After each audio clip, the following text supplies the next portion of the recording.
All right. Bit of a later start today. So sorry, guys. Been busy with some stuff in the morning.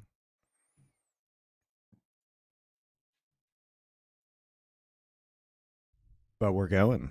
We're going with some bangers only. Haven't had any coffee yet, so we'll get there.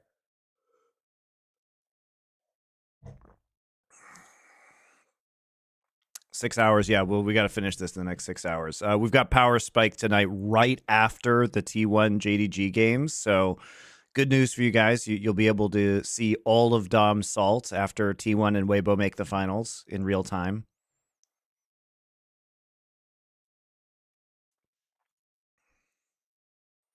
Get this going. It's gonna be a Muay Thai Cristo, yeah.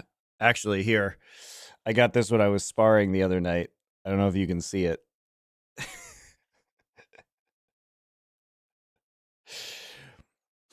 I don't know if somebody kicked me, or sometimes you get leather burn from the gloves in the clinch. But that's a fun one. That's a light injury. Cage will had Dom apologize to the Shy on stream and also hail him as the GOAT. That's funny.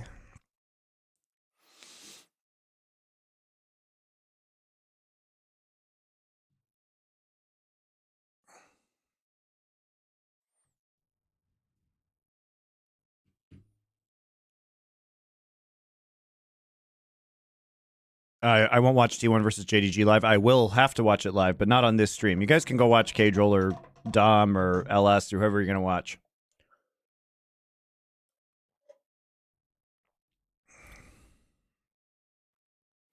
I want a T1 versus Weibo final, just have Dom live the worst timeline. It's hard, man, because T1 fans are so annoying that you don't want T1 to win. But at the same time, I want T1 to win. It's very, very difficult. I have a lot of conflicting emotions about it. By the way, guys, I'm streaming on YouTube now as well. I'm streaming on YouTube now also. So we're doing a little experiment today. This is the first time that we're streaming live on YouTube. So if you prefer the quality over there, maybe if you're in Korea, it's a good idea. Thank you, Chubby Banta. I appreciate you for your tier 1 subscription. Cage with 150k views. I know that's insane, man. Good for him. Link YouTube. It's GG Monte Cristo on YouTube. I will do my best to keep up with both chats, but I'll probably have Twitch chat open most of the time. I don't think I have members or whatever they call subscribers over on YouTube set up yet. Kind of fucked up that some streamers have a monopoly for worlds. Oh, it's extremely fucked up. But just like everything Riot does, especially with talent, it's always going to be fucked up because they want control. Been a big fan of Summoning Insight for the last 3 years. Thank you. Oh, of course. Yeah, it's been a pleasure. Summoning Insight will be tomorrow. It'll be tomorrow. And Power Spike will be immediately after the semifinals today. That is easily in the top 15 issues with Riot. I mean, yeah, it's far down the list compared to, discriminating against all women who have ever worked for the company and being forced by the government to pay $100 million for it and having nobody be responsible for it or fired. That would be number one issue, Coaching CLG Renegades. Oh, thank you, Bracktheer. I appreciate it. I just watched all 5 games. Now it's your turn to suffer this absolute banger series. Oh, you don't play LoL, but you like the insight and commentary? All right, well, interesting. You're one of the few, probably. Thank you, Jerky's Minion. You're back. Wow, you listen to Summoning Insight, especially if you can't sleep. You can sleep through Thorin shouting? That's impressive. That's impressive. Would be nice for Atlas with the last Korean seed. I don't know for sure, but I think Atlas is probably on the finals. He might be on this semi and the finals, but I mean, Flowers announced this was his last cast today, so. All the time during night shifts, great. Hopefully we can get you through the night.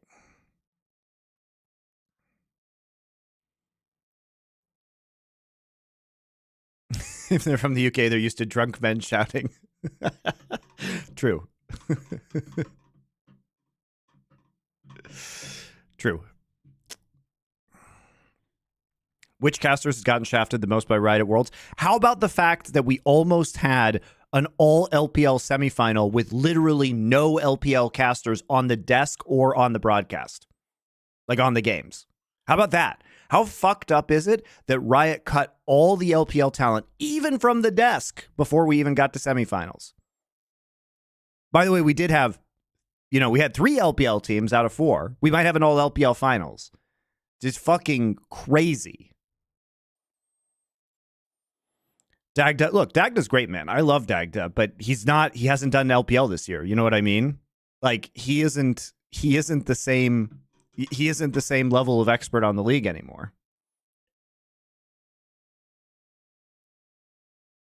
They couldn't adjust. Of course they can adjust. They choose not to adjust, guys. Of course they could adjust. Of course they could. You think Riot can't fly in or extend a caster a couple of weeks? Of course they could. But it's okay. You know what? We need more LCS casters, even though LCS is less watched in English than LCK is. There's literally fewer viewers, right? We have to have more LCS casters because they're clearly the best.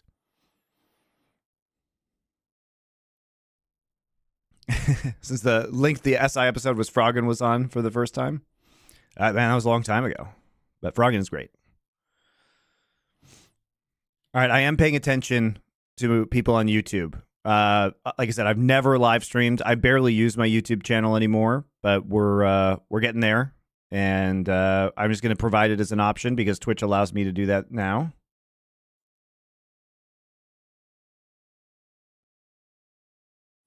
$150K viewers for his live stream, only 100K less than Riot. That's insane. Yeah, but Riot's also on like YouTube and stuff like that.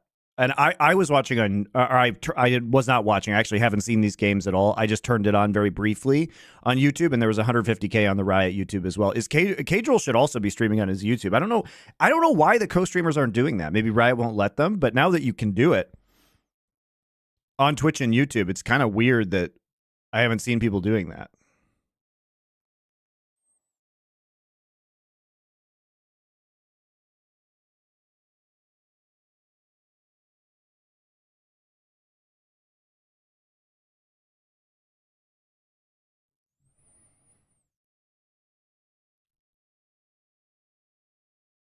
A lot of people have exclusive streaming contracts with Twitch. No, they don't.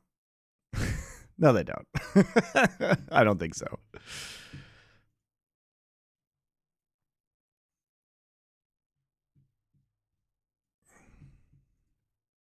Not the people I've talked to, at least.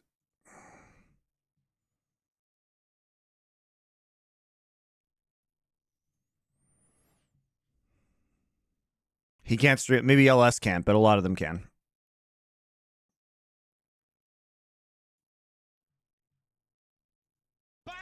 I cannot wait to see these two teams face off. It has been such an expected matchup to go the distance. I cannot wait to see how it pans out. And I want to jump it right into picks and bans because I'm so interested to see what Weibo is going It screws up YouTube algorithms to get your regular videos more exposed based on what I heard from other streamers. I don't know, man. How the bot 2v2s have been prioritized, and we wanted to know, would the Jarvan be banned out because Shun dominated with it in the last series against Gen G, and traditionally people have been banning out Jax, Xayah, as well as the Nico as that third ban. So Jarvan going to be added.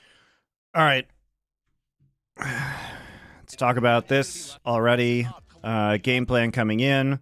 So Light did play Caitlyn in their last series, so it makes sense that we're seeing a ban right there. Obviously, this if you watch if you've seen previous series with Jun, this was a big problem in the Gen G series. He had the series of his life. Also going to ban out the Rakan from On. And Ben's Jax. So these are a series actually of kind of pocket bans. Yes, they are powerful meta picks, but we're not seeing, the big bans that have taken over this series, like, Xayah. Although the Ori is there, Maokai.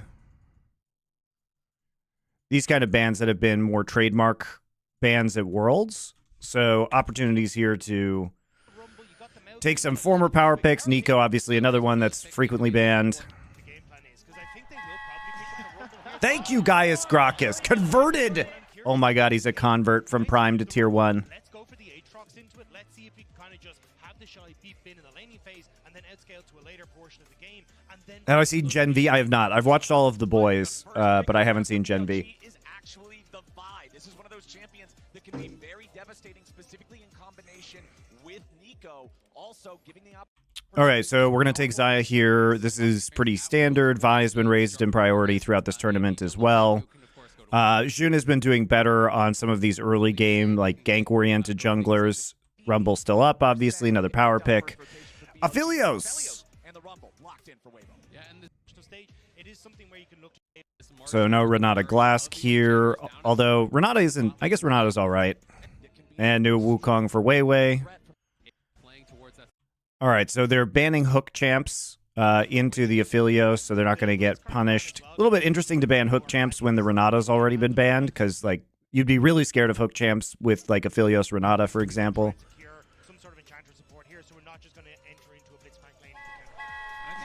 Thank you, Ape Stomp. That's what happens when NA plays Korea. Did the caster/desk know something we didn't? Seem like so much Weibo belief and hype compared to what we saw in the tourney. Yeah, they look kind of bad a lot of the times. Remember, G2 beat them. Teams are just really focused on the contested supports. They want to have another Linksy, thanks for the subscription. Appreciate it. On that fifth pick support counter pick. This would be definitely an AD option. Haven't seen a lot of it, and is absolutely interesting. So it's coming back, the old Bel'Veth.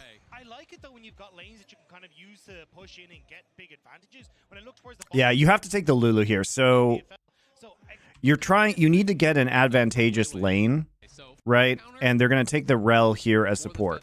So they should have some decent pushing power, especially... Oh, they took Milio instead. Rip. Blue Avalon, thank you. It just feels like the entire game to me for Weibo is going to be about that top side of the map, about pushing. So this is interesting. I'm a bit surprised they took the Milio here, although, you know, and especially the Rel pick afterwards. On the side of BLG, but it will... I suppose it allows you to play a little bit more aggressively into Xayah Feathers, right? But you know, we've often seen Milio into massive AoE like Renata Glask. But the Rel pick into Milio kind of makes the Milio a lot better, obviously, because you can counteract Rel engage. And it seems like the Milio would be pretty great in lane, pushing Rel away and giving Aphelios the range advantage. So I would imagine, now I haven't seen these lanes before, because these lanes are a little bit weird, especially, we've been seeing more Aphelios Milio, but I would assume this pushes in and the top pushes in. Which gives you some pretty good advantages in the side lane for Bel'Veth to invade and to get ahead. About pushing lanes here in mid, in top, getting Weiwei involved early with these invades, trying to create a really big lead. Because imagine being rookie and watching the guy who inted you for years win Worlds while you can't even make it to Worlds. Not only, yeah, I mean, we'll see. He also, I mean, the Shy won Worlds with rookie, right? So. Off the mantle of Emperor of Spring, falling short of Worlds, but he hasn't got to see that yet. And now against Yagao, he needs to set hope here with this competition. Oh, so thank you, Nate Pearson, over on YouTube. I am going to pay attention as much as I can to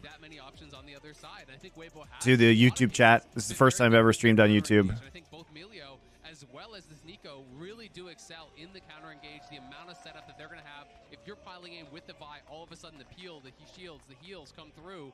From Crisp, from Xiaohu, that can create the space that Light needs. You think BLG will keep the same roster? I don't know, man. Like the reset is absolutely crazy. So, you know, with esports winter, I don't know how the economics are going in China. Like China's a very different region, both in terms of popularity and the fact that a lot of billionaires own these teams as toys. So, you know, maybe they don't have the same level of economic reset as the rest of everyone else, but a lot of teams are going to be paying less. So, you know, we're going to see a lot of contract restructures and everything like that.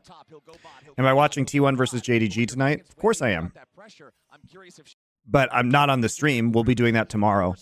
I will be watching the games live, though, because I've got to do Power Spike right after the games end. For Weibo, it's basically only in bot lane. Like, everything is bot lane. They are... Yeah, Xiaohu had a really rough early tournament. With the Enchanter, they'll be able to. All right, as we're waiting on the minions. I'm really curious about this Bel'Veth, though, because it's been so ineffective, and it really is a feast or famine kind of early game champion. As the ward Hard is going to spot out Weibo doing a late invasion. I mean, this is great, right? In theory, well, let me put it this way. In theory, this is great. The problem is that you actually have Rel on this side of the map, so you do have 4 players for BLG.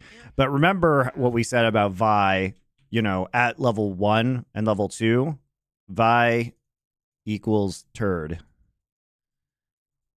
Until you actually get to, you know, level 3. Because even if you invade like this, she absolutely doesn't want to take Q first. And Q is like, you know, even she doesn't really want to take. Yeah, you don't want to take the Q first. And Q is going to be your most effective ability in level 1 skirmishes. So you either screw her jungle by her taking Q. Also, she's running Press the Attack, which you run Press the Attack on Vi in not a lot of circumstances. But I think in this instance, it allows you to potentially burst somebody with Syndra harder if Syndra's following up with on the same target. So I kind of like it here. Yeah, this is a good move by BLG, though, with On. The Shy's going to be found there with the ward in the brush. Now Weiwei and Xiaohu need to try to get out of here. Flame Spitter from the Shy, just buying a little bit. It's a good read by BLG. Teammates to continue the long way home. Oh. Flash Q3 and the Shy's in trouble. He dropped brush. Now Weiwei and Xiaohu get out of here. Flame Spitter from the Shy, just buying a little bit of extra time for his teammates to continue the long way home. But the Flash Q3 and the Shy's in trouble. He drops down the Ignite, but what's it gonna do? On continues the chase. Oh, that's so rough. He doesn't have fucking TP either. This is a disaster. Holy moly. Doesn't die, but his lane's in a real bad spot. I mean, this is an absolute disaster. You're playing 0 sums, no TP Rumble, starting top against a full HP Bin, and Xiaohu got completely zoned away. Look where he is on the minimap right now. This is an unmitigated disaster. He hasn't even gotten 1 minion of experience yet. And I think that Yagao KT's drafts, they never gave Keen the proper opportunities. I don't know. I mean, they tried to play like Sejuani Jax, right? Which was definitely an attempt to enable him. I thought KT's drafts were fine. I mean, it wasn't the draft that threw game 4. You know what I mean? They also did very unexpected things. Like, nobody expected BDD to play Akali, so they were surprising in many ways. I mean, this is a train wreck. Holy shit. And I'm just surprised that Weibo didn't pull up Chris because it's so obvious that you're going to be now you're going to be behind in the jungle potentially as Bel'Veth. Although, you know, Jun did start farming, you know, a little bit earlier, and at least you got the wolf camp. But why is it that every early game with Bel'Veth just goes off the fucking rails, guys? Like, it's just a clown fiesta with this Bel'Veth at level 1 or level, you know, before level 3 every single game. And you don't really have as much control as you'd like over mid lane as well. It's going to make it very tough for this Bel'Veth to play with the map as she wants. At least for the Shy, there was a candidate. Yeah, I actually don't know what Bin is doing. Your first camp is their Raptors. Yeah, what the fuck is this? Why is he... Let's look at the lane state, guys. So the Shy... You know, yes, Bin used his flash, but the Shy used both of his summoners, and you have TP. So as the Aatrox, you want to play aggressively here. It doesn't even matter, really, I think, if, you know, you have your Vi here. Your Vi's going to hit 3. You know, your Vi's going to hit 3 off of the third camp here. So the thing about this is if you're Bin... look, the Shy got down to 50% HP, has no more pots. You have Doran's shield in a pot. Even if you lose trades, you can always TP back into lane. And he's playing so aggressively, but he should be, I think he should just be clearing out the minion wave. Like, why is he waiting to last hit this? This is third wave, right? This is the first cannon minion wave. He could be aggressively shoving this into the tower. There's no shot that the Shy even gets back here for this wave. Why is he slowly pruning this wave right now? He's like slowly last hitting it. You still want to try and get push on the map to facilitate this Bel'Veth to keep invading, keep getting in the space of this vibe. But when the Shy is completely out of topside, I mean, this guy would be level 1 forever. It's going to make it very tough for this Bel'Veth to play with the map as she wants. At least for the Shy. That's so bad, actually. That's actually so terrible. The Shy's going to get level 3 off of this. And what was the point? What was the point? Bin, okay. If you want to do that, I don't think it's good, guys. But you need to just recall and walk back to lane. Like, this is where you get the cheater base in to get an item advantage. Right? Like, if you want to do that, then do it. But what the fuck, man? Here, he'll be able to mop up some of these underneath the turret. Might not have known if he recalled or not. Doesn't matter. It doesn't matter. If he didn't recall, he's at 1 HP. He has to recall at some point. Okay, so he gets that wave, but then you can get a cheater recall in and push the next wave, right? You don't accomplish anything here. He's down 6, so he's down 6 min. He's down a wave, but he's equal in XP right now. Wanted to dive with Vi, but Vi had to respond bot? No. No, because Vi isn't gonna, Vi was delayed in the jungle, right? Vi is delayed in the jungle. Vi hits 3 off the Krug camp, but you know, Vi can't be here by the time Vi hits 3 right. Pulls the Krugs. Now, okay? How's Vi going to get here in time? What if he thought the Shy greeted a base? Yeah, exactly. Okay, so, but he gets the free levels under tower anyway, is the point. So let's say the Shy stays. He has 0 HP. So what? The Shy's gonna stand here? Okay, so he gets this wave. Great, he's still at 0 HP. This wave starts pushing out. The bin sees him standing here, realizes Viet can't come, right? So he recalls, goes back to base with the cheater recall, right? This wave pushes out, and he freezes it here, and Vi's back on the map with items. You know what I mean? And that's a good point. He could also proxy. He could also proxy. He probably won't do that because they have no information about where Belveth is. And he doesn't know that Belveth went Wolves, Raptors, Red. So I would imagine he wouldn't proxy in this situation. Unless Vi, is coming at level 3 to do an invade here. But there are options. Like, he could call his jungler over. You could try and get some pressure into the topside jungle. What you don't do is this. Like, there's no point to doing this. Even if the Shy stays here, you can still potentially get a freeze on the bounce back, right? If the Shy stays there, you're going to get a freeze, and he's going to be at 0 HP, and he comes back, he has fewer items, he doesn't get to last hit, etc.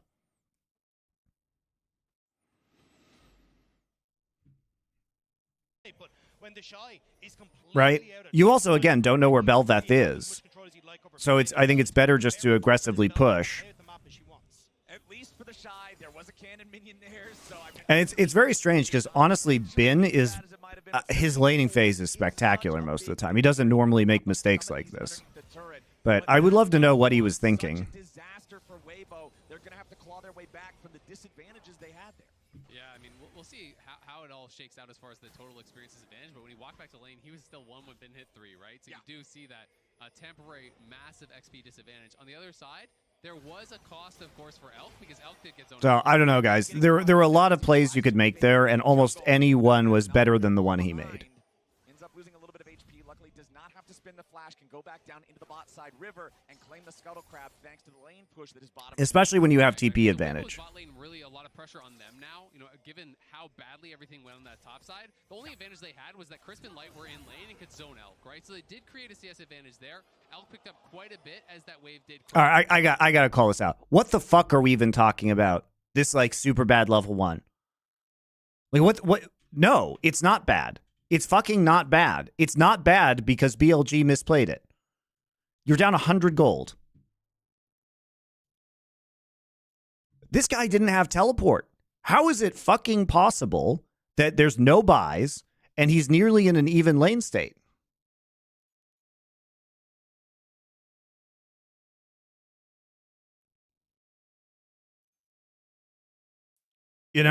Like, nobody got behind.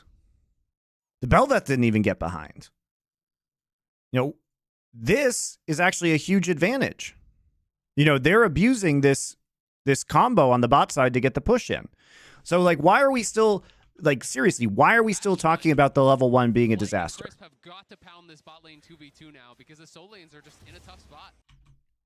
No, they're not. The soul lanes are not in a tough spot.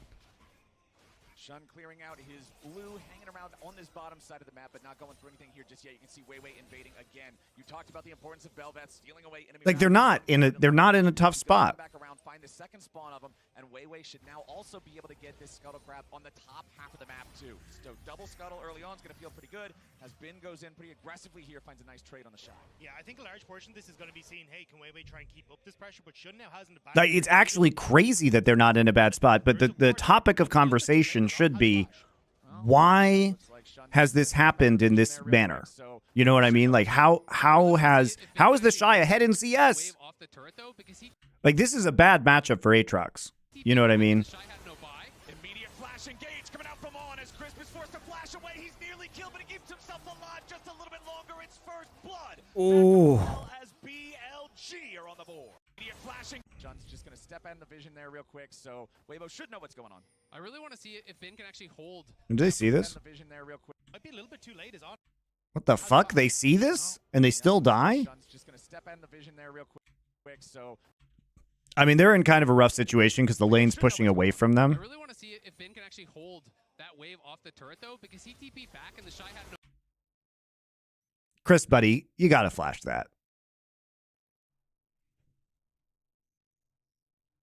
no buy. immediate flash engage coming out from on as Crisp is forced to flash away. He's nearly killed, but he keeps himself alive just a little bit longer. It's first blood. Off the turret though, because he TP'd back and the Shy. I get that he's in the brush. If Bin can actually hold And this is a really well executed play by the Rel, right? no buy. It's a Q flash. Coming out from on as Crisp is forced to flash away. He's nearly killed, but he keeps himself alive just a little bit longer. It's first blood. Back over to the Rel as BLG are on the board. Nicely done. It is a good gank. Crisp is forced to flash. It is a good gank. The Shy had no buy. Immediate flash engage.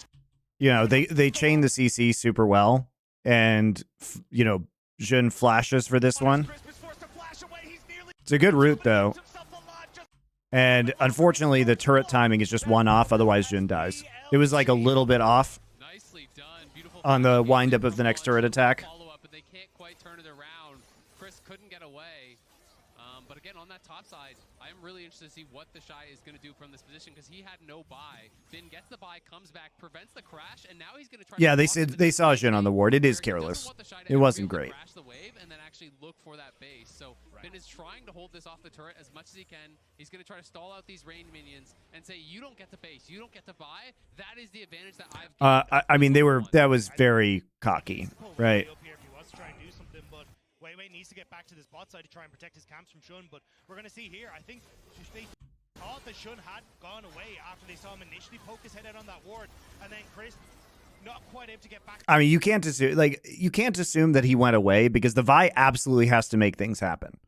The Bel'Veth they know just wants to farm, you know, or invade jungle and dual jungle at this point in time. So if they can get advantages like this or angles with the Vi early, it's going to be good. the cozy campfire, the warm hugs. Yeah, Rumble wins forever. Yeah, in this matchup, Rumble wins forever. Not enough still. The damage was there from BLG. Hey, look, the Shy knows how to push things into turret. Weird. The first blood with an assist is worth 600 gold. There's not even that much difference here. Meanwhile, Rumble hasn't even bought yet. Think about this, guys. Think about it. Rumble was like 1 HP, had to go back Absolutely. And they're immediately to base, has no TP, and is winning this lane, and still hasn't bought. It's a nightmare. Phase, that Bin wanted them in with no items. Does go back to base, gets the tier 2 boots. You can see a number of them have. So Weibo, their solo laners honestly doing Yep, really Shy has good XP lead, recovering. true. What was a difficult situation at level 1? Yeah, and when I'm looking at Weibo, one of the things I immediately notice here. Bin also already used TP. Massive difference in terms of the amount of camps farmed in the jungle. Weiwei is up significantly there on this Bel'Veth, so trying to keep pushing the tempo on this carry-style jungler as he hangs out down here in the bot lane now, but the ward placed over the wall is going to spot him out. I think he's done a relatively good job, though, of getting control now, using the push to trap on bot side and mid to start to teeter over towards, I was going to say Dragon, but Shun is here to try and protect it. I think it's just getting Vision down before they started up. But you can see, at the moment, BLG trying to respond. Now, on finds finds a stun there on Light, but immediately has to disengage. As you can see, control over that river still belongs to Weiwei. He's got his smite. He'll secure that as Shun wanted to come up, potentially fight for it. But Weiwei, again, maintains control over these Scuttle Crabs throughout the entire early game so far. I think Shun has been doing a good job of tracking where Weiwei wants to go, though, and he's kind of keeping him in check here, making sure they can't use the advantage you had off both waves. And because Weibo hesitate, they don't actually get to take the dragon immediately, so BLG are then in position to respond. And now it's going to become a case of, all right, I'm going to steal these Raptors, try and set up vision on this top side, and more than likely play for that Rift Herald that's in 30 seconds, maybe even catch out Shun as he moves in here. Weiwei level 6 versus Shun only level 5. It'd be an easy knock up here, but I would expect for Weiwei, Shun is not going to win this. Okay, 1v1. yeah, this is what you want to do. Coming out from Weiwei, not enough to force a kill. The flash wouldn't have been available anyway, but Shun is now forced back out of that quadrant of the map. This is what you want to do. Just control the jungle through dueling the Vi with the Bel'Veth. He's getting really far ahead now. All right, this is very, very difficult for Vi to handle alone, and Vi's just not going to have camps from this point forward. Because the thing is that I mean, this is part of the strategy going in, that obviously the level 1 was fucked up, but the Shy recovered it because Bin misplayed. But now you have push here and you have push here, which means you're always going to have friends, coming into the jungle to help you out. So Vi basically can only gank. She can only gank. But now he's going to push him out, get the Raptors, he's going to take the red, he's going to get the Krugs. It's going to be a full topside clear of the enemy jungle, and that could potentially mean a Herald after, that could potentially mean a dive top after. I don't think that Weibo can really contest this because Weiwei is still moving up, so he's just going to trade for that Herald kind of as expected on the top side, and that is so much more valuable. That's fine. You'll make this trade. This is a totally fine trade. It's a pretty late first Drake, so the stacking really isn't going to hurt you. Plus you get that additional empowerment. And you really just want, obviously, to get the Heralds, if you can, onto Bel'Veth. So the fact that you can make this trade is really advantageous for Bel'Veth. How do you even itemize against Rumble? MR is not very efficient with his harpoons.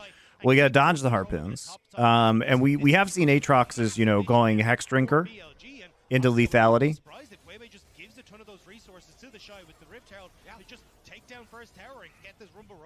The Shy doing a great job bouncing back here. This is a huge wave crashing into the turret. That Weiwei's presence is now going to completely deny that from Bin. The Aatrox, we were talking about how great that lane state was early on, but now it's rubber banded entirely back the other way. I mean, it's so rough, and credit to the Shy. He actually slow stacked that wave while his jungler is taking Herald. Really well played. Chris defends the red buff on that bot side, and he doesn't even have to commit the Herald for the play. He just walks up. Bin knows he's going to die with the Ignite and the Equalizer available if he tries to stay under that tower, so they get a couple plates. They deny, I want to say, 3+ waves. Two looks like the Weibo from earlier in the year, not the one that's going to, hey, Wow, did you still live in Korea? Well, hilariously, I am back in Korea at the moment, even though I lived in LA for 6 years. The Shy in that top side as well, like making sure that we're in a position where we can actually play towards the Shy on carries and use the pressure that Chow, who had been so famous for coming across from RNG. And it's so interesting, right? Because when they came into Worlds, everyone's like, yeah, you're going to play. Yeah, 1K up for Weibo now. It's all in the jungle and the top lane. That's all Weiwei was doing, these poppy dives towards bot side, all these moves down there constantly. The emphasis on the support counter pick as well for Crisp and these range supports that have been so powerful for them, but clearly trying to be flexible, trying to catch BLG a bit off guard, and thus far it absolutely is working. But of course BLG not too far behind whatsoever. It is just a 600 gold lead at this point, and they are the ones with the engage on their side. So if you do misstep, if you do make that mistake, BLG are more equipped to punish it, whereas Weibo really need to push the pace, because when you don't have engage, I feel you heavily have to dominate the objective game and force your opponents to come to you, because that is the way that you choose your fights, is when you're stacking those dragons, when you're threatening those barons. Yeah, the dragons are super late though, and you can't really threaten an early baron versus Nico Rumble. You just get annihilated. Shun is available. Yeah, Shun recalling nearby, but Weiwei's going to dash forward. As you can see, Shun now coming in to reinforce Bin, but he's burning. Nice ult. Equalizer over the top, and the Shy picks up the kill. Nicely done by Well, they got Weibo. 2 flashes too. Bin waited way too long. He wanted to try to bait this play out. I think he overestimated how much damage he could take. And that You gotta use drop Herald really now. means he gets punished. Now the entire tower is likely to fall. On's trying to come here to reinforce. Man, Oh, he's threatening the Herald drop and then he goes back, all right. Tanky, But a drain tank doesn't work when you cut his healing. The ignite just absolutely wrecks him. And now that's another massive amount of minions that are just crashing into the turret. Also the fact, like, he's going for this Hex Trigger early, wants to try and get a ton of that early magic resist, so he's a ways away off of actually having a lot of that AD damage that he wants in his kit to try and stay off, even going towards things like Core Drinker are going to take a little while. Okay, hold on. Maybe a little bit of a scrap here in mid.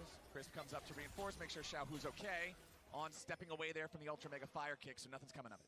And one of the dangerous things about itemizing in towards something like a Hex Drinker, when you're against a lane bully like Rumble, you want to rush towards it, but there's an AD carry, you know, jungler style here. Way gonna be engaged. One of the dangerous things about itemizing in towards something like a Hex Drinker, when you're against a lane bully like Rumble, you want to rush towards it, but there's an AD carry, you know. Why are we fighting here? Jungler style here. Way gonna be engaged on here as Shun goes in. The Vi ulti leads the charge, but now in the back line, they're still keeping him alive. Way getting away. He makes his way to the blast cone, and Way survives. The counterattack. Where's it at? Oh, man. Makes his way to the blast cone, and Way survives. Now in the back line, they're still keeping him alive. Way getting away. He makes his way to the blast. He leads. You know, jungler style here. Way gonna be engaged on here as Shun. Yagao throws the crab at him.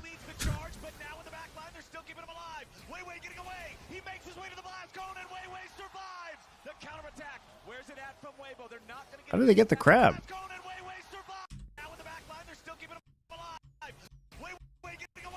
What's this crab doing? How does the crab die? Does it just die from jungle item? The burn? The crab saves him because he's getting HP from the crab.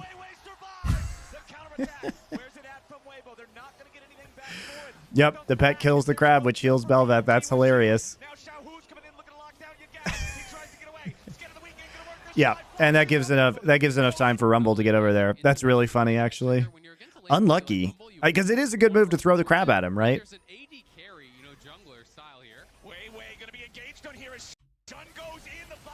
But why are we fighting these guys in a choke point, right? Why are we fighting these guys in a choke point? It's outrageous that he gets the crab. Makes his way to the blast cone, and Way survives. The counterattack. Where's it at from Weibo? They're not going to get anything back for it, but the fact that there's no kill. So he gets speed from the crab too. Now Xiaohu's coming in looking to lock down Yagao. Ooh! Did he flash over a Syndra stun? Wow. Ooh, that's hard to do. That is a hard to do flash. And he burns them all up. A double kill back to the top laner from Weibo. These guys came to fight. Scatter the weak isn't gonna work on the Shy. The Giga Chat top laner flashes past it and roasts him. The Shy honestly popping off and saving that play. Xiaohu whiffs on the ult. Not getting pushed back to is crazy. Hey, Rez. Yeah, true. That's a very difficult flash to make. For the heal, for the breath of life, for the shield, everything coming through, and everything. Thank you, Van Durick. That is a big fight and a big turnaround here from Weibo. I mean, I don't think Xiaohu's Nico was useless here. He did a good job of ulting in the choke, right? I guess he only hit Jun, but it was a zoning ult. Okay, he gets a good route there. He's not entirely useless. On the back end of that as well. And here Xiaohu tries to get the flash in, just barely misses, but the Shy's in the perfect position. He does flash and then miss everything though. Maybe not the best Nico game I've ever seen.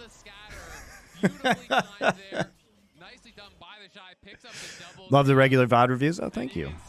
It's been fun. Oh, it's going again. It's going again. We're not done. Bin. Damn. The 1v1. The Shy, despite a disastrous level 1. Isaac, you said it at the start of this game. It's as bad as it could have been without giving up a kill. And the Yes, it was actually a zoning ult, guys. That's not a joke. Like people don't walk in for the follow-up because of that. Right now, 14 minutes into the game. But, you know, the rest of it was sad. We can forgive the ult. We can forgive the ult, but the rest of it wasn't particularly great. He's popping off again. And I mean, this is reminiscent of the Shy right the way back in 2018. Dominate lane and then go on to win the whole. The flash is so hard to get from, yeah, I mean, the Shy's flash there is very, very difficult to do. The timing has to be very good. thought that they had limited them enough on the AD jungle pick. Well, now it's just blown open. Holy moly. Weiwei locking in the Bel'Veth here has really enabled it. Thank you, Eric. Thanks for doing this so I don't have to stay up during ungodly hours. You're welcome. You're welcome. That was the intention, right, guys? Give you North Americans / Australians / New Zealanders / people who live in Asia a better time zone, potentially. Because a lot of Asia and obviously still Australia and New Zealand and Europe have a good time zone for watching Worlds, but not so much for you North and South Americans. Night workers from Europe, yeah. The D-gens / the night shifters chilling out, watching it on your phones or your second monitors while you guys should be doing your night shift. Tisk tisk. Papa Zoran, thank you. Any fellow Korean fellatio enthusiasts? It's our last chance tonight, Korean fellatio enthusiasts. Yeah, on to off real quick. The Shy finds him. And it's just nice positioning there, right? You can see, hey, look, we are trading that Rift Herald on top side. Let's get the vision. It's your standard play for the support, but not having the jungle, and then not having a top laner. Top Blossom lane. All right. That wasn't terrible from Xiaohu. It's a good roam. He hits all of his very easy-to-hit summoner spells. Well, now it's just a giant disaster. After the meta scene in this series, I really think that T1 can win Worlds. Man, who predicted that before the semifinals began? Who was the one saying that I think this meta is really good for T1? And I think they're going to beat JDG. I don't know who that was, guys. Somebody was making that point this entire last week.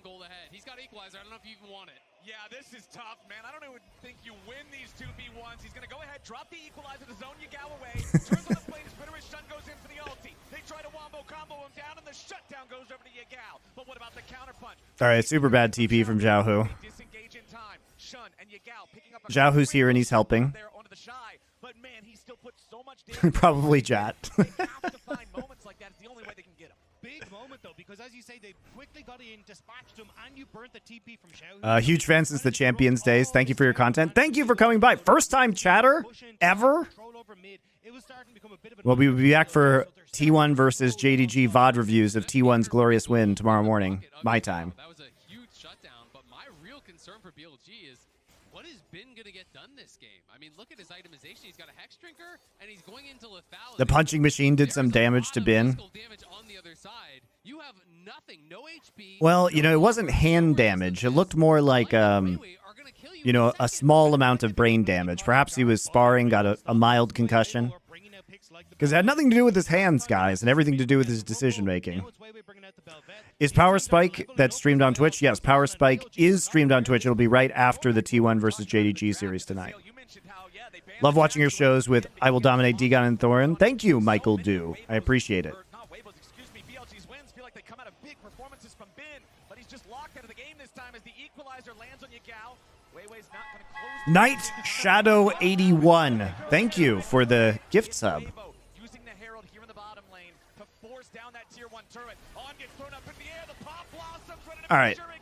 Some of Xiaohu's highlights collapses here are good. They're just playing around Weiwei's pressure with the Herald. I mean, this is brilliant Bel'Veth play. They really bounce back nicely.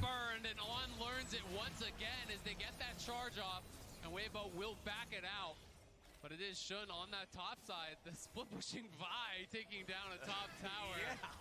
Man is on a mission to get some gold back, but this is looking terrible for BLG. Here, look, if your top laner doesn't have a Divine Thunder, you might as well bring it yourself up to that top lane. So at least getting the Sheen procs on the tower gets something, but you've already got push. You get to fall back. Dragon in 30 Have I tried Taco Bell in Korea? I have, but not this trip. Did you know they shut down most of the Taco Bells since I left? There used to be more Taco Bells in Korea, and they closed a bunch of them. I don't actually know where any Taco Bells are. They closed the one in Itaewon. I think they closed the one in the airport. And now this really is just so problematic for them. Great, they have some. I think they closed the one in Hongdae. I don't know where the Taco Bells are anymore. Strong at this point. They're going to show up to every single objective, and they're going to dare you to fight them. They're going to continue stacking towards this as the Horizon focus is even done for the Shy. So he's going full on damage. Yeah, this is, by the way, guys, this is why teams were prioritizing Bel'Veth at times during this tournament. I mean, they are lucky to come back in this game, but this just goes to show what Belveth can do if the snowball gets rolling. I think it's difficult to do in a professional game because it's so clear what your intentions are by picking the Belveth, but it's like, it's so crazy unstoppable if you get to this point. Bring out some of these new picks, and you're seeing how terrifying they are and why this team was considered a super team when they were formed. EJ1 was an amazing spot. Yeah, the one on the corner right by the subway station. I know, they closed it, man. It's not there anymore. Taco Bell is disgusting. All right, look, man. Here's the truth about Taco Bell. It is disgusting. It is disgusting. But sometimes you just want Taco Bell. You embrace how disgusting it is. You know, even in Los Angeles, when there is literally better Mexican food at any point in time in Los Angeles, unless you are inside a Taco Bell, there is literally better Mexican food closer to you than a Taco Bell. And yet, sometimes you just want to eat a vomit Frisbee. Those Crunchwrap Supremes, sometimes you just want one. Okay? And I love Mexican food. Mexican food is some of my favorite food. I make a bunch of Mexican food. Even in Korea, I made beef barbacoa the other day. It's in my refrigerator. But it's not Mexican food. It's disgusting, and sometimes you need it. Run been fraudulent. Do these guys really deserve semifinals? You mentioned only playing the Western teams. Yeah, they played Mad. They played G2. They played Fnatic. They played Energy. Then they played Energy again. A lot of people are saying, sometimes I want a vomit Frisbee. Sometimes I want a double-decker taco. Thank God they brought them back. They just lost, right? But here, this would be their first win against. But if it's 2 a.m. and I've had a few drinks, sometimes Taco Bell is great.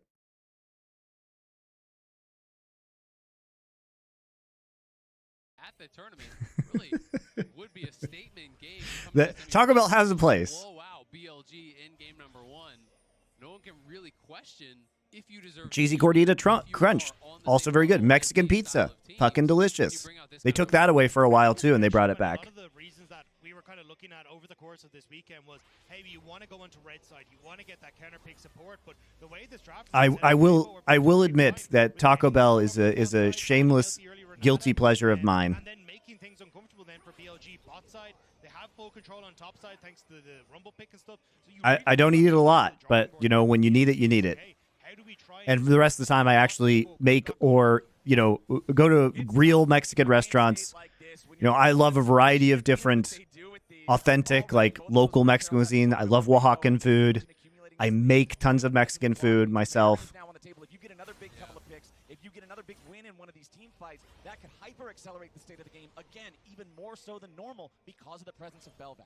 I think you're kind of just hoping now that you Dow and You want Taco Bell right now? All right, I'm doing God's work, converting the Taco Bell. So far behind, you know, Light kind of quietly farming away. He's on 2 items as well. Of course, you don't really have anyone with an advantage, but you've got. Is this sponsored? I wish Taco Bell sponsored me. A Baron potentially. This could be an angle for BLG. We'll see if Weibo are going to stick on it. All right, here we go, Weibo. Yeah. Nope, no we don't. All right, backing away, looking for the opportunity for the engage instead. Root hits the Zaya, Elk getting away for now. I'll tell you what's not good though, those Doritos taco shells. Those are actually an abomination. Catch the Aatrox, it could be big. The big can slip away from that one. Yeah, and Elk had to use his ghost and lost half his health there as well. But so he did use honestly, like the Crunchwrap Supreme or the Cheesy Gordita Crunch might be the single best fast food item on any menu.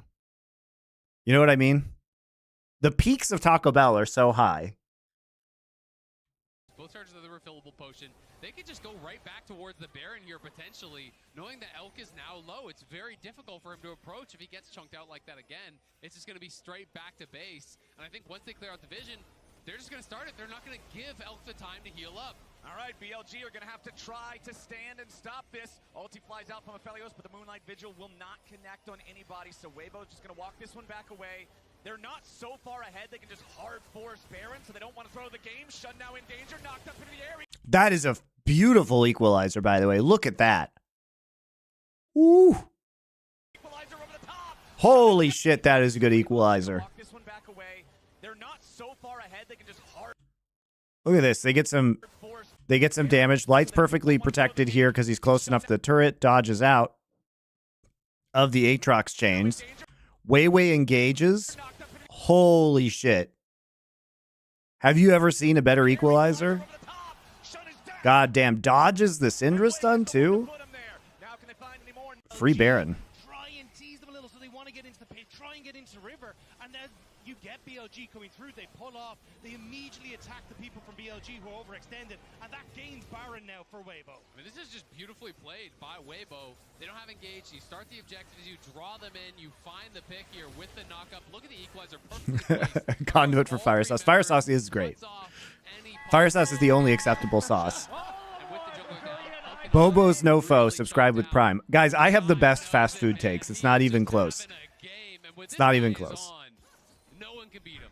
I mean, every time we're seeing him pop up on the screen, he just looks calm, cool, collected. I don't have degenerate takes like In and Out is good, which is a very, very deeply held delusion of people in Southern California. Up 6,000 gold. They got Baron for the next 2 minutes and 15 seconds. The next Drake is going to spawn in under a minute, so they'll have total control over the Rift to move towards Soul Point. Yeah, I think this is not an impossible net for BLG. How's the KFC in Korea? Extremely good. But there's no point to eating KFC in Korea because there's always better fried chicken here somewhere else. You start to set up your vision on There's always better fried chicken. Yo, I will tell you. KFC in Poland is so fucking good. Don't know what it is. then have to try and come through these chokes. Polish KFC is the best. That's a fairly sizable Holy shit. that Weiwei has on this bottom side to put that pressure. The Belveth Nightmare. To set up that vision. Any Zerat Portal rememberers? Saha was pushing out top wave, but now he's going to move over towards mid because they're nervous. Oh. The equalizers are insane. Oh, wow. Oh my god, he forced Elk's flash and his ultimate, and he still died. Beautiful, beautiful, beautiful. Next to Xiao, who pops the pop blossom defensively, and Ben's health bar is going to drop next. The Shy leads the charge, and Shun heads right back into the base. Only he and Yagal still stand as Weibo pick up 3 for free. Weibo are absolutely unleashed today, crushing. Greetings from EU DGen hours. Yeah, welcome. In and Out isn't great, but it's the best American fast food burger. No! No! Guys, Shake Shack exists. Shake Shack exists. Wendy's Dave's Double destroys In and Out burgers.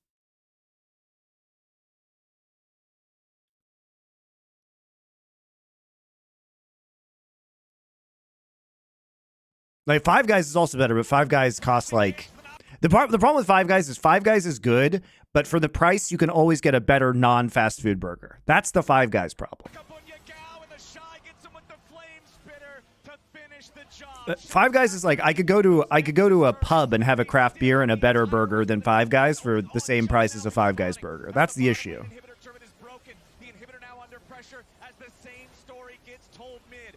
Weibo still have their push going strong. Xiao Hu has rotated up into the top lane. They have Shake Shack in Korea now. Moving towards that completely destructive state. They're not going to get it all the way there, but the Rift belongs to Weibo. Sorry, when I said they could set up for Dragon, I meant you take 2 inhibitors. Dude, Wendy's is so underrated, by the way. It's actually crazy. Wendy's, out of the major chains, like not counting like Shake Shack and Five Guys, like the nationwide chains, Wendy's makes the best burger by a mile, man. It's like not close. He has been so good all game long. Every equalizer feels like it's perfectly placed, and then in goes Light and turns off Elk. Gets in. I was expecting Jack Monty screams about processed meat vibe tonight. Look, fast food is great occasionally, man. Nothing wrong with it. Crushing bin in that top side. You got left him hanging. You got Light, who's completely fine on that bot side. It feels like for Weibo, you're in a great spot, and not going to find Bin yet. Yeah, Ben's going to be in some trouble here. The Shy. Yeah, the spicy chicken from Wendy's is also good. Also, Wendy's nuggets are good. But as soon as that flame spitter comes back up, Xiao Hu makes his rotation over. The Shy, And I'm not even talking about this game because it's just over. And 90s kids know that Wendy's had the best salad bar. Those of you who were at those Wendy's in the 90s know. I mean, how do you try and defend this as BLG? Oh, Bobo's no foe. Thank you for the Twitch Prime sub. I'm sorry, I forgot that. Culver's, yeah, Culver's is good. Crisp is the target, and they already got him. It cost a lot of ultis to do it. So Weibo now might look for something, despite the fact that they've immediately lost a man. They go for the knockup, but it won't hit Shun. On still trying to play that interference role, allowing the rest of his team to fall back. Yeah, the Shy is back now, though, and he's 16. The equalizer just about ready, it looks like. Thank you, Brop Big, for your Twitch Prime sub. Now I can afford a Wendy's burger. It's going to be lights out for BLG. So BLG are What is the best pizza place for you? I don't like Papa John's probably. I'm not really into chain pizza. I lived in New York, so I became kind of a, like, I just ate the local pizza, which was so good. You know what I mean? And even in LA is actually a terrible city for pizza, but there was a pretty good New York style pizza place near me. And the way this game is gone, I got so many questions for how the rest of the series is going to go now too, because you're saying, okay, Who remembers Boston Market? Dude, I used to eat at Boston Market growing up. Roast chicken with mac and cheese. Take the bye. Okay, well they'll just play Belveth and do perfectly fine with it. Was How long did I live in New York? Well, I lived in upstate New York when I was in college, and I moved to New York City afterwards for 3 years. What about Chicago pizza? That's not a pizza. And Weibo have done their homework. That's not a pizza. Look at, like, BLG, the fact that they set the record for like the best win. Look, Chicago, you have the best hot dogs, but your pizza's trash. People go, oh, they should be the consistent winners, but they forget that the fight between these two in summer was incredibly close, going 2-1 in favor of BLG. Weibo. Will this be available as VOD on YouTube and Twitch? Yeah, it'll be on Twitch, and I'm actually live streaming on YouTube right now, so it'll be there in the live section.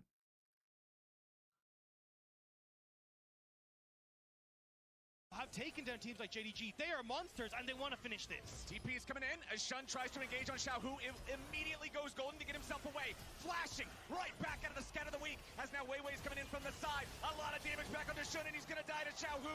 Light now free firing back onto On. I mean, this is completely over. Weiwei's going to do the same. It really doesn't matter. The leads are so huge at this point that it really doesn't matter what happens. I mean, this is the end of the game. All right. Well, interesting first 10 minutes, and then very boring after that. What a birthday present.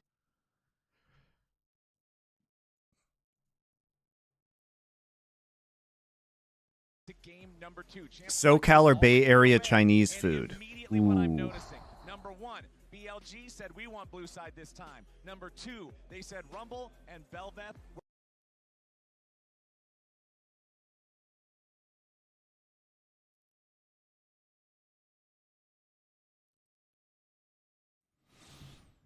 Oh, flashbang. Yeah, well, guys, that's because I'm on my personal YouTube right now. I will fix that for you. Oh, you didn't get flashbang. It's in dark mode.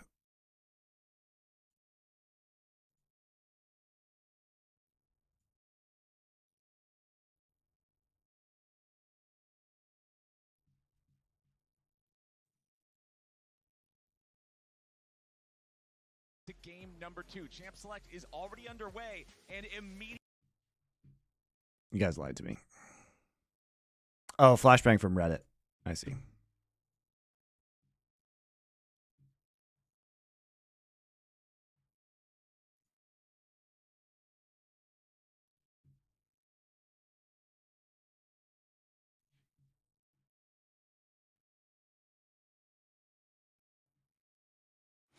Bay Area Chinese food is probably better. I mean, Chinese people have just been in San Francisco for a lot longer, right?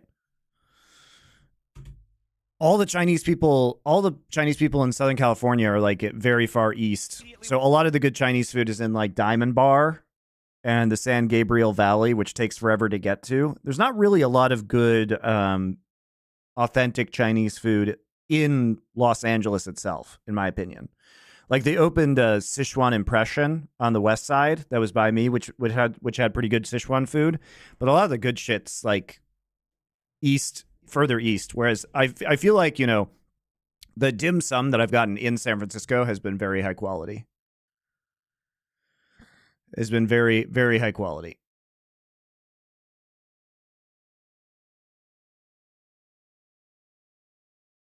So I go, and then obviously New York, very good Chinese food out in Flushing. That's where I've had most of the good Chinese stuff. Number 2, They said Rumble and Belveth were both a problem. Those are gone.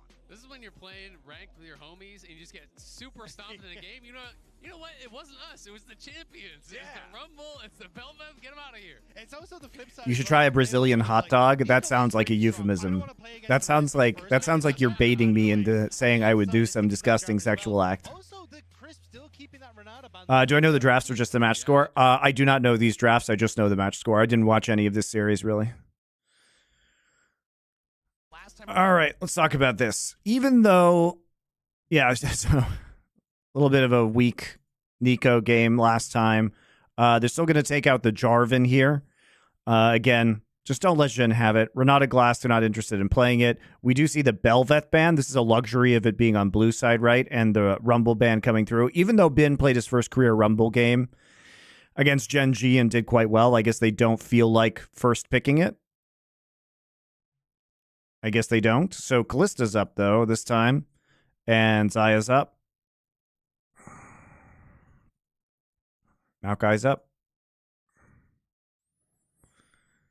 So Bin's Jax is up. So, you know, if they're banning the Rumble here, they might just first pick the Jax. We picked the Jax. Yep. This is pretty Okay. formulaic at this point. Yeah, I mean, he's absolutely insane. On That's why you ban the Rumble first. four light.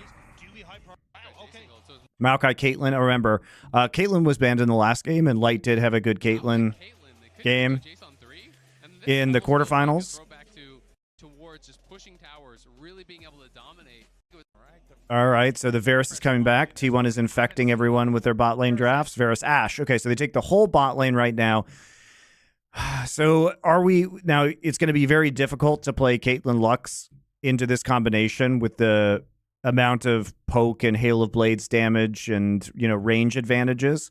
So, like, do we go back to the Heimer, right? Because remember that Weibo played the Heimer with the Kate into as Karma. When we saw Energy pull out this duo. So do we see that again? You know, it's a good option. And I think this is such a sick pickup. Obviously, we see T1 has brought it out with Keria taking that Ashe into the bots. Hot dog with potato sticks, diced ham, cilantro, ground beef, Parmesan cheese, a quail egg, peppers and onions, corn and peas. I don't believe you that that's a thing. But the Ashe is Am I writing with my mouse or a tablet? My mouse. The writing quality is impressive. I know. I'm impressed by how I could do it. You guys should see my normal handwriting too. It's absolutely, like, it looks nothing like that. My handwriting looks crazy. So I'll show you. This is my handwriting. It doesn't look like when I do it with a mouse. So here's my normal handwriting.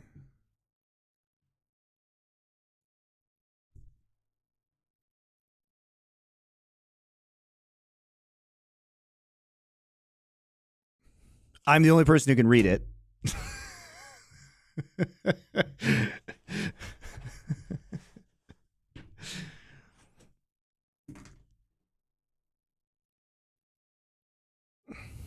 such a good answer. I have the tall letters, guys. Cause a major amount of issues, and they Why is it so tall? Because I made it that way intentionally. especially if you can When I was in high school, I was like, I don't like my handwriting. I'm changing it. So I just taught myself to do it that way.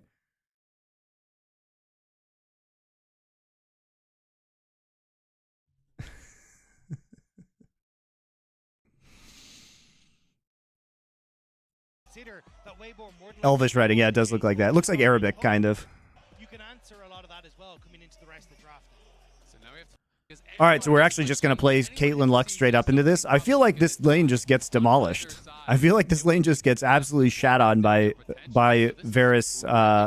They didn't go for the Jace early, so that obviously could get banned away. And it's also a pretty atypical draft because I've been following since the CLG days. Thank you. through the first three. I'm And also thank curious if you. we end up seeing seen Yaga go back towards something like a LeBlanc even in the mid lane here. Especially when Thank you for the people watching on YouTube. I am occasionally paying attention to you guys. Go for side lanes where you can have the Jax, something like a LeBlanc can operate there well, but also a huge amount of burst potential. Am I watching tonight's games live? Yeah, but not on stream. Toss it out mid.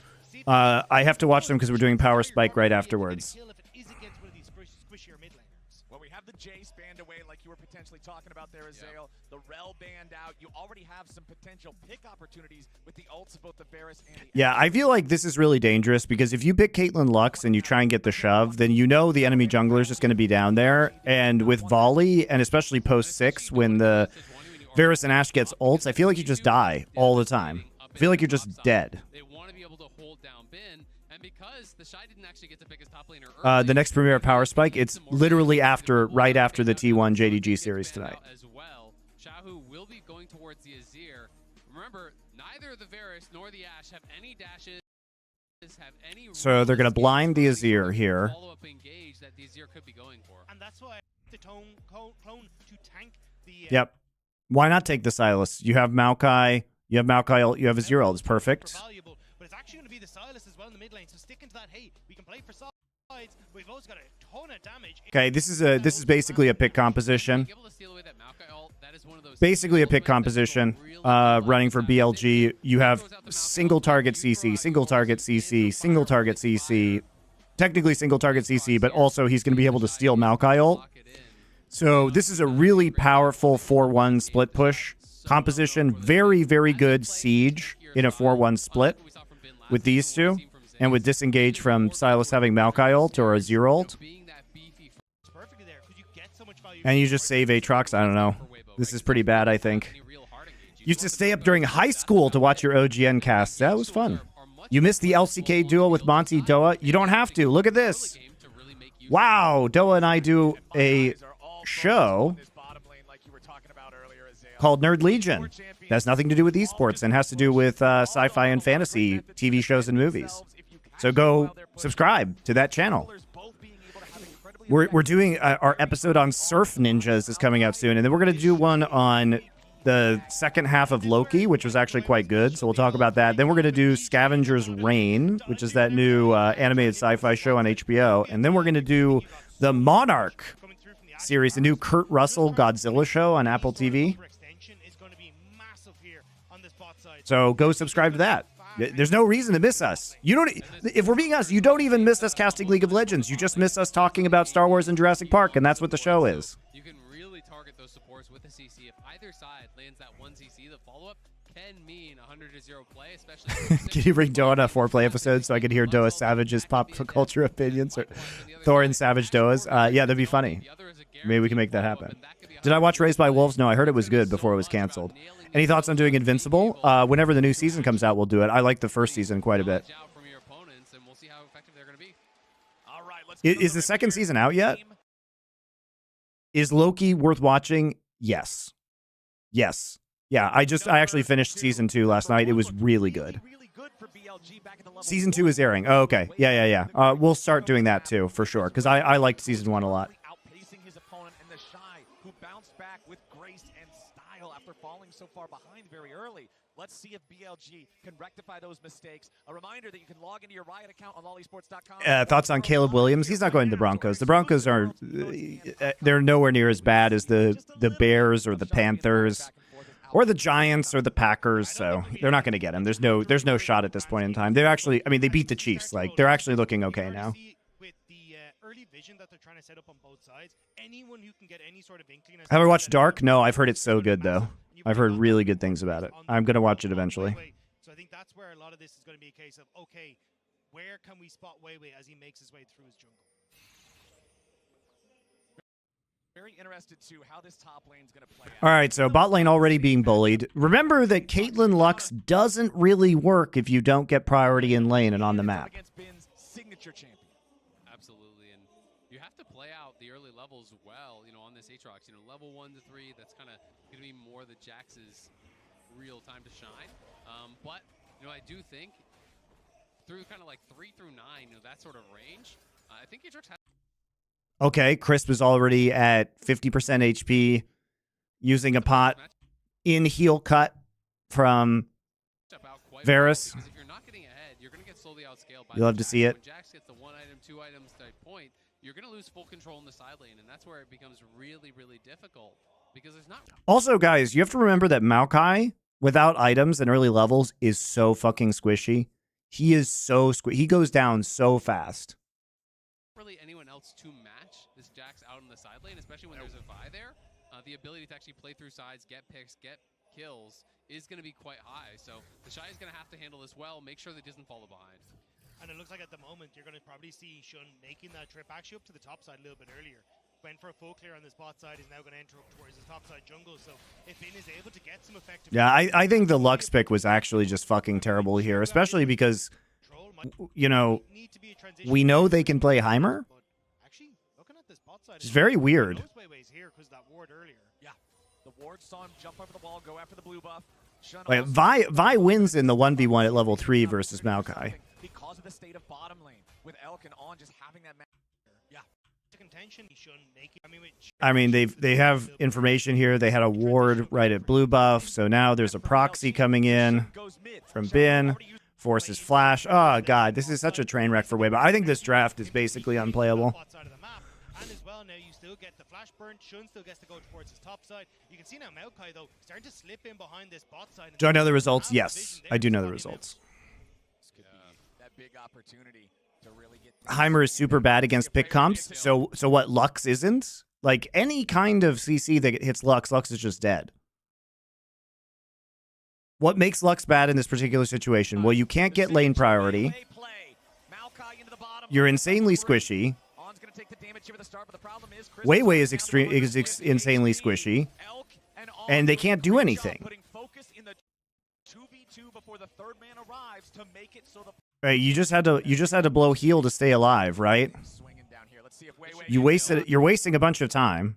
You know, you're gonna fall behind in terms of camps to the Vi. Crisp is already super chunked from the poke. You're down a level. Like, you don't even have all your abilities yet if you're light and crisp. On's in the brush. Elk has cleanse. So you actually just, you straight up can't just W this guy. Perfect cleanse off of that. You can't fight. Yeah, Chris stepped up so early and took so much damage from the Blitz here is God tier. I don't know, man. I don't think it is. Because you can't, like, the Blitz is going to get poked out by the double hail of blades. You're going to be like 1 HP. And if you get a hook, you probably die. The side just got solo killed for first blood. Bin will die to the turret afterwards. That doesn't matter. The wave's pushing out. It's actually a good situation for Bin. The thing is, though, he just TP'd back, so the Shy will get to match the base. He has actually a bit of a better buy because he backed later and can TP into lane and still has his flash. So although Bin got the kill, honestly, that's a win for the Shy. That's not that bad at the end of the day. On this bot side, you know, Chris stepped up very, very early, and On and Elk just pushed forward, looked to attack him. They played it out incredibly well. On just retreats down into that alcove because he's the one without cleanse. He knows he's the one who would actually get burst down there. So by the time this Maokai actually arrives, it's only Elk that's available. No, I don't think Blitz is godlike because you have no priority at level 1 and you get chunked out really, really hard. The cleanse backs it up. And then you have to pray for jungle to come, right? He's to try and protect his top side. Flash stun from Weiwei sets up easy for a kill with the Shy, especially with Bin being a level down for the moment. So Shun just trying to clear out this top side, get the vision down, that'll let Bin play. Well, I was going to say easy, but maybe aggressive in this lane. All right, we got both junglers coming into the top lane now as the Shy's going to get hit with the Nice double knockup by the Shy. Where did you get your Korean hype train whistle? I think Amazon, like 10 years ago. Yeah, it's a huge minion wave, and the Shy also did level up, so he has that level advantage. If you die with a wave like this coming towards you, your game is so screwed. So Bin needs to make sure that he's able to collect this. Shun, if he goes for this base, there is a potential for a dive, so I wouldn't be surprised if he stays around at least for a bit to cover, but is going to complete it, and they saw him recall with that sapling, so there's potential to look for a dive. It's all going to be about when he uses the Counter-Strike. Now the Counter-Strike's on cooldown, so I think you for sure try to dive this. This is bad news bears for Bin. He's going to need to outplay this like crazy. You can see Xiaohu even rotating up into the top side. Oh, Jun's almost here. Let's see, Wei Wei and the Shy. How are they going to get it done? The Shy's going to take the aggro here with the start with the World Ender. Counter strikes back up. Yep. Bin Nice survives job. for the time being, but now Xiaohu's coming through. Bin falls, and the Shy gets the money. The turret's not going to find any sort of a target afterwards, but Yagal's coming up from the river. World Ender's about to end, but they cannot close the gap in time. So How did Gen G lose these rounds? I don't know, man. I mean, their first two drafts were just really bad. I think they had a very bad read on the meta. I think they knew they were under a bit of a time constraint. So just get as much damage down. The Shy will just be able to keep themselves safe here, but they know they need to try and get this kill before Yagao and Shun arrive off their bases, so they just try and get as much damage down, and they know Xiaohu's going to be there to finish things off. I've got to say, I'm pretty surprised though they shouldn't completed that base. I felt like there was a pretty obvious dive angle there from Weibo, and the fact that he actually does complete the base means Pin got put in a... He's still way ahead. I mean, the problem here is that due to everything that's been happening, right, and due to the fact that they want to keep Bin down and deny the wave, like they saw the wave building up, so Weibo set a play up around it for the dive, but the Vi as a result of the bot lane gank and the top lane gank is now insanely far ahead, right? So it's going to be the level 6 from Jun much faster. You know, he's over a full level on Wei Wei right now, and because he actually did counter jungling, his entire bot side's clear. He's going to have priority onto Scuttle again. So the level 6 gank from Vi is going to be very strong, and they have a chance to punch back in the top side once Vi hits that. You called it, Rob. He kind of got put behind. He spent the flash early, didn't have it for the dive. The Shy didn't use his flash, hadn't used his DP, and despite the fact that he gets the solo kill, makes the aggressive play happen, he is on the back foot. And Shun again is just trying to split this map so then he can try and keep being safe in that top side. At least it means he still has control there for Elkanon in that bot lane, but I wouldn't be surprised to see Wei Wei trying to now put that pressure down onto the bottom side, and especially when you have this Ashe Varus in the bot lane, you want to be able to try and play for things like Dragon, trying to be able to get control over that bot lane completely, but I mean, if you've now got to try and keep Bin safe in the top side of the map, it's only opening up for Wei Wei to try and play aggressive bot lane and start to get those dragons for himself. And as we were talking about earlier, comparing the Shy's Aatrox to other ones. There's the 6 gank. And he's dead. Why did he flash? Why the fuck did Xiaohu flash? And BLG get kill number 2. Xiaohu's ult had just come back up, so I think the game plan there was flash forward, ult them underneath the tower, and Wei Wei can then follow up with the CC underneath the tower, but unfortunately he just flashes in to a big old fist that tells him to sit down. Yeah, the Q there, perfectly timed from Shun. Unlucky he flashes into Vi Q. It's not really unlucky, is it? And as we were talking about earlier, comparing the Shy's Aatrox to He knows the Q hasn't been used. So it's just a good play.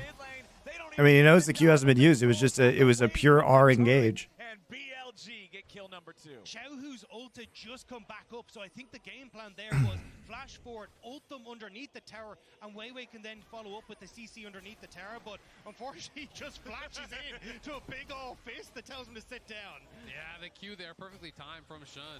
Flashes right into it. And now BLG starting this up. They're going to try to take this Herald, but the Shy is coming. Yep, the thing is, Xiaohu can't join up with the TP. They do find the chains of corruption here with the bottom lane, but now the Shy's ready to go and jump in on the fight. Wei Wei getting I mean, they know Jun doesn't have ult. Shun's gonna be super low here too. Bin grabs the kill on Wei Wei as they still. Oh my god. Oh, he forced flash. It's alright. And now Xiaohu's ready to help his top laner. Yagao's back. But Yagao's made his way into the fight. He won't find Yagao doesn't have ult either. The Shy sidesteps and Bin's ready for the counter strike yet again. Arrow from across the map, but it goes Little bit cocky from BLG. I mean, this is not great. Like, I think they see that Wei Wei's still behind, right? Wei Wei still hasn't hit 6 at 8 minutes at Herald spawn, which is unusual, but, you know, given how this game is gone, they know that. But you're still trying to play this without Vial actually being up. And you know that Silas is based. Azir is based as well. But Azir actually still has ultimate up. And this can go long enough that you might have some issues in terms of the engagement.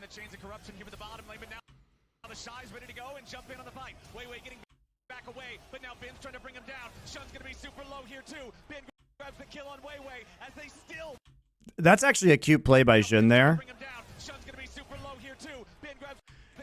This is a little bit unexpected. Instead of trying to Q out, he actually just Qs the knockback onto Aatrox, which means that the Shy has to flash in order to kill him. Kill Shun yet. The Shy finally picks it up. And now It also helps delay a little bit longer. Have I seen Swiss Army Man? No. I don't know what that is. Ready for the counter strike yet again.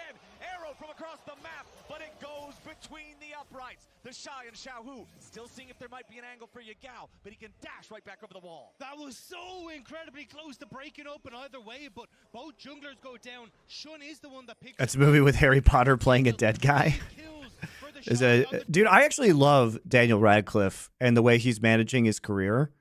Like, he doesn't need money anymore, so he's just committing to being in weird films and having fun. What a great way to use your career. You know what I mean? You don't need money ever. So why not just, like, play Weird Al Yankovic in a fucked up, like, strange biopic? Why not just go be an Equus, which is one of the, you know, weirdest plays?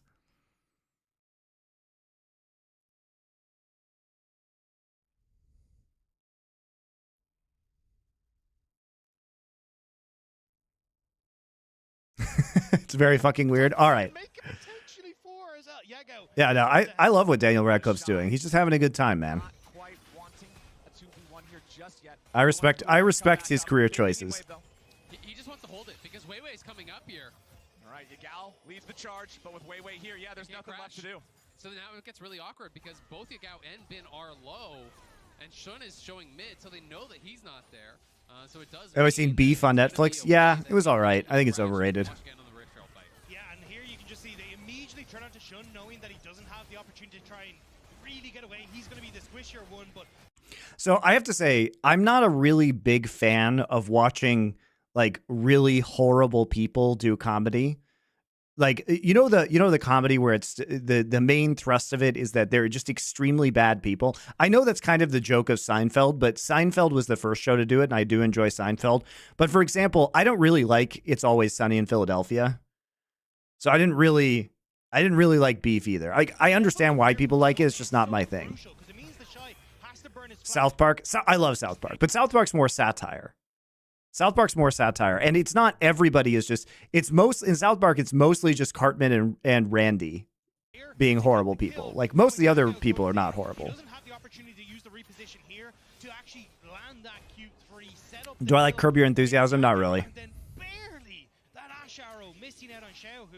Means that they're not able to. Well, I don't think they've been able to follow up. Right. At least put the distance between. It's true though. Randy is the best character in South Park. Despite the fact that our kills are even, it's a 1,500 gold lead for BLG. The Shy's got the lead up there in that top lane matchup, but a massive gap in terms of the jungle tempo here, favoring Shun over Wei Wei is a big deal. Yeah, and I think as well the fact that you're looking. Thank you, Zedgong, for your Twitch Prime subscription.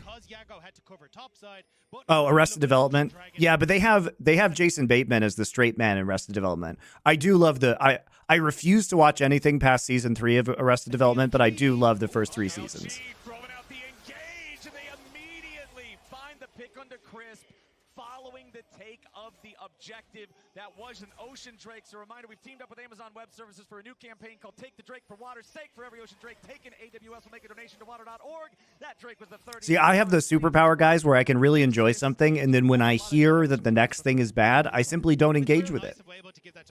I simply don't engage with it. They did not need to be in a position for that dragon. They could have completely left that one aside, and it could have been all right. But the fact they end up trying to contest now gives control again to BLG. Randy's like Hal and Malcolm in the Middle. That's a good comparison. I do love Malcolm in the Middle as well. That's why, you know, people who are too young to have watched Malcolm in the Middle don't appreciate the fact that if you watch Malcolm in the Middle, the fact that Bryan Cranston played Walter White in Breaking Bad was such a mindfuck. Because you just saw Bryan Cranston in that role, but when I saw it announced and I just saw Hal from Malcolm in the Middle be the main character, I was like, what the fuck? What an amazing actor that guy is. He crushes it in both shows. In there in time, I talked about the difference in the jungle farm and how Shun's got the lead in terms of the pacing of that matchup. Down to the bottom lane, Elk and On are doing the same thing. Huge part of the gold lead for BLG is this Varus and Ashe combo. Yeah, the Varus Ashe combo just smoking him. I just really don't like the Lux here, especially when you know Varus Ashe is the bot lane. amount of it is positioned there for BLG, and that's where I'm going to be looking to see can they try and control it. But even Yago as well on the Silas, not a pick that you terribly associate with him in general, but he has had his moments in this pick, and he's got an advantage for himself off of the gold, having that kill in the early stages. And you have to say, Red Side has not been getting the same advantages that we saw in some of the previous quarterfinals. Throughout these drafts, you're going for the early Caitlyn Lux, you're on Red Side, but you're early picking, and that's opening up for things like the Varus Ashe. Yep. Why not play Brand support? It's fine in lane, but Brand would just insta-die versus the pick composition. He would just be, he has no survivability. Like if he gets hit by an Ashe Arrow or a Vild, or a Varus Salt, he's just dead 100-0. Just dead. Like at least the Lux provides some different utility. And the Lux can play from a longer range. Like you can play very effectively over a wall with Lux, right? So the Maokai ulti comes back up into the top lane, and now Bin's going to be the focus here at the very start. Vi ulti trying to buy enough time for the Jax, but it won't work. Arrow comes in from downtown, but Shun's got to run as Yagao wants to make his way up into the mix, but Xiaohu follows, and there's nothing left to find. The Shy on the Aatrox, again, the resources for Weibo going. I don't think that giving the Shy resources here really does a lot for you. And that is not spelling good things for them in this series. Bin has been such a key part of their success all year long. Shun does get in, and he's winning this 1v1, but who cares? Because he pops the ult, the face rush is proc, and Maokai just sprints away over on the Bin. Despite the peeling that's coming through from Shun, he uses the ulti on the Shy to try to buy time for Bin, but there's no way you're going to be able to turn that one around. No. And the Ashe ulti is for nothing, and Yagao has been moving around the map. Would there be a better picks from Jax? Then no. If you have Jax up and you have Bin, I think you just take the Jax, right? Like if you're gonna ban Rumble on blue side and first pick Jax, like I think you're okay. Jax has very few bad matchups right now. But that's the thing, we need to see when BLG's bot lane gets out of the And he should be fine even playing from behind. How many times have we seen Bin go down on Jax and just get absolutely dominate in the mid and late game? You can also just constantly make plays onto the side lane with Vi and Silas to get the Jax ahead. In a great position here, he's gonna have a ton of gold. You've got the opportunity to reset, look for next Rift Herald as well. Just try and continue to keep up this pace. Like, you are going to be in an incredibly difficult situation as Weibo if you don't get access to Elf. He's going to be able to poke you down so successfully. Very, very strong, and we've seen how accurate he's been so far when the camera pans into the bottom lane. Yeah. A lot of these chains are hitting, a lot of these arrows are hitting. We got 20 seconds left until the turret plates fall. Weiwei fires off the ulti from all the way back in his own jungle. Elf's going to tank. I mean, it's just a really bad Maokai ult. Immediate stun and immediate disengage. They don't want to allow the Shy to put that lead back into the bottom lane. Weiwei's the target. Like, look at how this goes. It's coming in. You see the Lux coming down. You see the Azir coming down. TP in from the top side on the Aatrox, but immediate TP. That TP's canceled by Counter-Strike, by the way. TP's canceled by Counter-Strike. And look at this right here. So Elk intentionally takes the root because he has Cleanse up. Blind Counter-Strike. Blind Counter-Strike into the brush. Very nice. This is super good play from Bin. Doesn't even see the Shy. Right? How did I bypass the 720 restriction? VPN to Japan. I have a static IP in Japan.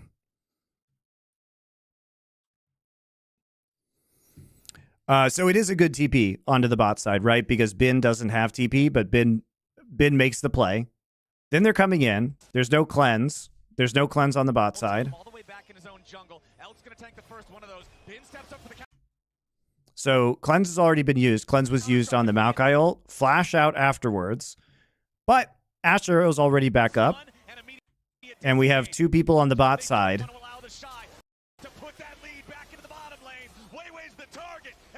And you steal the Maokai ult.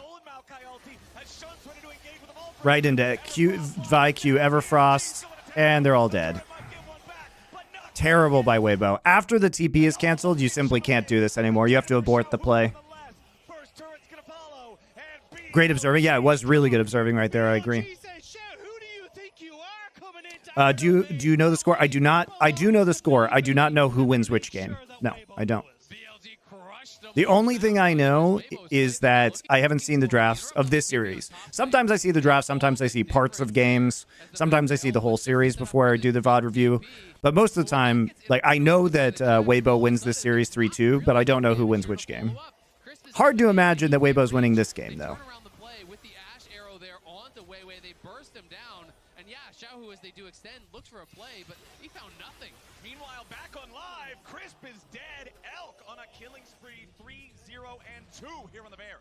And this is where BLG are going to start to get dangerous, because we just said, hey, look, actually, Elk you know who wins game 5? True. Deductive reasoning does indicate that I know Weibo wins game 5. But for all I know, BLG, wins the next 2 and Weibo wins the last 2, right? And it is the Shy versus the world right here in the lane economy snapshot powered by MasterCard. The bot lane for BLG miles ahead. And On is actually going to be really annoying. It's one of those things when you're playing with a Spectral Sickle or the Spell Thieves, and you're able to have push and access to that tower, you can farm your gold so quickly. So yes, the total gold earned from the support item will always end up being the same, but you get somebody on YouTube says watch Severance. I have. It's really good. It just feels so good. You've been listening to me for 10 years. Thanks for all the content. Well, thank you, Charlie White. Appreciate it. Especially combined with Ash's hawk shot, the ability to track everybody on top of it. Their control over the Rift is going to be supreme as the mid lane turret falls too. He's 600 gold behind the Caitlyn. He's doing real well in that support matchup. So, yeah, I think On is going to be a bit of a nuisance that you're going to have to deal with as well. But that control now is going to lead over towards, well, the Dragon and the Shy. Yeah, you can't fight BLG right now. So we talked a lot in the last VOD review we did about the lethality power spikes that we're seeing out of T1. A lot of times they had the Aatrox that Zeus was playing, and, he would be building like Duskblade, right? Duskblade, Hex Drinker. So, pretty attack or lethality focused builds and using the magic shield of the Hex Drinker for tankiness. This is an incredible power spike, by the way, guys. This is an incredible power spike. You do not want to fight BLG right now. So first off, they have all their ults up, right? These are extremely good ults. Second off, these one item power spikes are fucking crazy. So you have, of course, move speed, lethality. You have vision control. You have CC plus him taking Maokai ult, right? And he's level 11. So guess who has a better Maokai ult? Two Sunderers for sustain. This is such an insanely strong one item power spike across all of their champions. Would Kate Senna have worked? I don't know how good Kate Senna would be in this situation. Peeks his head and says, yeah, they're there. I want nothing to deal with this right now. We cannot contest. Yeah, there's no way you can test this if you're Weibo. This is so dangerous, especially when all you have is like fucking Crown Azir, like Storm Razor Caitlyn. No way. No way. You lose this every single time. Look at that. What the fuck is the Shy doing?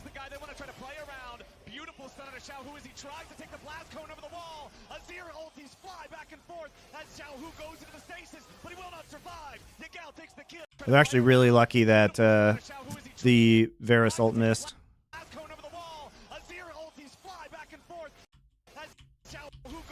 It looks like it was just short. Because if that Varus ult hits, it's even more of a disaster for Weibo. I think they all die if that Varus ult hits. If that Varus ult was just a little bit longer, I think all of Weibo died there. That is a terrible, terrible, terrible fight for them to take. Try to challenge here. They saw the Shy is at a strong point. They thought, hey, maybe we can get a magical fight here. Maybe we can make something happen with the Shy. But they're not able to close the gap into the backline. They're not able to threaten those carries. And it was Yagao who came up with the better Azir ult. Yeah, I mean, the fact that Yagao was able to get in position there is perfect. On with the ultimate over the wall here as well to catch Xiao, who as he comes in, sets. Like, this is so bad. This is so bad from the Shy. Looks like a whip. Accidental arrow hit. And then Takes his zero ult. Set up here. Beautiful pincer. Right. But I don't think To his zero ult. Forces Xiao to use stopwatch. Oh, I can't believe that Varus ult doesn't hit, guys. I can't believe it. was able to set up perfectly to finish off that kill. That's so wild. And Weibo know they've got to back the head. Remember, Vi and Jack still have ult. If that Varus ult hits, it's fucking Jover in this game. Pointing to the winning team on that one. It was BLG coming out on top. And now that Jax is pushing out this top lane, he is still behind, but it doesn't really matter when the rest of your team is that far ahead.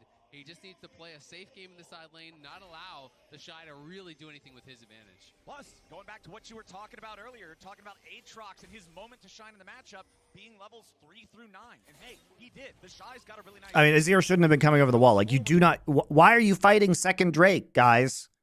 Why are you fighting second Drake?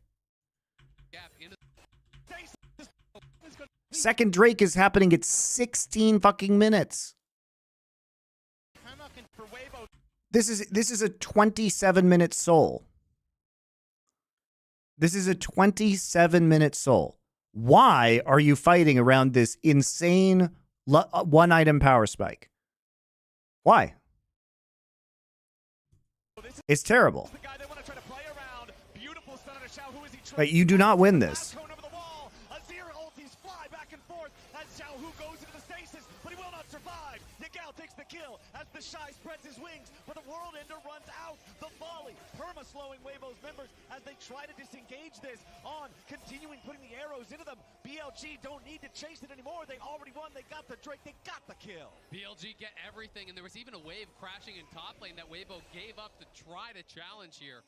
They saw the Shy is at a strong point. They thought, hey, maybe we can get a magical fight here. Maybe we can make something happen with the Shy. On with the ultimate over the wall here. This is terrible. It's terrible. Behind, but it doesn't really matter when the rest of your team is that far ahead. He just needs to play a safe game in the side lane, not allow the Shy to really do anything with his advantage. Plus, going back to what you were talking about earlier, talking about Aatrox and his moment to shine in the matchup, being levels 3 through 9. And hey, he did. The Shy's got a really nice lead, but as the game goes forward, as long as Bin doesn't keep individually falling behind and keeps profiting from the global money that his team is earning through these objectives, the Jax will eventually catch up. Yeah, that's the annoying thing about playing into some of these scaling split pushers, right? When you're playing in against Jax, you're playing against Fiora, even if the early game goes well, you know if he has one good fight or gets some towers or does something like that, he can always take over. He can always claw his way back into the game. But for now, of course, the Shy more than enough ahead to maintain that advantage that he has built to try to keep that going. And really, he's going to be the hope of the team if they want to try to find any sort of way to come back. Well, the Shy goes in for Shun here, but that could be a problem because Yagao is So here's the pick comp collapse onto the side lane. He's going to be the hope. You know, this is what we talked about earlier, where the split push here is just too strong. And you always have pick comp pressure from the Ashe, even if she's supporting the Varus in the mid lane. You know, misses the arrow, but it doesn't matter because he actually, if he goes up, then he gets hit by the arrow. If he goes down, then he gets intercepted by the Ashe Varus. He's just dead. So the game's over. Shun gets the kill. The raid boss is down, and the loot goes over to BLG. It felt like that was kind of on a lower difficulty level, though. When you've got that many people that are there from BLG, it's just not quite enough. It was the intro, yeah. The tutorial boss. You don't have the Asterix gauge completed yet, which is really where you pop off this Aatrox, and as well the amount of control that BLG have on the map. There's no more ads that are going to come alongside them, especially with the amount of damage Light has. It feels like he's... Yeah, the other problem is Weibo's composition is just in a giant power trough. Like, this is the point of the game where Caitlyn, unless she's mega far ahead, really just struggles in the mid game. And then also, until you get, if you're doing the Gore Drinker Sterix build, you have to have 2 items to be useful on Aatrox. So this game's just over. I love what we're seeing from BLG with this bottom lane too. They're doing exactly what you want to see done with these powerful pushers as a duo in the bottom lane. They're just rotating them around the map. Do I know the results? I know the results, but I haven't seen the drafts, and I don't know who wins which games. Keep hitting these spikes with these lethality items that are going to come in faster than the crit items for your opponents. And this is kind of the inverse of what happened last game, where Weibo, you know, we're really light on engage, but they were so far ahead that they just, you know what, let's go to the Baron, let's start that up. Oh, you got to come to us, we're going to take a fight. Now they're in this really tough position where if you're out on the map, like the Shy just was, even as the strongest member, you could easily get picked off and killed. And you also have no way to really get easy picks on someone like Bin, who's pushing up in a side lane yourself. So it becomes very, very difficult because BLG have the engage, will show up to every objective, And they're just going to throw out the Varus ultimate, throw out the Ashe ulti. If they hit the right target, they're going to take that free kill. If they don't, they didn't really commit to anything. And I think what we saw in the last game was, look, Elk and On were just getting dismissed. No, I don't think T1 has been scrimming the Chinese teams, dude, this week. First off, I think they would. I don't think they would, you know, show a lot of strats to teams still left in the tournament. And I've seen some rumors that they're scrimming like lower level LCK teams, but a lot of the higher level teams have already like they're basically on break. You know what I mean? After being eliminated from Worlds. But you definitely don't scrim the Chinese teams because there's no guarantee that they're not just recording your scrims and handing them off to other teams. Like if you're scrimming Weibo and BLG, there's no guarantee that your scrim data isn't going to JDG. I'm not saying the teams do that, but I wouldn't trust it. You know what I mean? I wouldn't trust it. You can't be 100% sure. And I'm just going to put it out there, guys. I know the Korean teams have shared information with each other in the past about opponents. Like, I know the Korean teams have done it. I suspect the Chinese teams have done it as well. Is going to belong to BLG. Exactly. I mean, they're just going to keep pushing up here. Anytime someone does respond to that mid wave, they can move into the jungle, clear out these wards. But they do still have to play with some respect because this is not a Braum that's walking in, it's an Ashe, right? So you still can get burst down. You do still have to be careful. But they're just taking away these peripheral jungle camps, and they are going to get an uncontested third dragon here. Plus, they know there's no opportunity for a play on the other side of the map because the Baron is fully warded up. Even with the Azir, no shot you're going to be able to do anything there. So BLG are just taking it all. And really, at this point, all Weibo can do is just try to get as powerful as possible for that inevitable fourth dragon fight and hope they can turn around. Do I think that's immoral? Yes. But it doesn't matter what I think. It only matters what the teams will do. Bin's not long for this world. The Jax, again, it's been a rough game, a rough couple of games so far for Bin. 2-4-1 here on the Jax now. Can Weibo even get anything else with this, though? It kind of just looks like it's the pick and that's it. Yeah, I mean, Shun was on the bottom side of the map, but I don't think they can really turn over towards this barn and rush it down, especially since you still have... JDG wins the coin toss and chooses red side. I don't think that's surprising. I think red side is very, very dangerous to give to T1. They played red side all 3 games in their last series, and they just completely shat on LNG. They have a ward in the pit plus the scuttle crab vision. The only place that they could go is top, right? All he has to do is sit back at the tier 2, and there's no counterplay for Weibo. They can't really look anywhere. So a little bit greedy there from Bin is punished, but again, not going to really matter in the grand scheme of things unless Weibo can get something more. You know, they need to win a decisive fight, take a bear, and get some sort of a play like that to really start scraping back in this game. Because yes, Bin is having another bad game, and that is concerning, but the rest of his team is having a great game. Yeah. I will say, though, if you can slow down the pace of the game, though, for Weibo, and you get items on towards this Caitlyn, like items onto the Azir, you're going to be in a relatively okay spot. So you've got at least 3.5 minutes. So, is that enough? Yeah, I was going to say, yeah, that's where the pressure then starts to come on. Maybe Xiaohu with 3 can make it happen, but Crown and the Zhonya is going to make it a very defensive build. Well, BLG tried to go for a play there.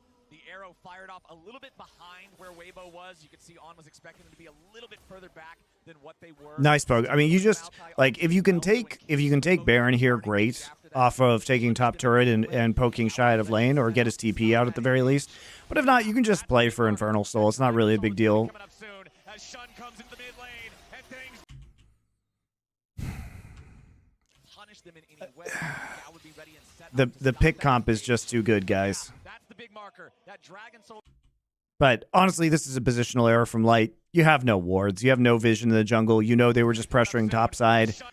You have to assume that this is a possibility. And he just gets stun locked. No point in using sums there either. He's just dead. He's just dead. Now it's Baron time. They're going to force TPs. See that Xiaohu's on bot side, so at least I think you want to force out the TP from Xiaohu. So you start hitting the Baron. It's not going to go down quickly, so Weibo don't need to panic. All right, we're bringing in the TP. They're getting low in the pit. Ready to join us here. On has taken a lot of damage for the Baron. Elk has taken a lot of damage for the Baron. The Shy's ready to fight. He still has Maokai ult. Silas. They have to back off. They can't do this. They need to prep for Drake.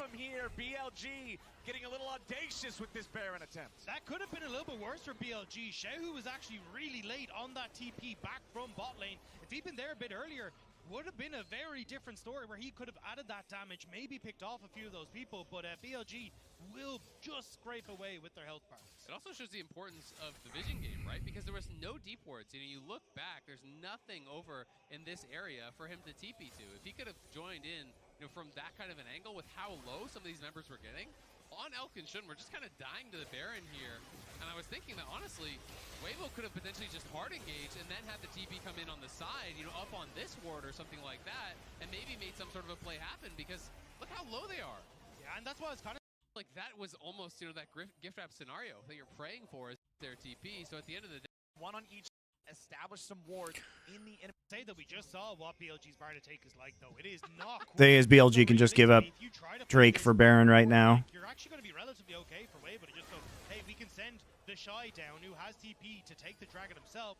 We can just contest the 4 versus 5, and if Shun never goes in, I mean, a TP into the backline onto Elkaron is going to be a very bad story for BLG. Yeah, and I just like getting... Did you lie about the JDG coin flip, or Riot did?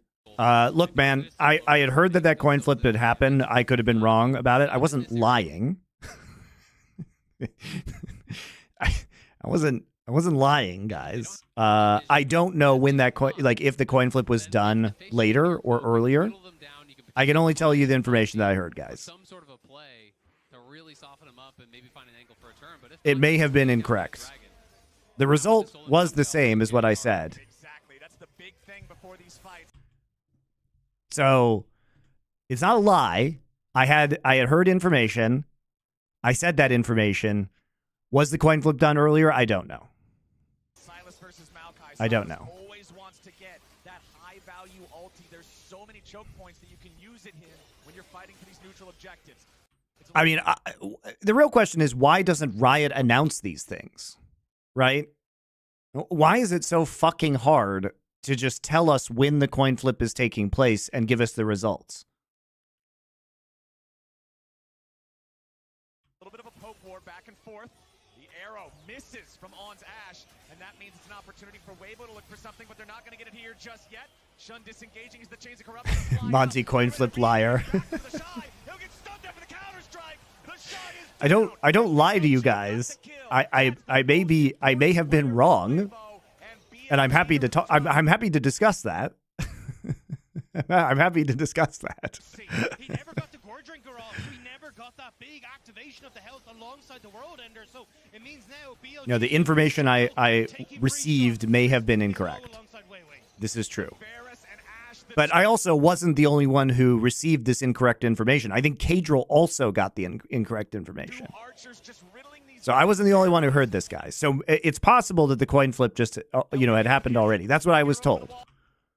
And it was just announced later. But also, Riot never announced it. Riot never announced when it was.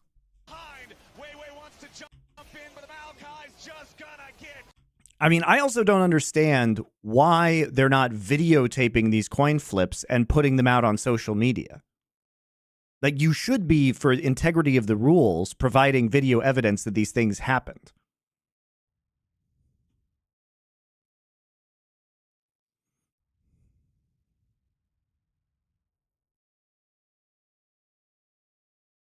You translated the T1 JDG part of your Power Spike episode? Good. Maybe the Korean fans will be less angry now that I predicted T1 to win. Also got flamed for it. Well, nobody actually knows when the coin flip happened because Riot didn't announce it, so I may have been right the whole time. I don't know.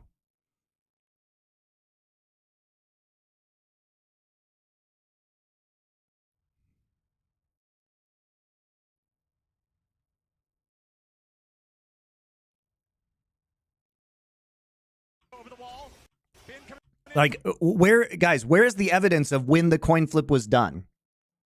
Where is it? I haven't seen it. Where's the evidence? There was never any official announcement of when it was done or the result. From behind, Weiwei wants to jump in, but the Maokai's just gonna get chopped. Ben's ready to bring it in as they have to disengage once more on Weibo's side. Summoner spells are down for life. Crisp is nearly dead too. Xiaohu's got no HP. Infernal Soul to BLG. Flash over the wall from Elk. A rampage for the Varus. Elk goes on. Low along. He never got the Gorge drink. I mean, this composition is so reminiscent of something that T1 would play. Probably not the Jack's top, but, you know, the other four champions are...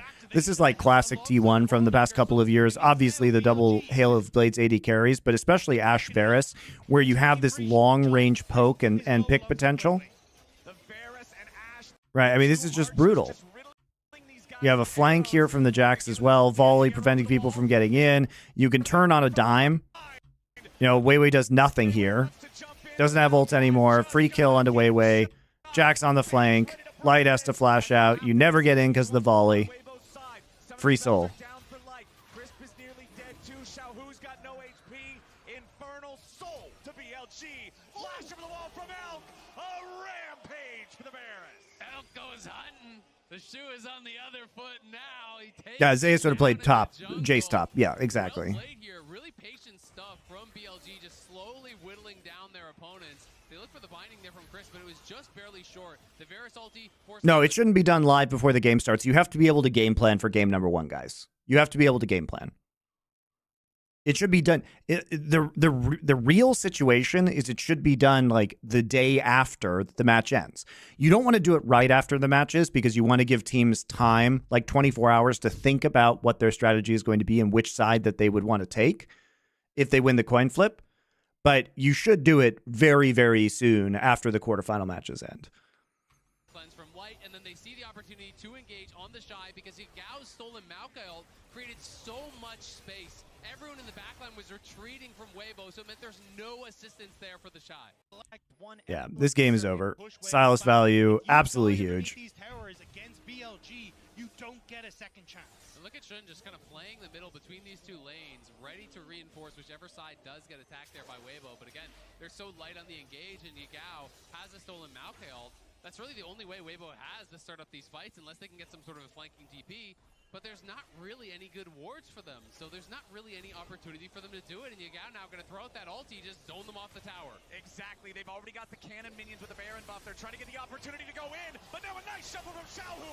They're finally going to get the kill. Elk takes one with him as he dies. The Shy fighting Finn off to the side. The shutdown credit went back over to the Caitlyn, but Xiaohu dies right after. Yagao goes on a rampage. Blastcone gets shut away for safety. It's a 2 for 1.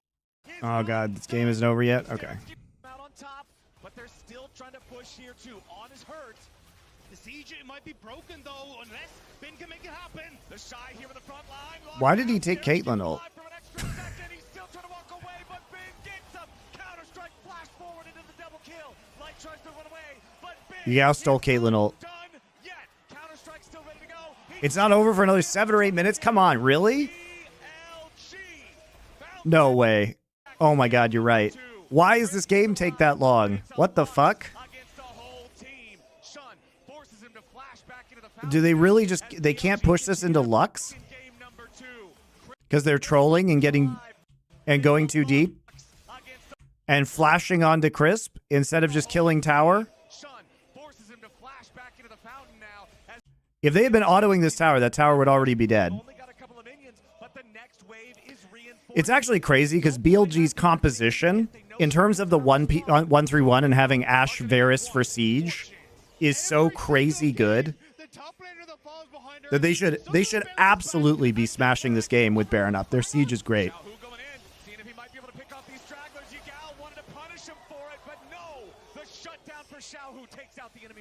It's a good pick there from Weibo, but they're going to need a lot more of that to be able to... Oh, this is a good TP from Xiaohu.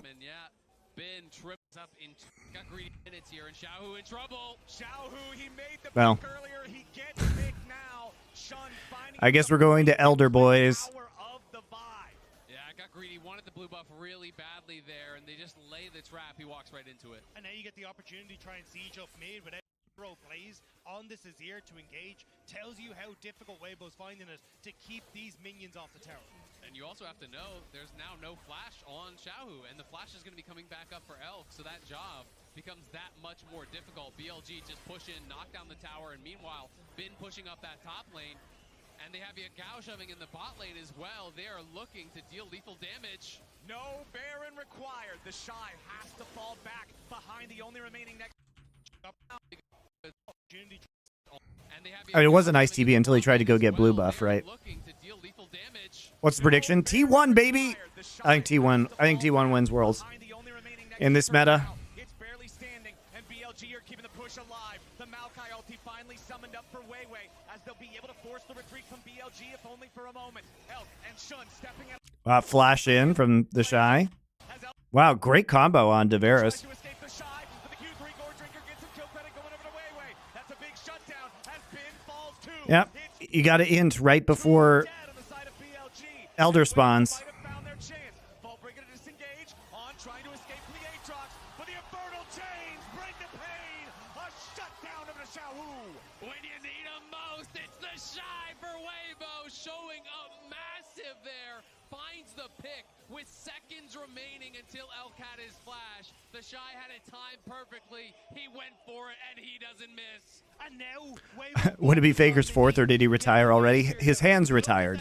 His brain is very much still playing the game. But what a beautiful setup here. You can see if you look at the bot side, On gets the ult tanked up from Yagao, but it means now Elk completely caught out, has no flash. The Shy barely clips him with the start of that Darkened Blade, and sets up beautifully then for Weibo to chase this one down. What I thought about the casting of Worlds, I mean, I've said it before, but I think it's outrageous that you don't have any LPL casters either on the game or on the desk for 3 out of 4 LPL teams in semifinals. Seems extremely silly to me. And you cannot give this up. Weibo have started it, but Bin is behind him. But the casting's been enjoyable, I think, overall. He might just try to disengage it. What is going on? This is a mess. Bin will spend as much of their time as he can. Counter-strike to buy some time while the rest of the team goes after the Elder. Bin doesn't use Hourglass to escape the ace in the hole. Weiwei's trying to go in and steal away the Elder Drake. They're going to kill him instead. Shun goes into rampage, killing him. It's traded back away for Elder. Bin to disengage it. What is It is spawning, and you cannot give this up. Man, they eat this bait from Bin so hard as he TPs into the top side. Look at this. They're like moths to a flame. They just abandon Elder. Like, I get Jax might end the game, so they have to turn back, but it's a good play by Bin. Look how much time he wastes. It's a good TP, honestly. BLG is literally showing they're not. What's wrong with that play? What the fuck's wrong with that play? Nothing. They traded 1 for 1. They get Elder. Now they can get a free Baron and end. Bin could end the game right there. They have to deal with him. They cannot fight the Elder because Bin will just win the game. He's a fucking Jax, dude. Like, he will take out the last 50% or whatever is left on this tower. 30% on this tower. Takes a little bit of damage. The arrow spam's gonna come through. Maokai ulti lands. The Shy's your first target. Sterex ain't gonna save him. The Elder Dragon finds its first victim. It's actually a good TB by Ben. BLG will find the win. So much shit in the main chat. Why? Well, I mean, he misplayed game 1 pretty hard.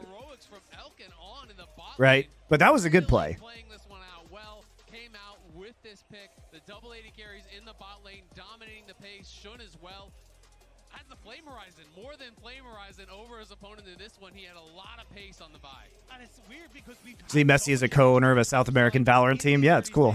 with the junglers, but it has just been Elk coming in with on that bot side, getting that early control, buying 2 items. I'm gonna go get some more coffee, guys. I mean, yeah, it's been 2018 was the I'll be right back.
All aboard the Korean hype train.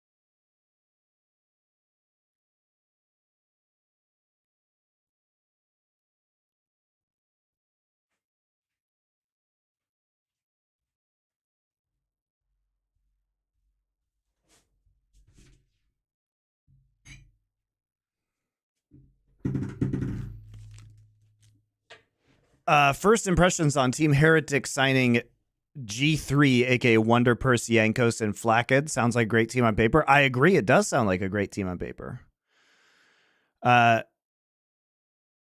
Thank you, No Yeah 96. I appreciate your Twitch Prime sub.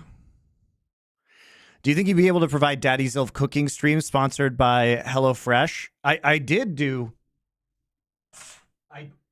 do cooking streams during last off season. You guys didn't watch them. Also, my cooking stream, all my cooking stream equipment is in the States, so I can't. But I did have a 4-camera fucking setup, dude. My cooking streams, those of you who watch them know, they were baller as fuck.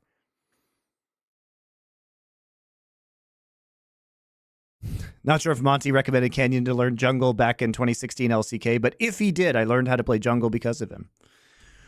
So I didn't do anything. I neither recommended you to watch him, nor am I Canyon. So I really didn't teach you anything at all.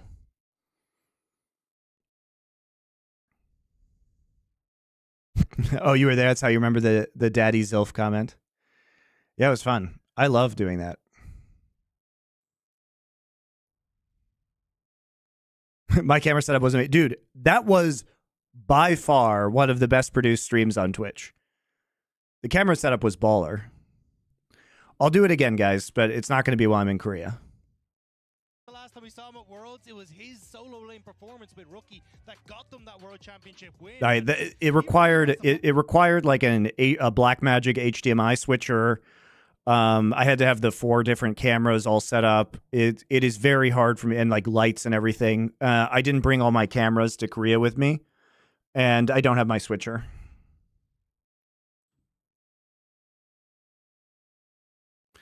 Any update on when YouTube will let Foreplay out of purgatory? Hopefully tonight, actually. What is a good iron skillet? Honestly, Lodge. If you want cheap, Lodge is great. Cast iron skillets are just going to get better over time. If you want to spend a lot of money, then the Smithy Ironware, I have one of those as well. The Smithy stuff that's handmade, I think, in North Carolina is extremely high quality.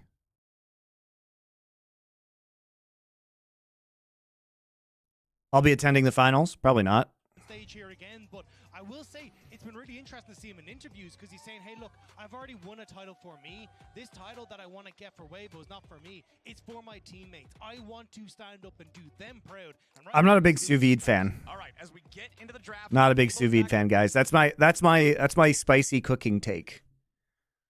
I think sous vide is just a slower way of doing things that you can do with other techniques better. I think it's easy.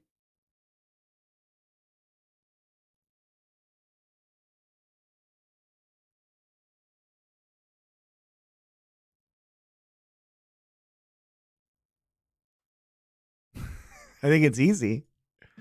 Like, you're just not really going to convince me that sous vide is so different from reverse searing a steak. You're just not going to convince me.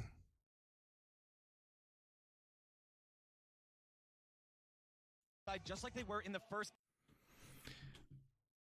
All right.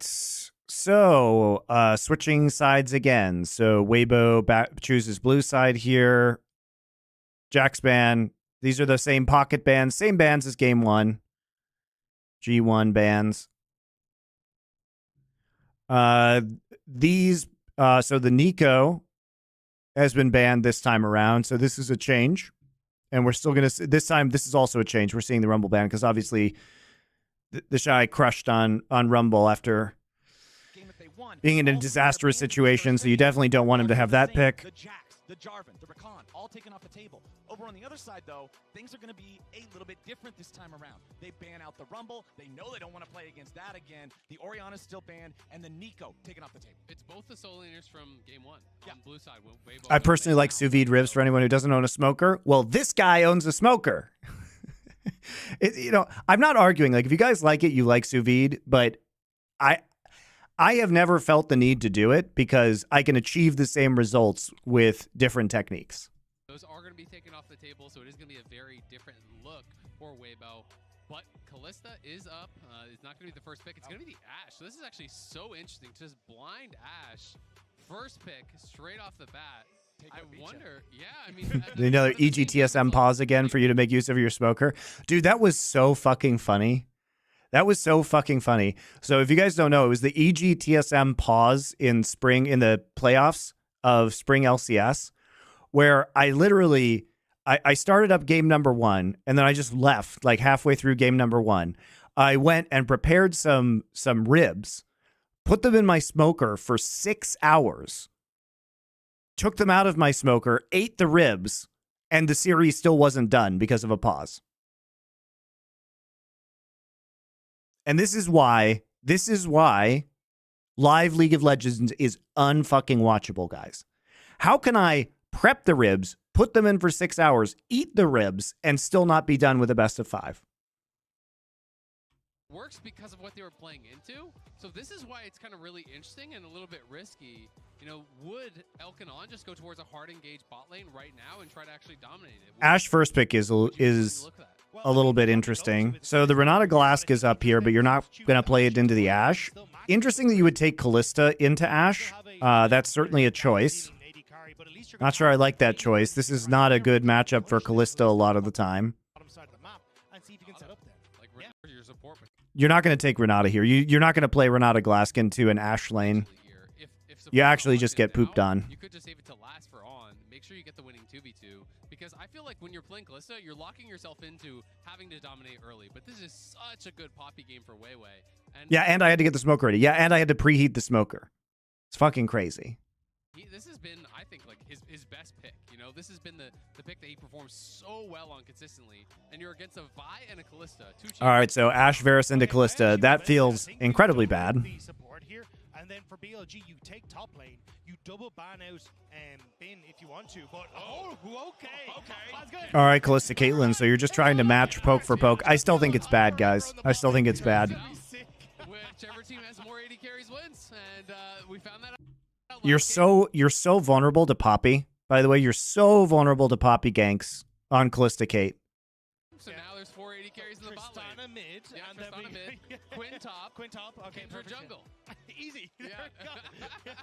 No problem. Well, once more, there is blood in the water in bottom. Both sides? Or are you going to be playing? But when you're playing close, it's like, what are you supposed to do? So I do agree. I think this is going to be a very, very difficult game to play with this Kalista. And once they lock your jungler down towards bot, which does expose you Syndra. Okay, so you're setting up for more long-range poke. I don't know. All right. It's an interesting choice. It's not what I would have expected with Kalista at all. So nope. Okay, back to Aatrox. Blinding your top laner. Syndra goes over. Oh, Graves. Okay. You can actually win a lot of. It's Poppy top. Yeah. Yep. It's Poppy top. I actually really like this. I don't think it is Poppy top. Solid matchup into the Aatrox. No, I don't think it is Poppy top. I think it's Graves top. The reason why is Weiwei is a known Poppy player. Like he's a Poppy specialist, and the Graves top is just going to get Prio onto Aatrox, right? And what they want, like, think about how Weibo executed in the first game, right? They executed well because they had Prio top with the Rumble, and this is their answer to Aatrox when the Rumble is banned. Zeus is banning Graves top lately in solo queue. I saw that. So I think this is an extremely good matchup into the Aatrox, and I think what Weibo's trying to do is to get bot Prio, right? Ignore this. I can write and I think they're trying to get Prio here again, right? And with Syndra, they almost certainly have Prio in mid lane. with available champion picks left. Because these guys banned Ori, Talia, Azir. Ori is probably the Ori, famously doesn't have prior into the Syndra matchup, right? So what does he pick? Feels bad. A lot of early lanes as the Poppy, and then you have really great playmaking. And when you're looking at who would ever attack you, it's a Isn't Aatrox one of the better laners into Graves? I don't think so. I have to look. I'll be honest. I don't know what this matchup is on this particular patch. Right? It's been a long time since we've seen this matchup, or at least since I've seen it. I would think that you would just have pressure constantly with the Graves. According to LS, it's Aatrox favored. I don't know, man. And it's also double 80 carry, by the way. I would think the push would be in Graves' favor early, though. Like straight up, you are just not killing the Poppy. There's just no way Poppy's going to die this game. I feel like Weibo... I guess we're going to see how it works. I'm going to be interested to see how this works out, but if Yegao does not go absolutely crazy or Bin does go absolutely crazy... You definitely are going to get shoved in on the Akali. Like, it feels like Weiwei can just gank whatever lanes and dive whatever lanes he wants. Oh, you donated a few minutes ago? Sorry. It is working. It's just a little scuffed. I think you have to donate like $10, but I will read your donation now, so sorry about that. Let me just pop this up real quick.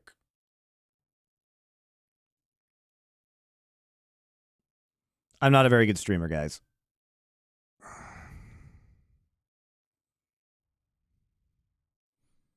Oh, okay. Any restaurants you recommend in LA? Hell yeah. Depends on where you are. Max Weber, thank you for Prime. Where are you going to be in LA? Black Cat Belly, where are you going to be in LA? You also just don't... I read Twitch chat, guys. You don't have to donate. I'll just answer your questions. It's fine. Lakers or Clippers? I'm from Denver, dude. Oh, you live in LA. Where do you live in LA?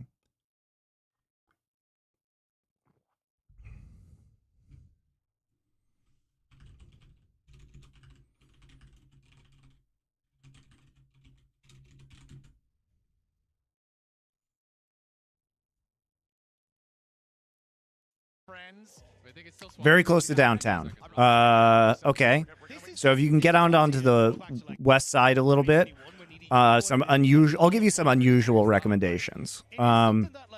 So first off, Hatchet Hall, which is a restaurant I've loved for years, actually got their first Michelin star recently, which is very well deserved. It's a small plate, kind of like farm to table. If you go there, get their white cheddar shishito cornbread. It is the best fucking cornbread I have ever eaten in my life. And they do a lot of kind of like wild game, small plates. They also have a very good whiskey and cocktail bar attached to it.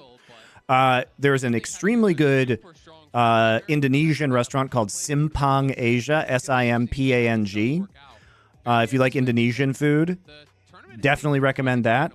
If you want good Thai food, of which there is shockingly little in Los Angeles, Ayara Thai, which is in Inglewood, right by the airport, Ayara, is super good. I talk about Sichuan Impression on the west side. They have one on Santa Monica Boulevard that's actually in LA. They have another one that's in the San Gabriel Valley, but that's if you're close to downtown, that's going to be too far of a drive. With the Graves top lane coming through, we're going to go back to Misfortune Zyra in like 2 games time. Yeah, I can't wait for the Zyra Ashe later on today. Yeah, game 5. Do you think we'll see Nidalee or Lee Sin at this current point? Yeah, probably Lee Sin again. Nidalee, probably not. If somebody was going to play it, it would have been Jun, right? The JMZ. Thank you for your Twitch Prime sub. Simpang, Simpang. IR yes, Sichuan Impression. Dude, the Indonesian food is fucking... Simpang is a... It was literally recommended to me by an Indonesian Counter-Strike player. I asked him where to go for Indonesian food, and he said that place, and it is really good. Hatchet Hall. Hatchet, like the axe. Hatchet Hall. Is when you have a bot lane that is this explosive, right? Your bot lane is going to be pushing Callista, I'm expecting. I haven't seen this match. Authentic Thai food, yeah. And there's so much trash Thai food, man. Like, so I used to cook in a Thai restaurant, and I was taught how to cook Thai food by actual Thai people. I've been to Thailand, and I am extremely picky about Thai food. And like a lot of it's just Americanized crap. And to be fair, I also don't eat out Thai food much because I can make it all myself. Gonna lie, I don't know if you have, but Callista, I'm expecting to be on the back foot, absolutely, and to be really pushed in and getting poked, and to be basically crying for the jungler. And then on the top side, you're gonna have a ranged top laner. Bentet, yeah, Bentet was the one who recommended Simpang to me. To be able to bully Bin and potentially also, right across the street, or right across the street from Simpang is an underrated ramen place called Katoya, which is like very garlicky ramen that's very good. Belderis13, thank you. Can you give some tips for cooking Thai food yourself? I should just do a stream. I have the most banger fucking krapao recipe on the planet. I make better krapao than anybody. Hands down. Sentimiento lol. Thank you for your Twitch Prime sub.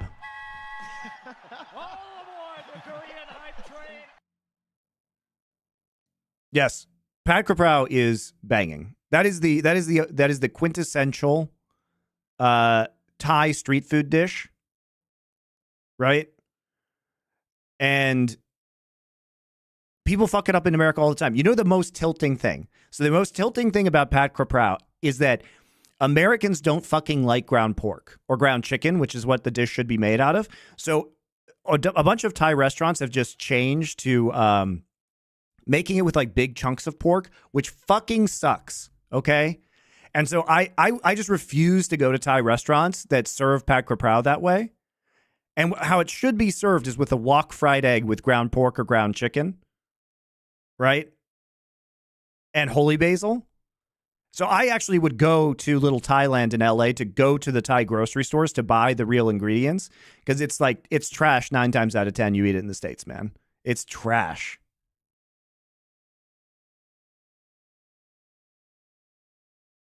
I make my krapao crazy, though. I make it with jalapenos. I was actually taught by a Thai person to make krapao with jalapenos. What is the aversion to ground pork? I think people think it's cheap. I don't know, man. It's delicious. Is Thai always super spicy? It's not always super spicy.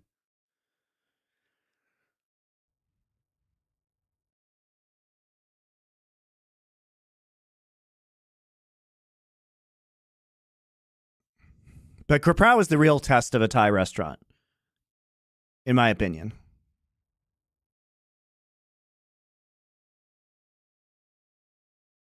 Yeah, it's but I make a fucking banger krapao, guys. I will say, it's not super traditional the way I make it with jalapenos. How did I get into learning Thai food? I literally cooked at a Thai restaurant when I was in college. What was that cornbread that is good? Hatchet Hall, as in Hatchet the Axe, the now Michelin star restaurant in Los Angeles. It is white cheddar shishito pepper. So shishitos are a Japanese style of pepper. Fucking great. Thoughts on Colombian food? I haven't had a lot of Colombian food.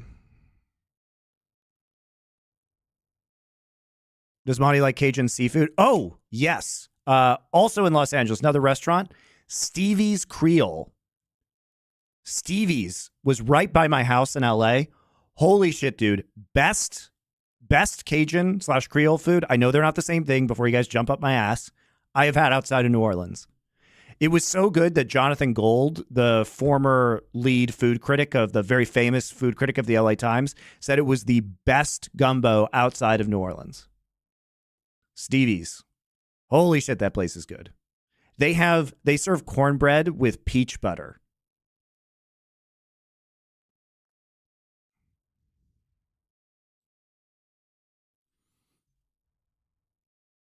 Cornbread with peach butter. Stevie's Creole. And I love blackened catfish. I love collard greens. Love gumbo. Stevie's what? I think it's Stevie's Creole Kitchen. Let me look it up. I think that's what it's called. Cafe. Stevie's Creole Cafe. That's what it's called. It's on Pico Boulevard.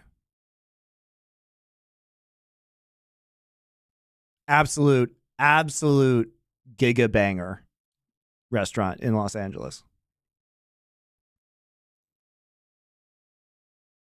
LA is the best food city on earth. I don't like LA, but I've lived in New York City, I've lived in Seoul, I've lived in LA. I've been to most other major cities that have great cuisines, Tokyo, Hong Kong, a bunch of Paris. And LA is the best food city on earth, I'm convinced. And to be basically crying for the jungler. And then on the top side, you're going to have a ranged top laner that if you can win that 1v1 is going to be in a great spot up there to be able to bully Bin and potentially not get attacked at all by Shun if he has to be bot side. Well, that's the thing. Crisp is really good. Pepian, it's a great Guatemalan dish. No, I haven't. The auto attack slows make it very difficult for Kalista to operate. You outrange the Caitlyn with your own slow, and then you're able to trade auto attacks against. Have I been to New Orleans? Yes, I've been to New Orleans. Very good. I love New Orleans. All right, we had a late invade into the bot side jungle coming out from Weibo here as the Poppy is going to start up at the enemy wolf camp. Poppy, I think, is going to try to make it split map. He starts on the wolves. All right, let's take a look at this. So, interesting. This is going to be a battle for bot lane prio, right? So we have a 3-man invade here, trying to clear wards very early on. Going to be a Q wolf start for Poppy as they see that nobody's here. So going to try and do a little bit of vertical jungling, get advantage in the bot side and be able to press it. Push it, right?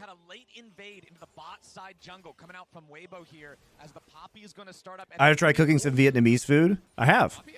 I smoked some lamb leg and made smoked lamb banh mi's that were completely banging last year. Have I been to night market? Yeah, I have.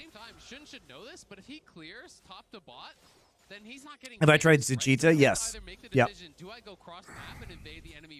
I think my favorite ramen place in LA is Silver Lake Ramen. Also, the advantage of Silver Lake Ramen is it's next to the Thirsty Crow, which is one of the best bars in LA.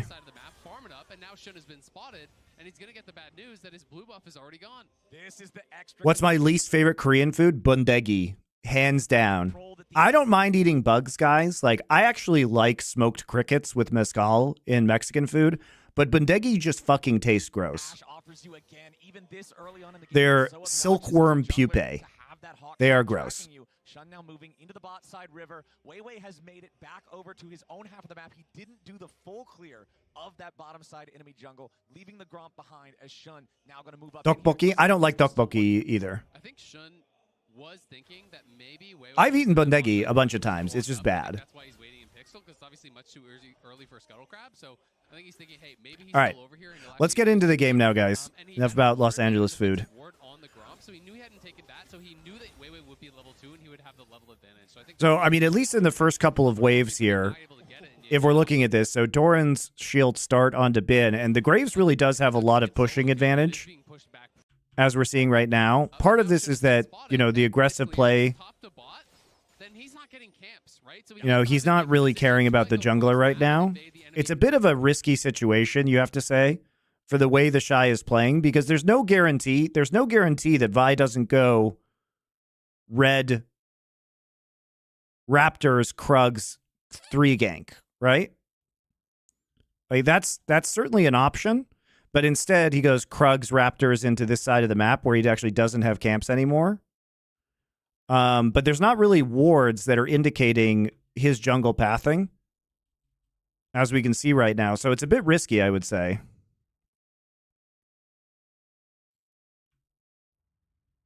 Blue and try to get those camps. Right?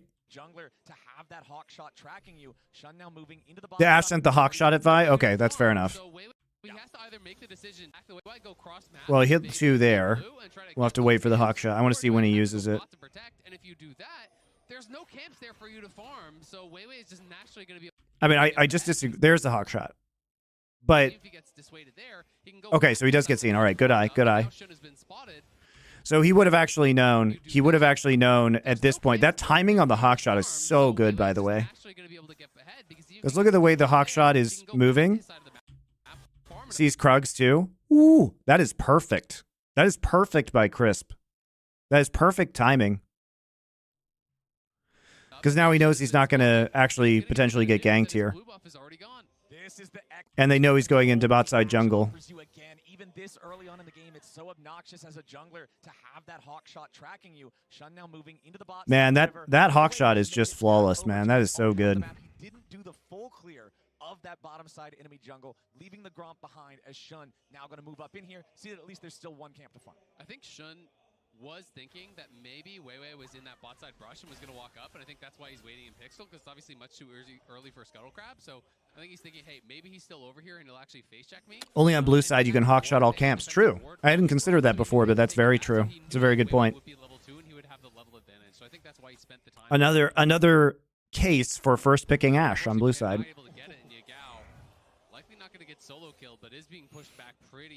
I mean, this is a really hard matchup, right? You know, they can the Syndra can still spam orbs on you while you're in Shroud. Like for Yago, I think of him for like his Zoes, his Syndras, this kind of stuff. He's not a big Akali player, and I'm kind of surprised to see him bring it out here, because as you already said, you need kind of more damage to deal with the front line. And I mean, Yago, he's just going to continue to get bullied the more.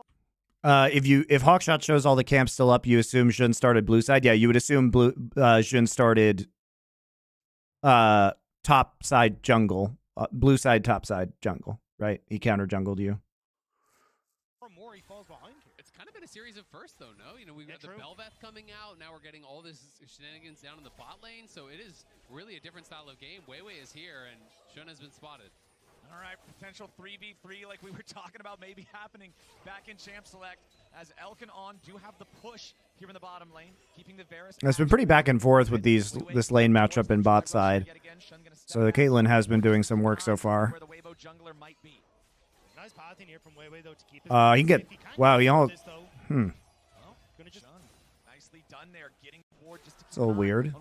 Weiwei's W's have been kind of off, I've noticed. Nice pathing here from Weiwei. A little times at Worlds. Like, why not just W this?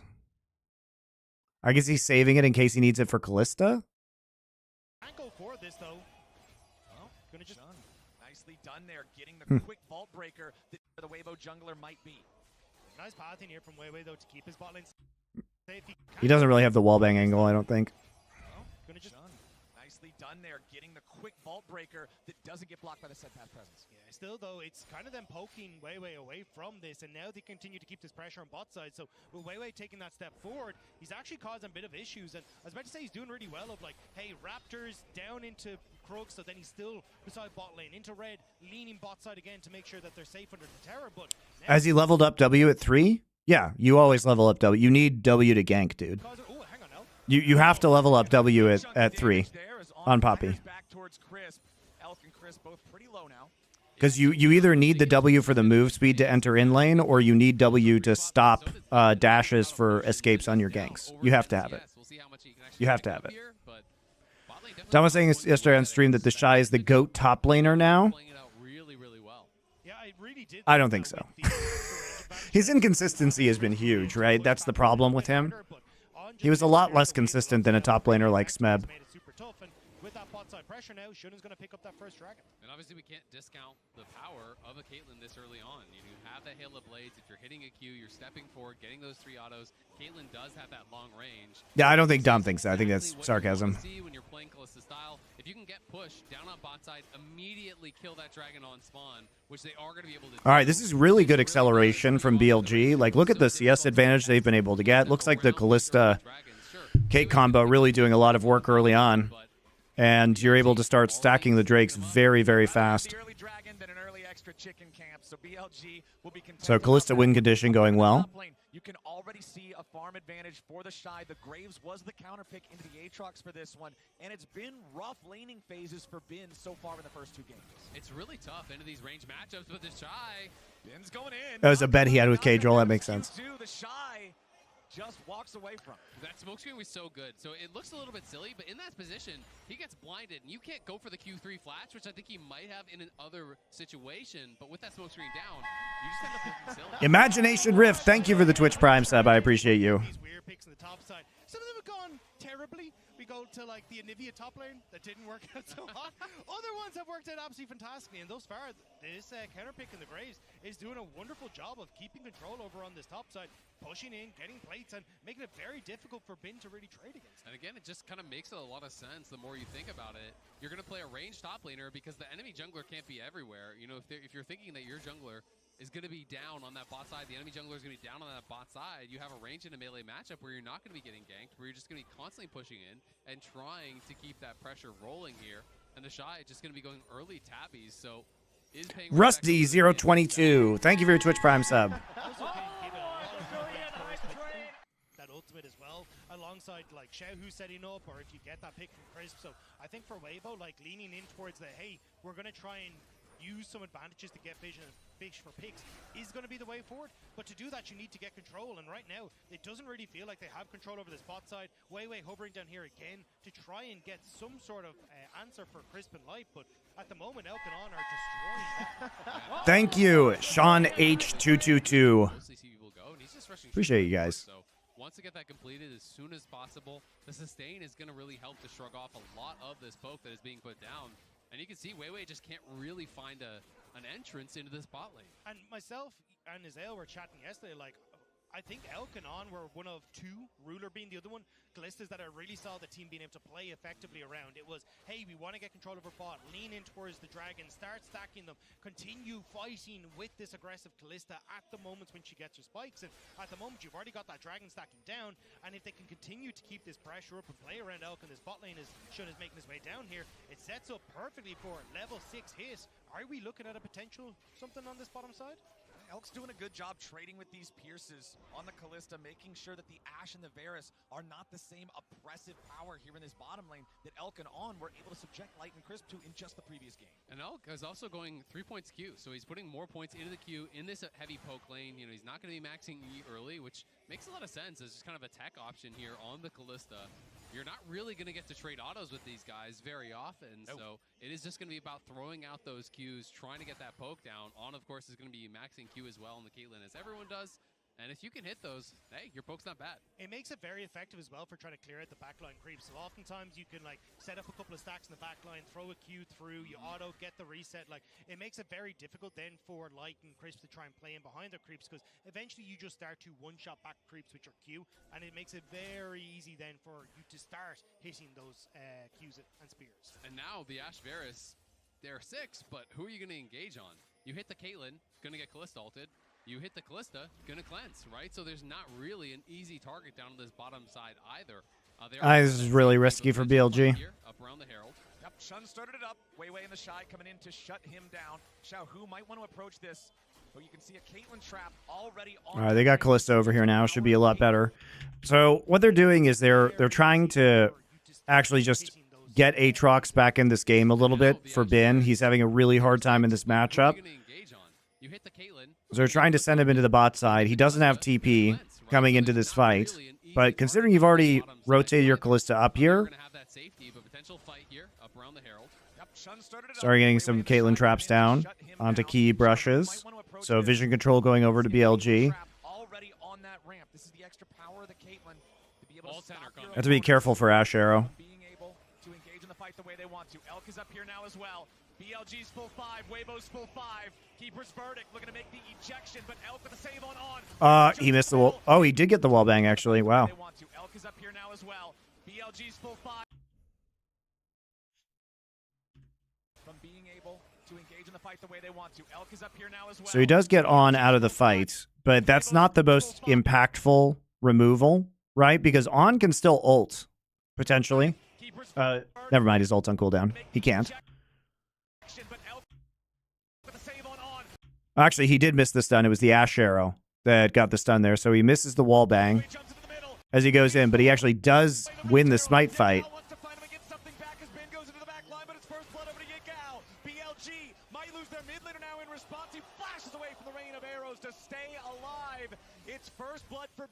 Callista ulted to keep on in the fight. Oh, you're right. Oh, I didn't see that because they turned off. Sorry, I didn't see that because they turned off the Fog of War. Wow, that's really good. That's really good. Wow, you're right. Totally didn't notice that. That's a very fun use of Callista ult.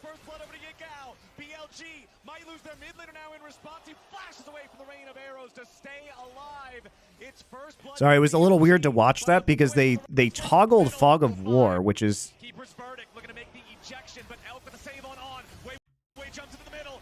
Or it looked like they toggled Fog of War. Maybe it looked like they toggled Fog of War. That ramp. This is the extra power the way they want to. Elk is up here now as well. It looked like they toggled Fog of War because he disappears into the black. So it's a little visually confusing. That's why I missed it. That's a very good play. Thanks for pointing that out. BLG might lose their mid laner now in response. He flashes away from the rain of arrows to stay alive. It's first blood for BLG, but objective over to Weibo. The phase rush waddle was nearly effective for Weiwei, but Yagao able to shut him down as he tries to exit out stage. And Yeah, it's not Fog of War. It just looks like it. It looked like they did because he disappeared into the blackness. But it was just the Kalista ult. That's why I was visually confused. Yeah, the ejection coming through, and Caitlyn just went to outer space. Caitlyn was gone. I was really confused as to where it was going to end up. Ends up not being that far. Yep, does get pulled back out from that Kalista ultimate. But at the end of the day, Weiwei is able to get the kill on the Herald, picks up the eye, procs the phase rush. Those little legs were hustling, but not fast enough. Now back up in the top side, it's Elk and On deciding, all right, we're not just going to let the Shy take over. Yeah, this is still a pretty good game state for BLG, though. I think it's a little awkward that they had to rotate up here because of Bin losing lane, which means that potentially their dragon stacking goes a little bit sideways. But it seems like they're going to be able to get it anyway. There is a chance, though, that because they make that move, that they just don't take Dragon on this side of the map, which would be pretty disastrous because BLG really wants to accelerate this as much as possible. Look at that, 21-minute soul. And it feels like, again, Bin is in a position where you're kind of wondering how much value are you going to have in this game? He is really in a tough spot, and he's just stacking up those long swords. We'll see if he is going to go in towards a lethality-style build. I mean, hey, if you can get into the backline, there's a lot of low-mobility champions there between the Ashe, the Varus, as well as the Syndra. But the Shy is just relentlessly pushing here and is going to be in such a great spot. The Shy Graves going to have to get a lot of work done in this one, I think. If you have the Vi, you have the Akali. These two champions are excellent at destroying immobile backline targets. If they can get ahead and find that pressure like you're talking about on this bottom triangle for Weibo, it's a big deal. The other thing is, you're going to have to really identify who is the best target to go for because there's so much DPS in the Weibo composition. When you look, They're really trying to get the advantage pressed here onto the Shy. And look how much gold he's going to have. He's already 1,400 gold up. This is pretty crazy. There's Graves, there's Syndra, there's 280 carries in the bot lane. So if you're all focusing down on one target, you might just get deleted by the other three. First turret over to Weibo, thanks to the Herald being summoned up in the top lane. They've got over a 1,000 gold lead here 12 minutes into the game. This is not a PvP-heavy game number 3. Only one kill on the board, 12 and a half minutes. I think the thing is, though, the dragon stacking for BLG will come back to bite them. If you get an Ocean Soul for BLG against the amount of poke that Weibo has, it's going to work out beautifully for you. So Weibo have to start finding ways to disrupt Delk and On from not just continuously getting this pressure around the map. Well, and that's why I expect them to now take this lead from the Shy and bring it down to the Third Dragon. I am expecting them to contest there. We'll see if they do it. I really do love split map scenarios like this, where one of the side lanes is ahead for both of the teams, because it creates very interesting win conditions. And especially when it's a carry top laner, we're really going to have to see a lot of good play from the Shy. Of that objective, really worth it for your team by showing up huge in a team fight. Serrated Dirk, second item there. Started it up for the Shy as he and Weiwei are going to look for Bin. World Ender as he tries to get away through the smoke. Minion Wave arrives in time to block any more follow-up bottom attacks. Oh, finds Elk, but he's just a little bit short. That hurts. And he and On keep the pressure going into the bottom. Shun is here as well, though. Will be spotted as he hops over on the wall there, but he's now in this bot side. Actually looks like he wants to go mid and maybe punish the fact that, well, I was going to say Xiao, who is pushed under his tower, but with how healthy he is, I don't think he can do particularly much. And Yagao is going to get pulled to top side. You can see him on the map trying to bail out Bin, but Bin's in trouble. Bin just walks up, immediately punished for that, forced to flash away because the steadfast presence would have blocked the Umbral dash. Yagao's rotated up, but it's way too late. The tier 2 turret's already down. Nice moves from Weibo. Yeah, I mean, I would say Bin was too early, more so than Yagao was too late, because Yagao is making the roam. Bin just kind of walks up very confidently with no ulti, loses his flash and wastes the timing on the roam, because then Yagao has spent that time for nothing. With Bin that low, he can't go in. There's nothing he can do there. And now Yagao's in trouble as he's going to force away from this turret as the shot says, hey, I'm going to do the exact same. You've also got Weiwei over the wall, and Shun has kind of fumbled a lot of the plays here. Tries to hover mid, can't really. Putting such an emphasis on stacking as much gold as humanly possible. And we have to see, is it going to be the investment now towards this dragon? Because that next dragon is going to be up in 120. Look at the lane economy snapshot. 2,400 gold lead basically up in that top lane is enormous. And he's just been getting so paid. The locket done now for Weiwei as well, which I think is super smart, because you are not... Will Monty stream the T1 game tonight? No, because I don't have co-streaming privileges. But I will be reviewing it tomorrow. They survive and can peel for each other with damage. Elk flashing out of the way of the enchanted crystal arrow. Remember, he already used the cleanse on the last one, so this time he had to use the flash instead. But I think the Graves pick is really interesting. I'm not sure that the Storm Razor is... I would have thought that this would be more of a BT angle. You know, like BT shield bow. For some more frontline threat. So it's I'm not sure, honestly. I mean, it's not like we've seen a lot of it. So I'm evaluating it as we look at it. That's a major summoner spell that's down for the BLG AD card. Did I try to get co-streaming? It would be 100% fruitless. There's no chance they give me co-streaming. Zero. Are you still confident that you can be able to take it? Because Bin is not going to be very useful. Look at his itemization. He's basically got nothing. The Shy is nearly on 2 full items, and Bin doesn't even have as much of his second item. Yeah, I mean, the Storm Razor seems fine. Doesn't have as much of his first item as the Shy has of his second. Came from YouTube content. Oh, thank you. Well, welcome, Dynamo459. I appreciate you. I'm live streaming on YouTube right now. What am I drinking? I'm drinking coffee. Thank you, YouTube. Distracting the enemy team while the rest of the squad took Elder, but his early games, his lane phases. What did I do to piss off Riot so much? Criticize them for valid reasons. That's what I did. Didn't accept their garbage treatment of me and garbage pay, and then publicly criticize them about their garbage treatment of me and garbage pay. As the Drake is started up, Elk with a save, making sure that the unleashed power cannot kill off the Caitlyn. Weibo know that they would be 4v5 in this. The Shy is their strongest dude, and he's on the other side of the rift. So this should be Drake traded away for Herald. Weibo again continuing along this line of flood your team with as much gold as you can get, using the Rift Herald immediately here in the mid lane. Wanted to crack the tier 1 turret, but BLG is stepping up. The tier 1's gonna fall. The win condition for BLG is going to be a little bit scary, though. Oh, nice ult onto the Aatrox. They try to engage, but Weiwei's doing a great job stopping them. Oh my god, the Shy. Graves Q is very high value. Graves still has ult. Graves still has ult. There he goes. He used it. Ooh. They tried to separate Weibo, but it came back to bite them. You could see Shun engaged onto the Poppy, thinking, hey, if I can keep this Poppy from getting that steadfast presence, Yagao can operate in that backline. But instead, Shun gives his life. Yagao can't get the damage off, and Weibo able to turn it around. Did I name yourself after the Monte Cristo sandwich? No, I actually hate the Monte Cristo sandwich. I hate it. But I did name myself after the Dumas novel and the character. Do you ever rewatch my old LCK cast? Yeah, I do sometimes. That might be something we do in the off season, you know? Have some fun revisiting some old games. Doing some historic bangers only. Sounds like a fun thing to do in the off season. Does get the knock on the wall there against Shun. They're able to burst him down, but you can see Yagao is causing chaos in that back line, and now we're just setting up for this massive fight around the Ocean Soul, because if you give over Ocean Soul, you're only 2k ahead. It is worth way more than that. Even the individual stats for the 3 dragons is worth about... Bring 2 Shens back? Oh, well, Doe and I are talking about doing a complete Baldur's Gate playthrough together.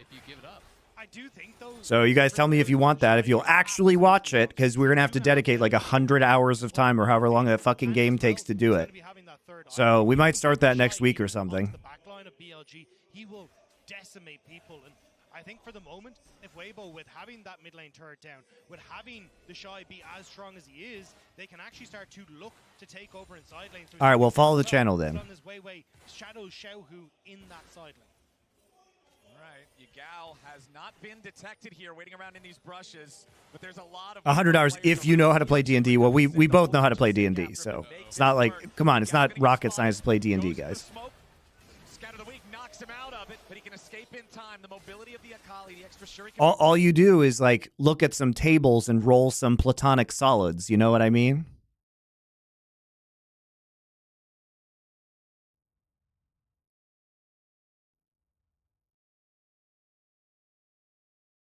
I will skip work to watch. No, don't do that. Whole kitchen sink after him to make this.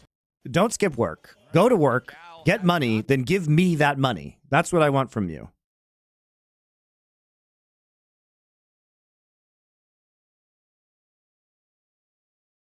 We'll figure out a YouTube channel. We'll figure out a YouTube channel.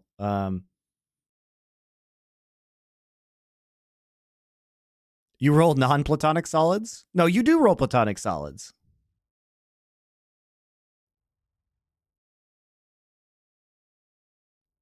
Been detected here, waiting around in these brushes, but there's a lot of Weibo players around. BLG would have to send the whole kitchen sink after him to make this work. Yagao gonna get spotted, goes into the smoke.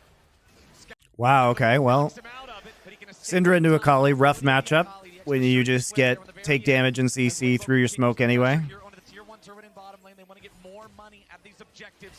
It's barely hanging on, but they need another wave to finish it off. They'll be able to keep this pressure up, though. Bin coming in over the wall will be spotted, but honestly, for the moment, what do I think of LS? I think LS is good. I mean, I've known LS for like 10 years. Has no flash, has to use the stun. The engage coming out from the buy as Sean just immediately gets shut down, but they will trade him away for Weiwei. Both junglers out of the picture, but Weibo still gets that tier 1 turret, the objective that they came for, going even on. Siege really going in their favor right now. This Graves is kind of just unstoppable. Take all that damage. Yes, he will go down, but you're then not able to follow up because that's really your sole engage tool unless Oak wants to send on in. So Weibo able to get the bot lane tower. You'll see the TP coming through from Yagao onto the top side, though. He wants to try and answer for the turret on the opposite end. And Weiwei is going to get harder and harder and harder to actually take down as he's starting to build up armor now. He obviously has tabbies. He's going in towards Sunfire because you are full physical on the other side. Yes, there's Akali, but Akali cannot realistically ever win a fight where you're hitting the Poppy. Like, it's just not going to happen, right? So the only people that are going to be hitting you are physical damage. And as long as Weiwei is keeping that gold accelerated, it's going to be tough for them to answer. Shun is able to find the one pick, but it's going to cost him his life, and they lose the tower anyway. Yeah, I mean, it was everything sent in, and you can see immediately Xiao, who already has a ton of those orbs on the ground, he's able to pick off Shun alongside the rest of, forcing the rest of BLG back. And I think now you're in a position. I'm very curious how this next fight's going to go because Ocean Soul is going to have a lot of value for BLG against a lot of the poke that's coming in from the triple lady carry on the side of Weibo plus Syndra. So I think Ocean Soul sounds pretty darn good here for BLG to kind of get sustain for future objectives. It's going to be pretty crucial. 40 seconds, Shy recalling now. Does have TP up. Starting off with a little bit of poke onto lights. The power of the Shy in this fight will be critical. You can see he doesn't have the third fully completed item here just yet. Shun with a quick little bit of a trade onto Weiwei, but it's BLG with control of the bot side river. Having that priority more important for this squad than it normally would be because of the fact that you have Caitlyn. You want to be there first. You want to set up the traps and give yourself the best possible chance here on this. Yagao going in here after Shy, but the Shy gets away. Okay, so a lot of, good early poke damage down onto Weibo. It looks pretty promising for BLG. Shy actually super lucky that Honeyfruit was there. Doesn't have that much sustain in the kit, but now BLG starting this up. They want to try to secure the soul here. Their AD's not with them, though. Elk's in a bit of an awkward spot, and Yagao's threatening the flank. Elk's coming around from the side. Elk doesn't have a lot of spears in this yet. It could be a problem. Ocean Drake started up. A little bit of poke coming out as On Lots of poke. Posing a threat here from the side. Wants to try to distract him long enough here. Jun just flashed out. No, what? No, he queued out, I guess. Ocean Drake started up. A little bit of poke coming out as On loses half HP. Yagao posing a threat here from the side. Wants to try. So he ults onto Poppy. What he's doing right there is he's stopping Poppy ult. Oh, no, he did flash. Okay, so he does flash out, trying to avoid some of the Syndra damage. Oh, it's just not quite low enough. It's not quite low enough to execute with the Callista. Drake over to Weibo finally as Weiwei goes in for the tackle on Dawn, but he won't get him as he goes back over the wall, and now Yagao having to run from the Shy. It's a 12-gauge goodbye, and the Shy and Weibo take the fight. It was entirely spread out. That's the power of this poke, though, guys. It's so the poke is so oppressive from Weibo. The poke is just so oppressive.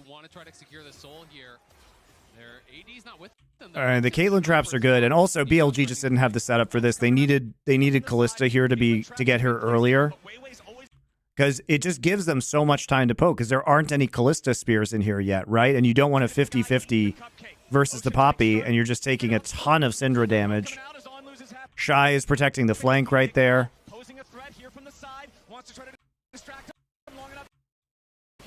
But look at the poke damage that comes through. Syndra ult also coming through. Jun had to ult Weiwei, because Weiwei's channeling. He doesn't want to get knocked out, so he ults the ulting Poppy.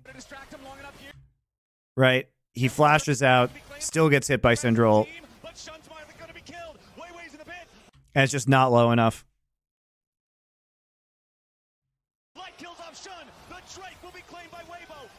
And great flank, honestly. Great flank by Bin, but Zhao, who has the stopwatch at this point in time, so he doesn't get much value. The Shy is just absolutely terrifying. It was entirely spread out, but the fact that Yagao could not get access to the backline the way he wanted meant that Weiwei could... No, it's just Baron. You know, if that Callista is there a little bit earlier and they get Ocean Soul, maybe this game is very different. I think this was a winnable game for BLG, but not any longer, right? They get absolutely clapped here.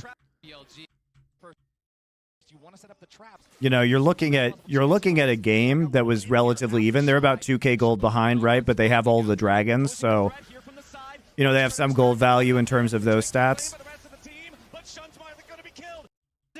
But after this play is over, they're down by like 6K. But this guy's been so insanely good on the Poppy, and you'll see it here again. Yagao tries to threaten the Shy, forces him back into... They also have very weak engage. They have very weak engage, BLG, with this composition outside of the Vi. And when the Vi uses ult just to not get Poppy ulted, then you have to have the Aatrox on the flank, or you just lose the poke war. You can just get poked forever, right? But this guy's been so insanely good on the Poppy, and you'll see it here again. Yagao tries to threaten the Shy, forces him back into River, but Weiwei then steps up, and Weiwei's going again! We're already back into live as the Callista ulti is going to be used to save on. Elk kiting back, trying to get the distance here. The Shy's ulti doesn't have the damage there to kill off the BLG AD carry. But remember that Bin's still dead for another 10 seconds. Enchanted Crystal Arrow has found Yagao. The follow-up CC, scatter the weak, and Yagao is the one who eats another face full of buckshot. The Shy absolutely dominating this game here in the grave. Do you think JDG will stick to engage supports against T1? I think if they do that, they'll lose the series. Closer and closer to pushing this series towards match point. BLG have got no answer. Right as Bin comes back to life, Yagao gets picked off, and it feels like BLG just has not been able to... Yeah, I think the Lissandra would be better here for Yagao than the Akali. The Akali has just been kind of useless. If you're going to lose lane, you might as well have something that could potentially hard engage later on. Because what's the Akali supposed to do here, right? Nothing. Like, got absolutely bopped in lane. Can't stop any of the poke damage, right? Like, you can hit Varus, you know, piercing arrow. You can hit volley. You can hit Syndra Q, Syndra stun. You know, you can hit Graves Q. Like, what is Akali hiding from in Shroud? You don't actually stop any of the damage. You're just playing like DDR in your Shroud, dodging skill shots. Here's the TP though. This is going to be the final fight, I think, potentially. All right, Yagao needs to find a massive angle here as immediately it's like getting engaged on with a Vi ulti, followed up from the damage with Yagao. Weiwei now trying to get away, but Bin leads the charge here with the Aatrox. Shun can't keep chasing any further. I mean, this is as good as of an engage as they're going to get, right? Upfront poke damage. All right, where did the Caitlyn ult go? So difficult to try and find that answer. We already saw how desperate they looked trying to take the tier 1 on boss. Oh, I just got absorbed by Weiwei. They need to try and defend the tier 2, but it's gone. Here's the TP though. This is going to be the final fight, I think, potentially. All right, Yagao needs to find a massive... So they're trying to kill the Varus instantly, but they're just walking in past the Shy. And the Shy just gets into the back line for free, zones them out, And then you can turn here, and he's just too strong. He can kill everybody. Nice wallbang by Weiwei. Charging from the A truck, Shun can't keep chasing any further. Chris trying to escape the Akali, but he can't do it quite yet. Ben has no damage, has no chance, has no right to be there in that bottom lane when Weibo's this far ahead.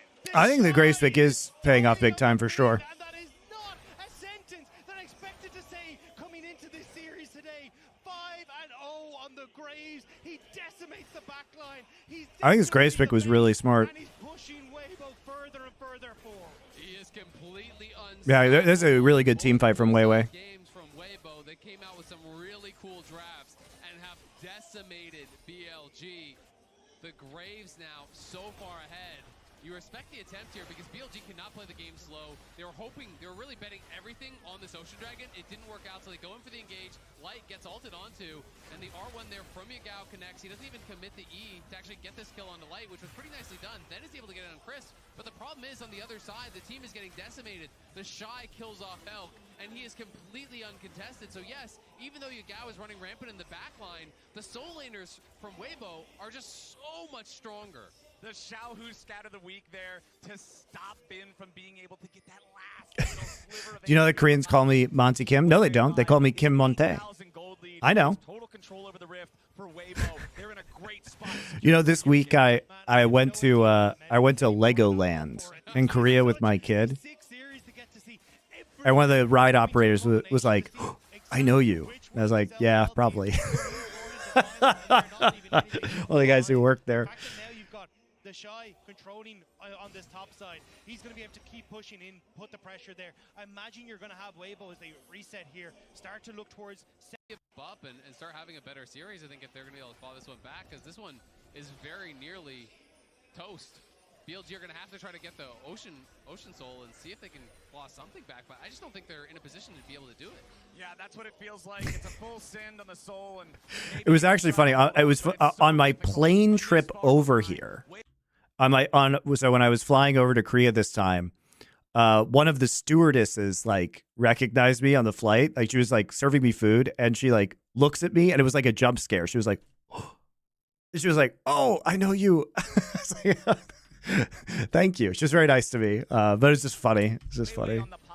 The mega tank there in the front line. You already said it earlier, Azale. You can really only hurt him with the Akali when he builds like this, but that's not going to be a viable plan. Again, they have to try to keep... Yeah, you guys are talking about draft diff, but honestly, like, there was an opportunity for BLG to win this game. I think they had a good plan around this Caitlyn lane into Varus Ashe. Remember, they won last game with the Varus Ashe lane. And so they're really prepared for Weibo taking it away, and they had a big advantage. That's why they got all these early Drakes.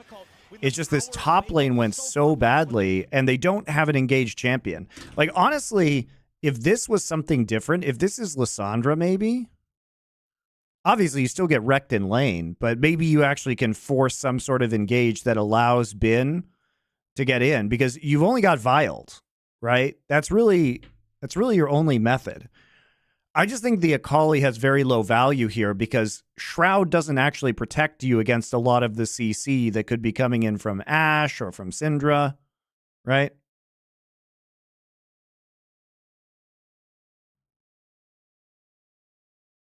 So I think the draft is just kind of wonky. And therefore, they can't actually capitalize on the Kalista advantage that they have. Yeah, Nico was banned, I'm pretty sure. Oh, yeah, Nico was banned. Nice ult. And the thing is, if you ult the Vi, then they just have no engage. I mean, that's a super good block from... Weiwei plays this really well. Look at this. I mean, he's a known Poppy player, but... Look at that. Blocks him with the W, out of vision. Hey, look how he plays this. He's just dancing around the edge of the vision. So when they come in, Jun immediately gets blocked, right? And he starts the channel. The stun comes in here for Xiaohu, right? Oh, it's from the Ashe arrow. It's from the Ashe arrow. So he gets stunned, and then he just gets booted out. Allows the channel to come through from the Poppy ult. Talia was banned. Talia was banned. Right behind him as Yagao went in the back looking for life, but the Akali has no damage. He can't get the assassination. It's the Drake. It's too Incredible today. No way. Kind of Yeah, the Talia was banned, the Nico was banned, but they were all banned by BLG, right? They're feels like they kind of fucked themselves.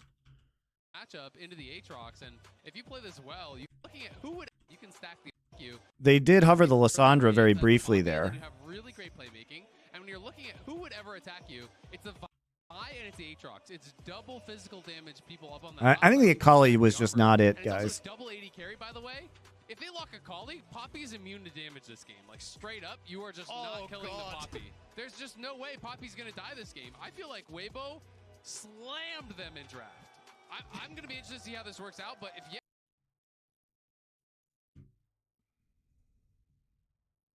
And bring us to Silver Scrapes. All right, guys, I need to go grab some food really quick because it's 2 p.m. my time. It will be very quick because I already have some rice ready, and I'm just gonna heat up some pork belly that I made. So probably like a couple minutes, and I'll be back.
All right, here we are. Got my delicious. Oh, here we go. Got my delicious samgyeopsal pork belly with kimchi and rice.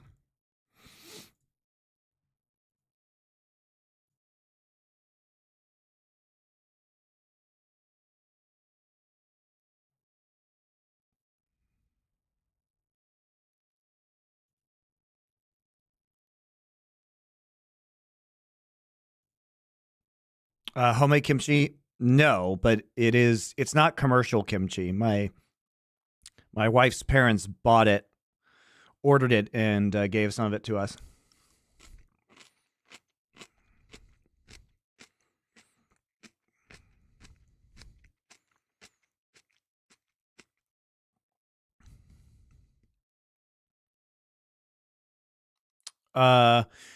Figure only's played 3 champions. I don't know if he has to play more than that, right? Like, the bot lane is so dangerous in terms of champions needed to ban, and so is Zeus at this point in time that, you know, he might just have to play. I mean, he hasn't played Nico yet. He's played Azir, Orianna, and Sylas, right?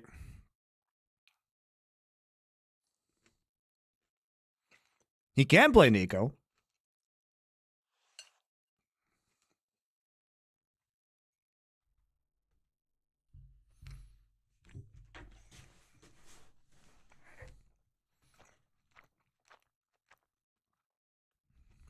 I have made my own kimchi in the past with the help of my mother-in-law. Made some fucking amazing. Her kimchi recipe is so banging, it's ridiculous. Once more, it's the Rumble immediately banned away by them. Nico banned out by Weibo. Second.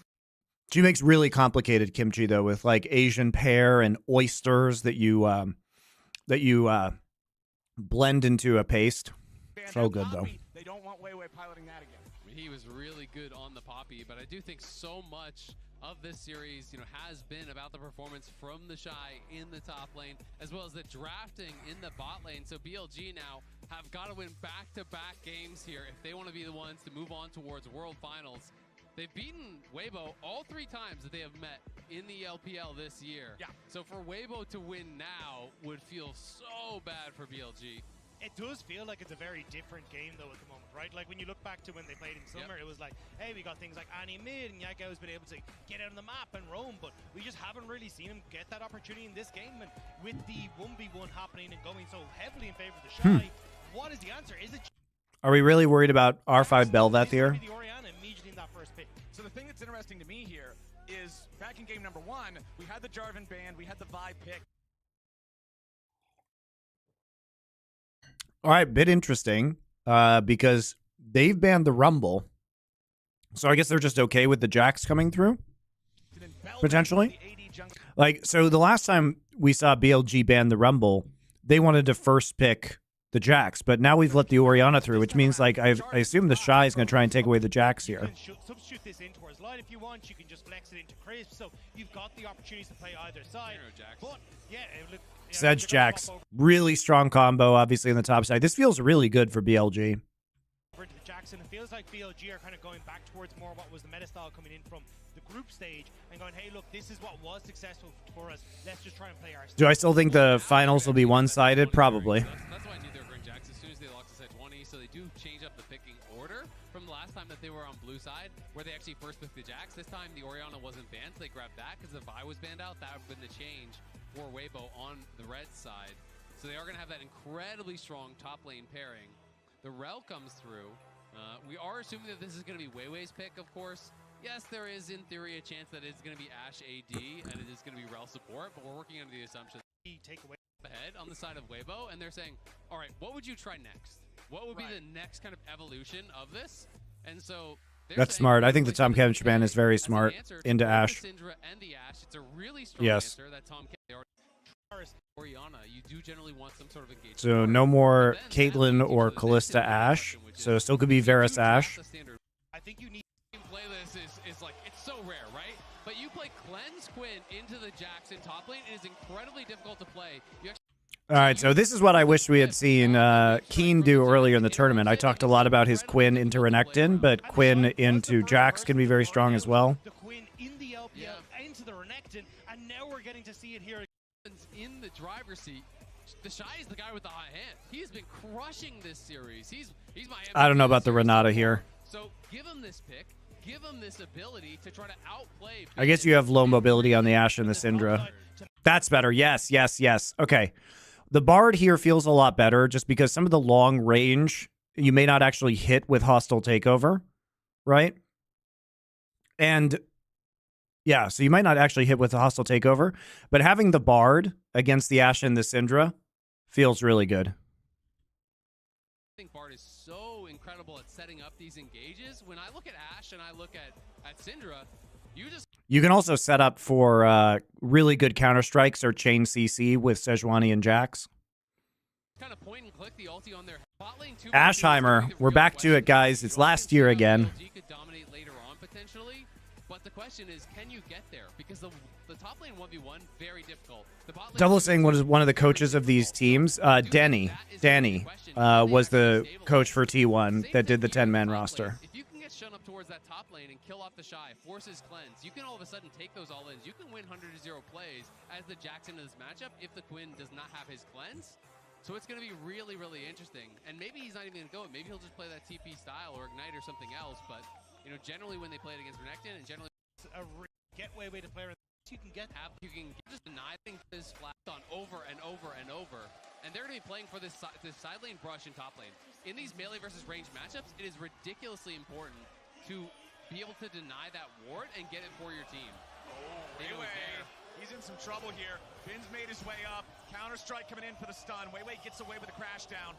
Gal finds a little bit of extra damage, but very fortunately for Weiwei, he doesn't lose the flash, he doesn't lose his life, and he's going to reset to heal up in time to not be behind in the jungle. Exactly, so On is now going to be down that Ignite, you know, not really getting anything from it. And Elk, yeah, it is like when Beryl picked the Bard in Game 5 last year because of the Victor, right, in the mid lane. Some of these low mobility mid laners and ADCs can get very punished in the mid and late game team fights by a Bard. In that first brush and the second brush, as you would usually with Heimer, but at least you give Bin the opportunity to stay up at a wave rather than just losing it immediately. And you can see Elk knows how heavy the poke is going to be in this lane. It's Boots 4-pot, right? So we're moving back into this old style meta where it is all about the poke, it is all about avoiding that, and he is stacking those turrets up there, and Biz just flashing on him. The Shy is going to have to respond flash likely, but he's using that fleet footwork proc to get away. Yeah, really nicely done. Just realized, hang on, I've got the fleet footwork, I can do whatever the hell I want here, so he's going to be fine. And now you have an opportunity where if Weiwei can get up here, he can go for some sort of flash stun and actually set up, and you can see here, Bin trying to just keep himself. The vault is so brutal because it puts you outside of Counter-Strike range. Yeah, it's going to be really difficult, especially when you committed the flash, because that's generally your play. Right. As you wait for your jungler to come up, you E-flash, you stun him, and then the jungler falls up, and you hope you get a kill. But the fact that he actually committed that, and the fleet forward proc was there, meant he just kind of walked away, but he's going to play it aggressive, and you have to be willing to do this in these melee versus range matchups. If you just try to sit back and farm, you will get poked down, and you will not have a chance. So every time Leaf strikes up, you basically have to jump on him, and you're going to be having to be willing to play these really kind of raised using the flash there, I think, is pretty bad. At risk, always. Ugh, the vault is so brutal. He waits until the counter-strike is about to expire, and then he fires with the enchanted auto attack, making sure that he's getting those trades back. That's what it's all about in melee versus range. The melee is going to win in the upfront trade, but in mid lane, it's Xiaohu now getting jumped on. Shun coming around for the gank. Arctic Assault leads the way, but Xiaohu flashes over the wall into the river. Weiwei was there waiting on him, so Shun's not going to flash after. They'll take that summoner spell as the reward. That'll give control to Yago over this mid lane, though, and you can see immediately Shun starting to move in. Weiwei spots him. Weiwei? Crash down, though, and Shun Weiwei? a good chunk off the jungle. Weiwei? Giving more control to the top side of BLG. Exactly, and it's red buff advantage as well for Shun, so he's just going to keep going, trying to poke him down, and now he could move up towards that. How come we haven't seen much Quinn if he goes well into Jax? Also goes well into Renekton. I was praying Keen was going to do this, guys. I've been saying that Keen should have done this into the Renekton matchup like a million times. He did it in LCK. It was very good. In towards the river and grab the scuttle as well.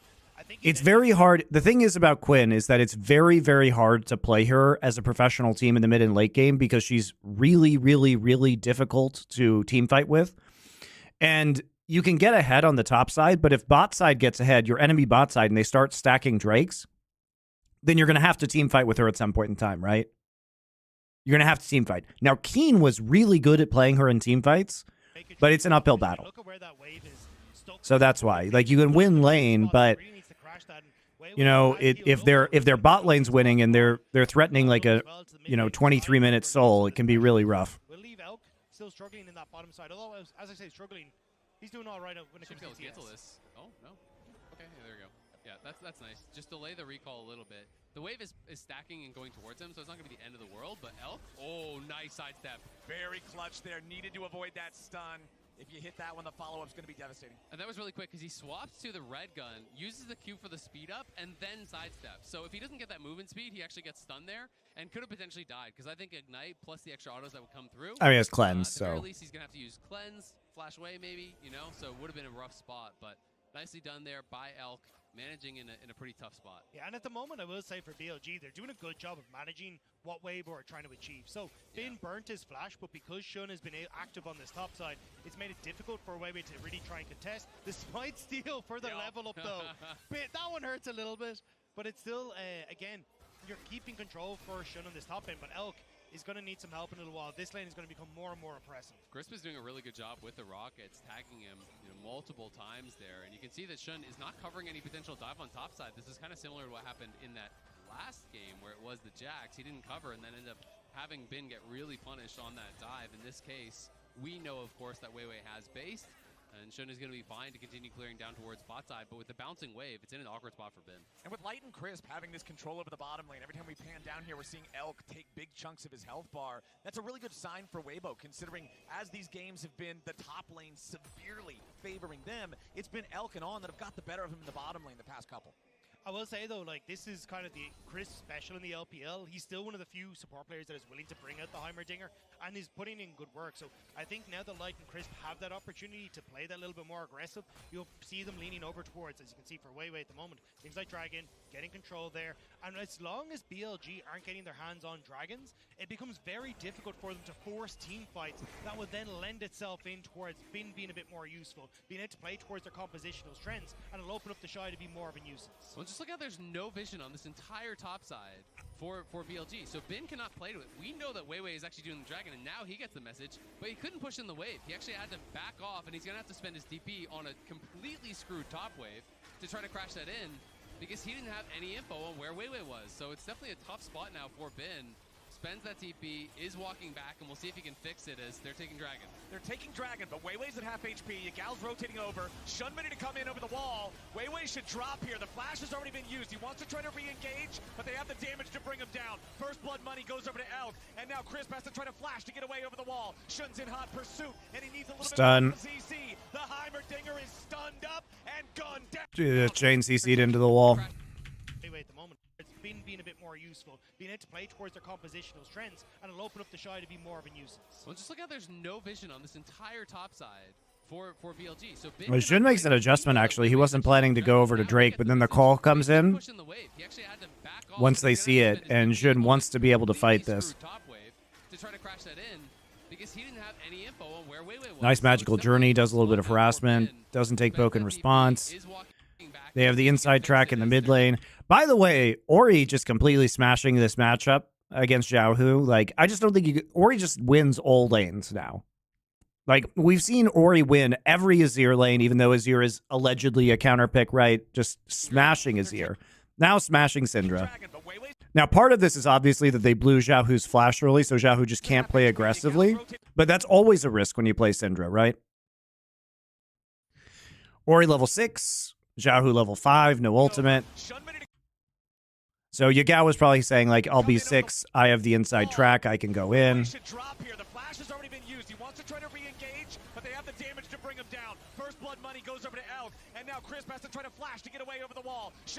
Yeah, actually doesn't even have to use his ult.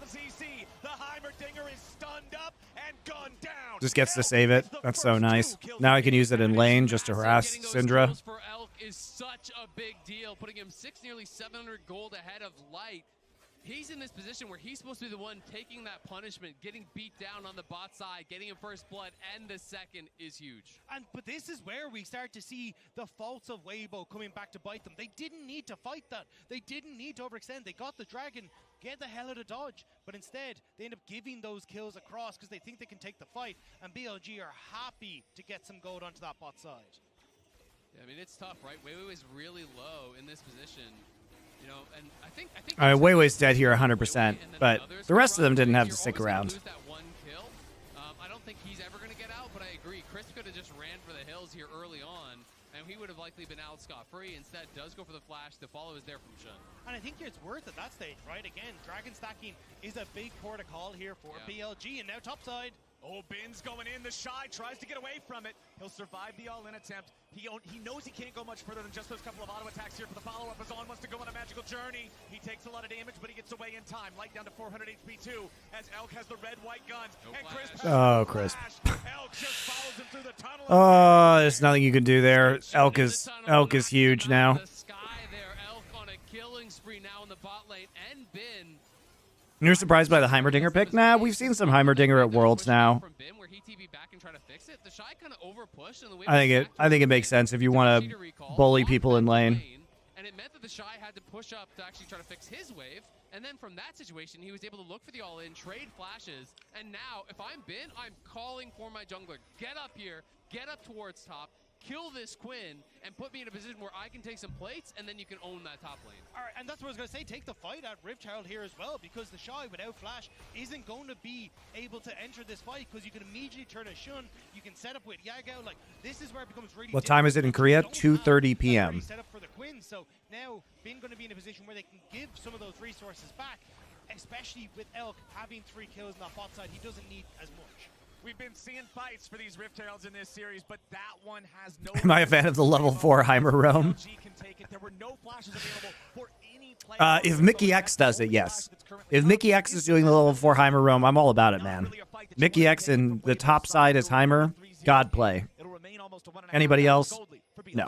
You can see, though, that Weibo are trying to see if they can cover where that potential Rift Herald is going.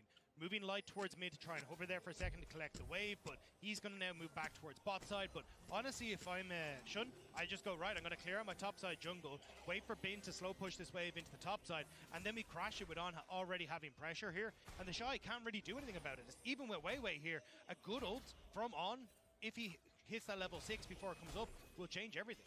And that's why I think Weiwei isn't going to wait around behind him. He's going to move up into that lane, make sure that he's in position to be able to respond. Good vault there from the Shy, interrupts the Q. But this is where the problem comes, if you're not way ahead, is that the Q from Jax is a way lower cooldown. And if they go for this dive, though, this is going to get turned around. Weiwei's here. But Weiwei's here, but Yagao and On doesn't have 6 for this dive yet. Both supports, holy shit. So both supports typically have level 6 by 10 minutes, right? Oftentimes by like 9 minutes, just because that's when you're going to be fighting for Herald. Christmas still level 4. On is still level 5, so both supports under leveled. Bard roams a lot, so it kind of makes sense. The Heimerdinger doesn't make sense because you need to be in lane, being a lane bully. Still stepping up, doesn't have Flash. They know that. Shun, nice aim on the Sejuani ult. He's gonna lock down Crisp, and Yagao gets the kill. Money for the carries. BLG finding it 4 times in the first 10 minutes. Nicely done. And that plate that just went down mid, I don't think anyone was actually in range to get it, but Elk potentially in trouble. Yeah, Elk. Okay, he got hit by Ash Arrow, cleanse, Jiahu coming in, late TP, has to flash. In the brush, though, he does have a pink ward here. Tries to get his ult out, does get shut down. I mean, that's pretty good. But it'll cost his life to get it done. Yagao should be the one picking up the money here, and BLG makes it an even. Still a good trade. Punch there from Weibo, but it's a great counter punch, and now Bin, you gotta play this mind game. Can he actually use that counter strike properly? Well, survives for now, but the Shy and Weiwei are not done yet. Still stepping up, still chasing him away. He's going to lose these minions to the turret. This, though, is Weibo saying, hey, look, we're not even looking at Dragon. We're just going to try and get some resource onto the Shy. So off the reset from Shun, I think he'll move mid. You'll be able to crack open 2 turret plays there for yourself, lean in towards the Dragon. And for Weibo, they've just lost complete control over the bot side because of that first Dragon fight. And even with this TP play, they thought maybe we can get something to work in our favor before we kick off this next fight. But the fact that you already had... You got all of Elk's summoners too and got the kill. It's really good, actually, for Weibo. He just go 1 for 1 on the trade, and still BLG have control in this bottom half of the map. At the very least, they get the summoners, though, off the Aphelios, so maybe an angle to try to make something happen on him. With Weiwei having flash, Shun is going to have to get out of there, but Crisp is behind him. This is going to get a little bit weird, but I think he should be okay. He's just a Riverheimer, guys. It's fine. Is waiting. Crisp has been level 4 for a really... I mean, it's 12 minutes into this game, and he's not 6 yet. This is a fucking tragedy. Lot of damage to Shun. Flash out from On to escape the stun from the grenade. Weibo bringing up more to try to find a collapse here, but Bard is a slippery target. Magical Journey gets him to safety. Well, this is actually really big for Jax, though. You just get a little First time watching the match, yes. To be able to get some uncontested gold, and you can drag yourself back into this matchup. He's honestly been doing pretty well, you know, given the counter pick here from the Shy, and given the fact that he hasn't really gotten much help from Shun. It's been mostly isolated 1v1. Maybe going to get chased down a bit now, though. We'll see. Yep, the Shy's going after him, but because of the fact that he went those plated steel caps, he gets away for now. On with a Tempered Fate, follows it up with a Binding. Only stuns up Weiwei as Crisp walks away. Crisp is 5, guys. He's level 5. He just dinged 5. 12.5 minutes. Magical Journey's already been summoned, but the chain CC is extreme. On goes on the journey anyway. He gets away. No mana, doesn't matter. Already has the Magical Journey up. Absorb all the cooldowns. Preventing BLG from being set up with this Rift Herald. You can see it's getting very close to timing out, and they just don't really have control over the map. So Shun, I think, has to start moving down towards his bot lane and say, hey, look, we're just going to try and do something. Why haven't we seen GP? I don't know. I thought we might have seen it at least pop up in the Jax matchup.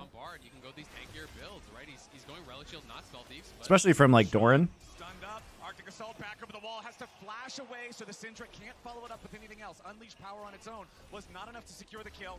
The Herald ends up wasting its time on the minions, and that means no value comes out of this objective just yet. They shut it down before the charge. And now Shun is low, so if you're Weibo, you push mid, go for a Dragon, potentially set that up, maybe even interrupt Bin, who's trying to take this tier 1 on no cost. On again, under some pressure, but and now Shun is was not enough to secure the kill. Relic Shield, not Spell Thieves, but Shun stunned up. Arctic Assault back over the wall. Has to flash away so the Syndra can't follow it up with anything else. Unleash power. I think the Herald was expiring. Secure the kill. The Herald ends up. We're just going to try and do something set up with this Rift Herald. You can see it's getting very close to timing out, and they just don't really have. Yeah, I was expiring. I mean, they haven't really had an angle to use it, I think, so unfortunate. Hey, look, we're just going to try and do something. You can see there, actually, doesn't even get time. He just immediately tosses in a mid lane. this is why Unleash power on its own was not enough to secure the kill. Relic Shield, not Spell Thieves, but Shun stunned up. Arctic Assault back over the wall. Flash away so the Syndra can't follow it up. Tries to flash ult. Power on its own was not enough to secure the kill. The Herald Probably not even worth using your flash, though, even if you get the kill right there. Maybe because you could take the... Maybe because you can provide pressure and try and take the Drake off of it. Who's trying to take this tier 1 on no cost. On again, under some pressure, but again, getting away thanks to the Magical Journey, just taking him through the shortest amount of terrain. Ben at least picks up most of that turret down there in the bottom lane. Not quite all of it. The turret plate's still standing for another 15 seconds. Was enough. Wouldn't it just be better not to use Herald? No, you should always use it. I mean, it's 25 gold to your opponents. It doesn't matter. You might as well just see if you can get a charge somewhere, right? You force people to react to it, too. You're getting quite a bit of gold. That's a kill worth of gold that they just missed out on for really no reason. Doesn't it seem like the Syndra pick? I think the Syndra pick's okay here because you're playing a pick composition, right? Like, you want to CC somebody with Heimer Grenade or Ash Arrow or Syndra E, or, you know, because you can't fight a straight up 5v5 with Quinn. You can't. You know, the way KT played it is that they engage very aggressively. So you have to kind of kill somebody before the full 5v5 breaks out. So I think Syndra has value. The Shy gonna lose his opportunity for a back here, but a TP's coming in to reinforce. On and Shun together do not have enough damage to burst him down in time with Xiaohu teleporting in. Scout of the week will not find a target. Look top though. I mean, Ben again is just being a nuisance on sides.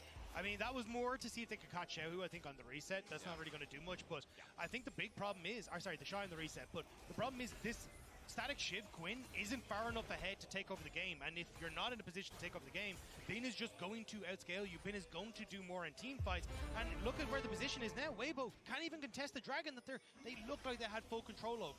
Yeah, exactly. It gets really, really tough, you know. And Leaf Strike right now, 7-second cooldown. Quinn E, the 10-second cooldown. But as you get more CDRs, you get those items coming in for the Jax, it becomes really different. Chris still level 5, yep. 15-minute support level 5. This is fucking terrible. This whole interaction that makes the matchup so positive for Quinn stops really mattering, because it's like, great, you vaulted his Q, and then he Q'd you again. And I think a large portion. I mean, this doesn't say good things about either of these teams, guys. Like, it's been ropey. The early dragon fight really caught the Shy out, and this is going to catch him as well. Yep, Yagal's coming up to try to get the punish here on the Quinn. As Ben jumps in for a little bit more. Shockwave, nice move. Flashes the Shockwave, but then gets reactively flash counter-strike by Bin. Very nice. Well, so at least you get a second attempt here for BLG to crack that into one of the turrets, but Bin is already cracking heads in the top side. He's going to be able to take this turret as well, and it just feels like BLG, they've weathered the part of the game that they needed to, and now they're getting to live their best lives. I mean, Yagao is quietly having Why not pick Malphite? I mean, Malphite's a pretty binary champion. You know exactly what's coming, and it's like if you dodge ult in the late game, which is not terribly difficult, I think it's really, really hard to make him effective in a team comp. Plus, you know, if they have any amount of magic damage, like an Orianna, it becomes very difficult to stay alive. Ever considered modeling? Don't think I'm going to start my modeling career at 37. You can also see a little bit of a difference here in the Jax compared to what you see in most games. No Divine Sunderer, Trinity Force instead. 4 out of 5 targets are squishy, so the percent HP damage isn't as valuable. Would you believe me if I told you Weibo came back to win this game? No, but I also know this is a 5-game series, so BLG must win this game.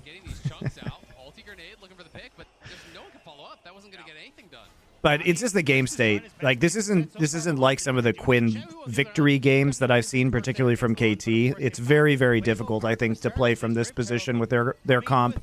And Chris, you know, he's level 6 now, sure, but it's taken forever. You can't stick around here, Weibo. Yeah, exactly. And if they can stop the Shy from going back, it could be tough. But he is going to be able to just mount up on the birdie, fly on down a bot lane. But Bin now can move over towards mid if they want. They can threaten in towards this mid tier 1 as well if Weibo were to start up the Herald. But On is here to help. Oh, they find the Tempered Fate. On getting in position. Immediate Sejuani ulti over the wall. The Shy just gets punished. Huge moves. Great Bard ult. It's great Bard ult. They're really empowering Bin here. And now that Quinn can't do anything into the Jax at this stage. It's just fucking doomed. Coming out for Weibo. It's Xiaohu getting the kill as Elk is ignited and forced to fall back all the way underneath the tier 1 turret. TP coming in now to try to help him out, help make this defense. Tier 1 turret not dead just yet. Ben has arrived, takes a little damage as soon as he gets there. Weibo could even go up towards the Herald now if they want. They are moving up towards that side. We'll see if they started, if it's just going to be a move to push out that top wave.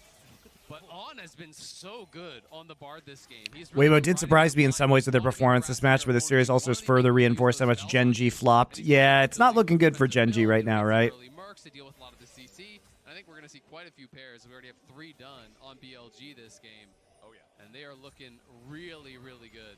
And you saw briefly on your screen as well, 1,000 gold lead for Bin now on his Jax. Yeah. I think he's going to be feeling a lot more comfortable in this game 4 than he has throughout the rest of this series. And BLG immediately starting up this Rift Trial as well. They have the Shy for Weibo trying to push in on bot side, but he's a long way from hitting any of those towers. I just don't really know how the Shy is going to play it out now. You know, generally when you this game state is very, very difficult for Quinn. There's a lot of CC over on the other side that could get you burst down.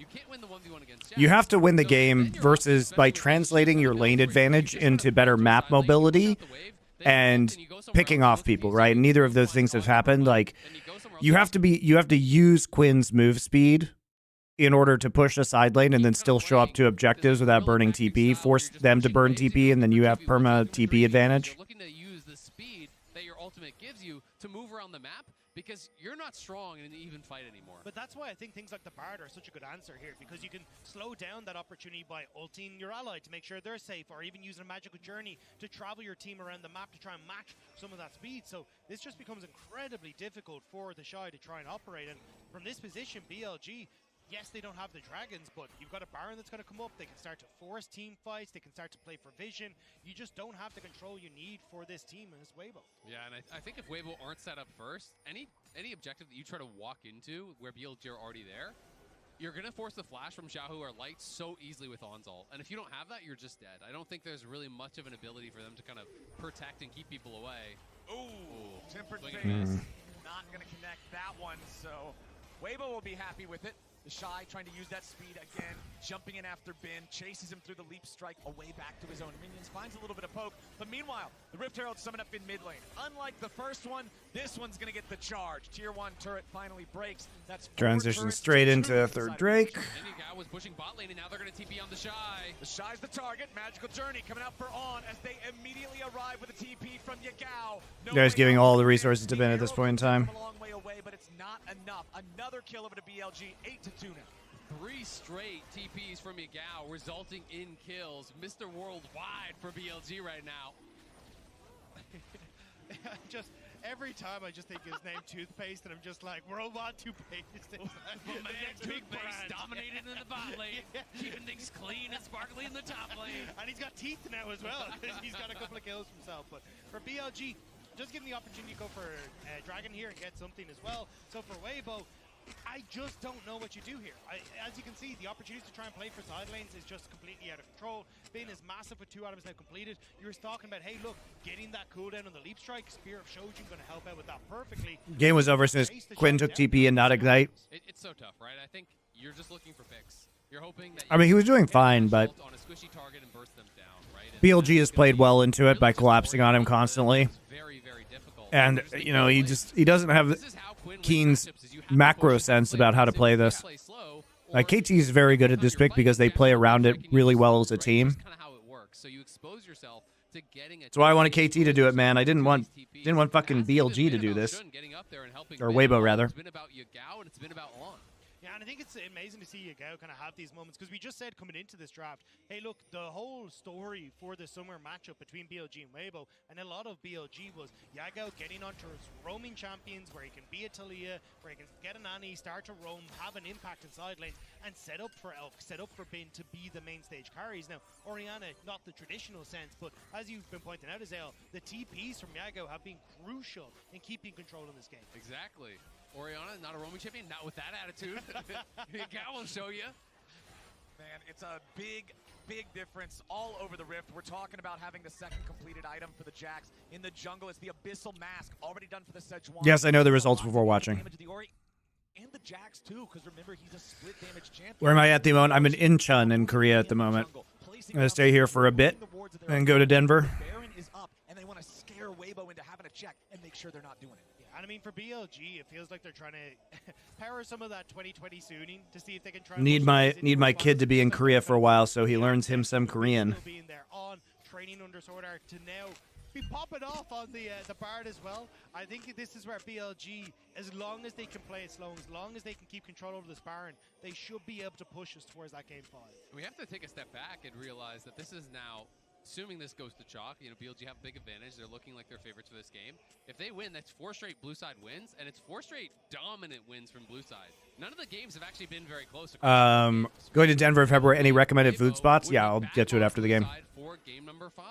And BLG would have Buckhorn Exchange. Get yourself some rattlesnake queso. They're going to be the ones starting up the Baron and trying to force Weibo's hand. Exactly. Weibo had both solo laners down there in the bot side, looking to make a play on Bin. But now BLG just don't have the damage without the Jax there to pose a serious threat onto the Baron. The Shy trying to get away. Tempered Fate forcing the flash. Nicely done. And you can see how quickly the Shy can get to the top side, but you can see how quickly the Shy needs to exit as soon as he gets there. BLG quickly turning on him to make sure that now he's uncomfortable, because not only does it make it more difficult for him in a team fight having the flash down, but in his side lane, that opens up Bin to very quickly jump onto this Quinn and just make sure that, well, if Xiaohu isn't there, that's a dead bird. That's a solo kill waiting to happen. Absolutely. If he shows up, Bin is going to Q on him, he's going to E it, and then he's going to flash on your face, and you're dead. There's not really any way out of that from that position. The Shy now, though, does get the Gale Force, so has a little bit more build mobility with that. But I don't know if it's really going to be enough at this point. His Bin is so incredibly strong. Yagao so incredibly strong. All the carries are really fed on the side of BLG, and it's just a matter of them playing a clean game from this position, which Performance from On as been doing a really good job of. They're just trying to continually contest vision up around the top side, up around the Baron. Ben cancels recall right there to hide in the brush. I think it's also been a great performance. Surprises Zhao, who ooh, doesn't get the flash. Zhao also flashes. It's flash for flash, and Xiaohu's gone. These Bard roams have been ridiculous. On having a very good game. And everywhere, all of the time, getting him another kill. And that's exactly what I was going to say, is that On feels like he's been everywhere. He's been covering topside. He's been roaming mid. On has had a fantastic game on this Bard, and he's been such a big playmaker for BLG. Now he's getting to make his name in the semi-finals to see if he can take down Weibo here. Weibo feel like they gotta do something. The Baron's already down to 5,000 HP. Bin's coming in, goes for the stun. Weiwei's found out immediately. Tempered Fate to lock down the enemy jungler. Sejuani ulti's not gonna hit a target. Weiwei still being focused. Elk grabs the kill on him as Bin's going in, looking to chase the Shy all the way out of the fight. Still 2 dead on the side of Weibo, but Xiaohu's about to respawn, and he has TP once he does. Right back onto the Baron, go BLG, as On could be in some trouble. He tries to get away from the Harrier procs, but he has to go on a magical journey to do it. BLG are losing HP, and now they have to continue to disengage. Light taking a lot of damage from Yagao. He pops the claims, but Yagao dunks him with the ball. Now On might finally die here in the back line, but not quite yet. Time to put this game out of its misery, guys. And Elk's coming to join the party.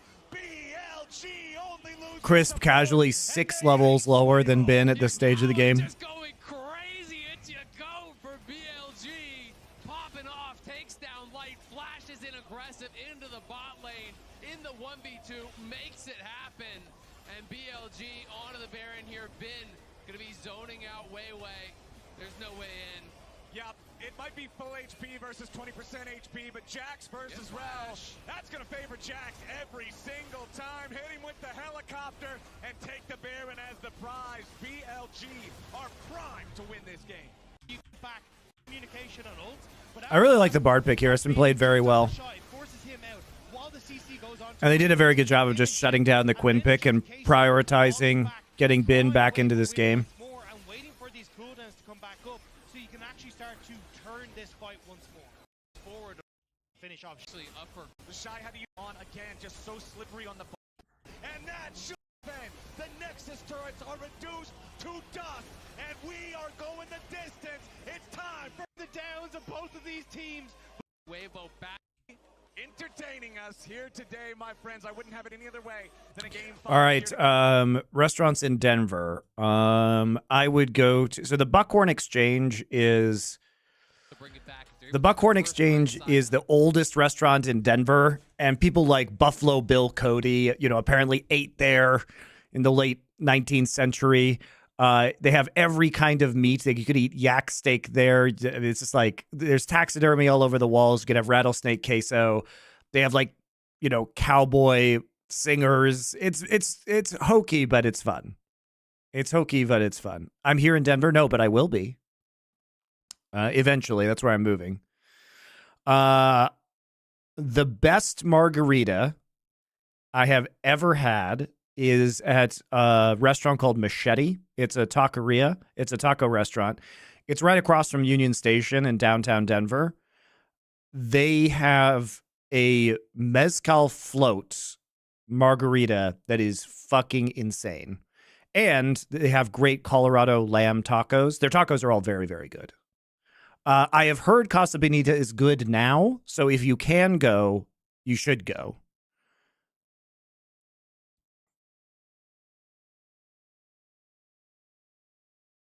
Why Denver? I'm from Colorado.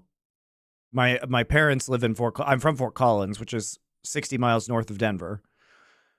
But I don't want to be in LA. I would like to be closer to my family, considering I have kids, right?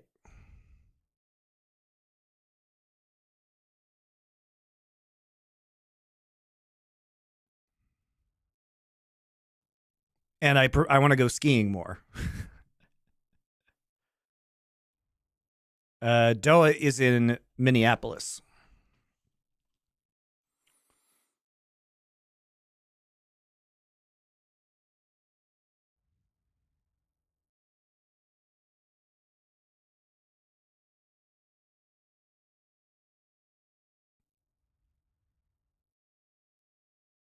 Does it even snow enough anymore to ski? Yeah, it snows at 10,000 feet in Denver, or in Colorado. And push themselves to the finals. Yeah, the Casa Bonita is real. The South Park guys bought it and renovated it and made it good.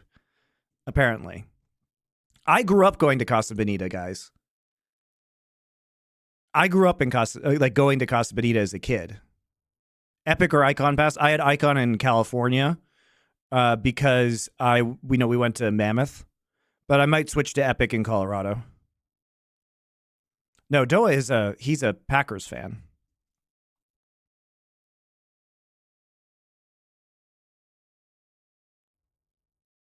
Have a chance at that redemption, at potentially facing JDG in the finals once again.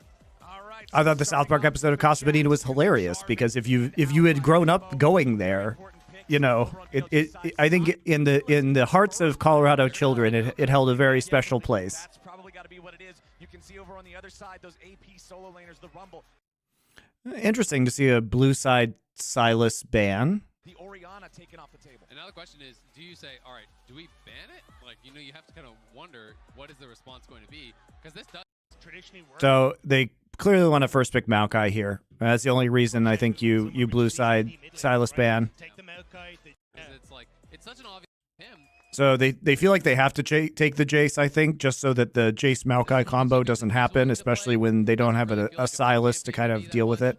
But you know, there are a lot of games that I've seen. Am I a Broncos fan? Yes, I'm a huge Broncos fan. It's just a question of what you want to pair with. Looks like it is going to be the Sejuani that's going to come through, and I feel like you kind of want to go for something that's a bit more AP heavy, because I don't think Sejuani is going to give you enough. Sorry, AP heavy at the top side, because I don't feel like Sejuani. So if you're going to take the Sejuani here so early on, are we pairing this with a Renekton? You know, what's the plan on the top side?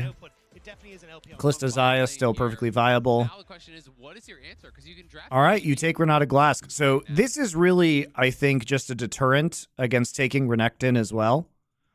Because even though the Sej Renekton combo is going to be extremely strong, you're going to have a lot of problems running this into Renata Glass later on. So even if you win the lane, are you actually going to be able to translate that victory into a team fight?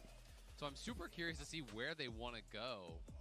Well, that Renata for Chris, we've talked about how. Am I an Avs fan? Yeah, I grew up watching, you know, Patrick Waugh, Joe Sakic, Peter Forsberg.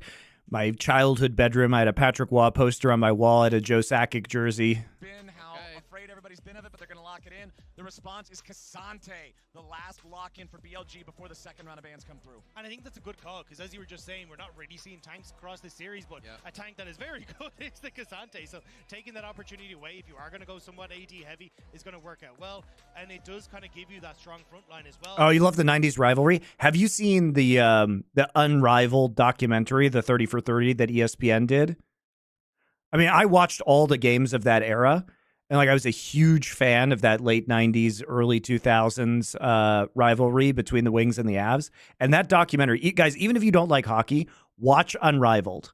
It is a fucking banger. And it like that Avs Wings rivalry is one of the greatest sports rivalries of all time. It got so crazy.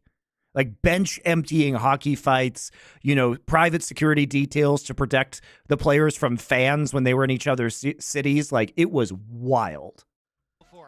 It was wild. We've got an opportunity to try and play disrupt in these team fights with a very strong front line, and now potentially two ADs hammering away in the back line. But absolutely, I think we're going to see Shahu just go like something that is high damage, you know, AP that can actually deal with the front line. I think Syndra actually handles it pretty well. Yeah, dude, all those games were such bangers, man. Living through that was so fun. It was such an event too. It was really fun watching that documentary because I had seen all of those games live that they were talking about. And they got all the old players to talk about that rivalry. Fucking amazing. Full circle to what everything started out as. It's easily my favorite sports rivalry in history. Perhaps you're onto something here. Yeah, kind of smelling like a crock. Yeah, it's we'll interesting. First NAR ban of this series. Still sitting on the Rakan ban. This has been banned a lot against On. They're also going to ban out the Ashe that's had that prominence here in the last couple of games. Yeah, the Ashe has a lot of value here. I'm a bit surprised they decided to take the Cassante here instead of going ahead and picking the Ashe, which is, you know, quite good into the Kalista. Do we go, you know, Varus Caitlyn and just play for that? Good Melio. He's even been someone who's like experimented with and like hostile takeover as well as the Maokai. Interesting. You know, with the Ornn Ornn. coming through, this is such a good pick when you're going to be full physical. I mean, this is... Yeah, the Ornn pick is really good. I agree with Azale. The Ornn pick is really good when you're definitely going to have, you know, the majority of your damage be AD. The Ornn value is super high. Plus, you kind of allow yourself to scale a little bit better. Whereas, Stages that we've traveled through in this series, right? Because we've gone from I mean, they're committing to the Caitlyn Lux. This might have some. This should have some really good pressure into the bot side early. So I wonder what the Callista value is actually going to be in this scenario. But late game, you got to believe that, you know, Ornn Azir Renata is going to be pretty nuts. For the Shy, though. The Shy has said in interviews that the only time I pick tank tops is when I trust my team. I have to play carries if I don't, because I Go Avs, go Broncos. Nuggets are cool, but the NBA sucks, and please sell the Rockies. Yep, that's exactly my opinion. I'm not a basketball fan, so it's fun to see the Nuggets doing so well, but it's not my sport, man. I am putting trust in light to be the carry, and I will play that front line for you. Also has a 100% win rate on it this year, 5-0 on the pick.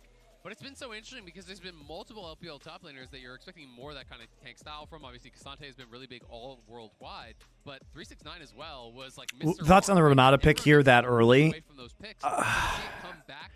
I mean, like I said, I think you're afraid of a potential Sejuani Renekton combination just absolutely destroying your top side. So it's a good deterrent, but now you're in a situation where you're in the Caitlyn Lux, so you're probably just going to lose bot lane really hard. And how relevant is this Callista going to be? Right? How relevant can Callista be in this scenario? It's probably going to require Weiwei to play around bot pretty substantially, but this is a good late game combo, right? You chuck the Renata at them, Renata ults. And Zhao, who might have to be, you know, really a big carry in terms of damage. Yeah, you're going to do some damage, but you're not killing frontliners. It's really all on the Caitlyn. So much pressure on them to be able to dominate this 2v2. If they fall behind, if they get ganked and they die, you could very quickly see Weibo run away with it. And you can see the amount of wards that have been invested defensively here for Weibo on that bottom side. They know that they want to, at least for BLG, to get a ward in the spot side. Spot out where Weibo is starting, to know how aggressive they can play in this bot lane. Yeah. But at the moment, they're just not quite getting that deep vision with the defensive setup Weibo have. Exactly. If you can get eyes on the Maokai, then you can push. The only Colorado team you like is the Rockies? Wow, you must be suffering, dude. And we've seen a lot of different their ownership is ass cheeks. Those people don't give a flying fuck. It's been a theme throughout this entire series, and that early ward is going to be thrown down on bot's eye, but they have no vision on Weiwei just yet. You can see Shun's going to be starting leashed on top side with Bin, so he's going to be starting on that. I can't do a co-stream, guys. I don't have approval from Riot. We'll see if Weiwei is going to do anything too cheeky, if he wants to go 3 camps down towards bot, or just do a more standard clear up towards top. So much on the line here, man. Coming down to game I'm still pretty 5, confident in my T1 prediction. It was a struggle for him in the first 3 games. The lanes were all very tough. Game number 4, the Jackson to the Quinn. He bounces back. He has his first really, really good performance throughout the series. You could put a timer. Yeah, but there's no point in competing with the guys who have co-streams. Go watch Dom. Go watch Dom. Really interesting to see that Weiwei actually went for the red smite. I'll be back here doing VOD reviews tomorrow morning. We've got Power Spike after the games tonight as well. So plenty of time. I like doing these VOD reviews, though. They're a little chill, a little slower. I get to interact with you guys more. Style builds these days, so will be interesting to see if he's just kind of splashing into it for a little bit of damage, or if it's actually going to be that demonic embrace rush. Yeah, I've seen him quite a bit go for that demonic embrace. So I mean, at least the Lux last pick does help like a tiny amount into Ornn, but it still feels pretty bad. I mean, I do agree, but I still have seen a lot of LPL. Yeah, no, I'm not saying you're wrong. I was just curious on your opinion. Yeah, I think I still like it in a way, just because there is so much frontline damage that you can at least poke down with the demonic embrace as you try to take space, because Shun will inevitably start to take a lot of that, and I think the tank shred is going to be tough in the early stages until Shun. Depending on Owl dying, it's really sad, but you know, Pete Flistelica is a complete buffoon and managed it into the ground, so. Yeah, you're going to have a good amount of control now. And Elk was actually able to hit the Q right before it, so getting a little bit of poke, getting that push in. And we'll see if they can keep this push up relentlessly. They absolutely want to. We know, of course, that Maokai's up on top side. They can surmise that as well, as there was no sort of move down towards bot. They do have their Sejuani clearing down towards could have been bot. good, was very badly handled, in my opinion. In the red side jungle of Weiwei, he threw down the ward onto the Krug camp. We know a lot of the times when these junglers are making their moves down through the lanes to find their path into bottom, they go through Krugs, right? They're either jumping onto the Krug with a movement skill, they're taking the blast cone over the wall. So I'm pretty sure Atlas is casting the World Finals, guys. Pretty sure.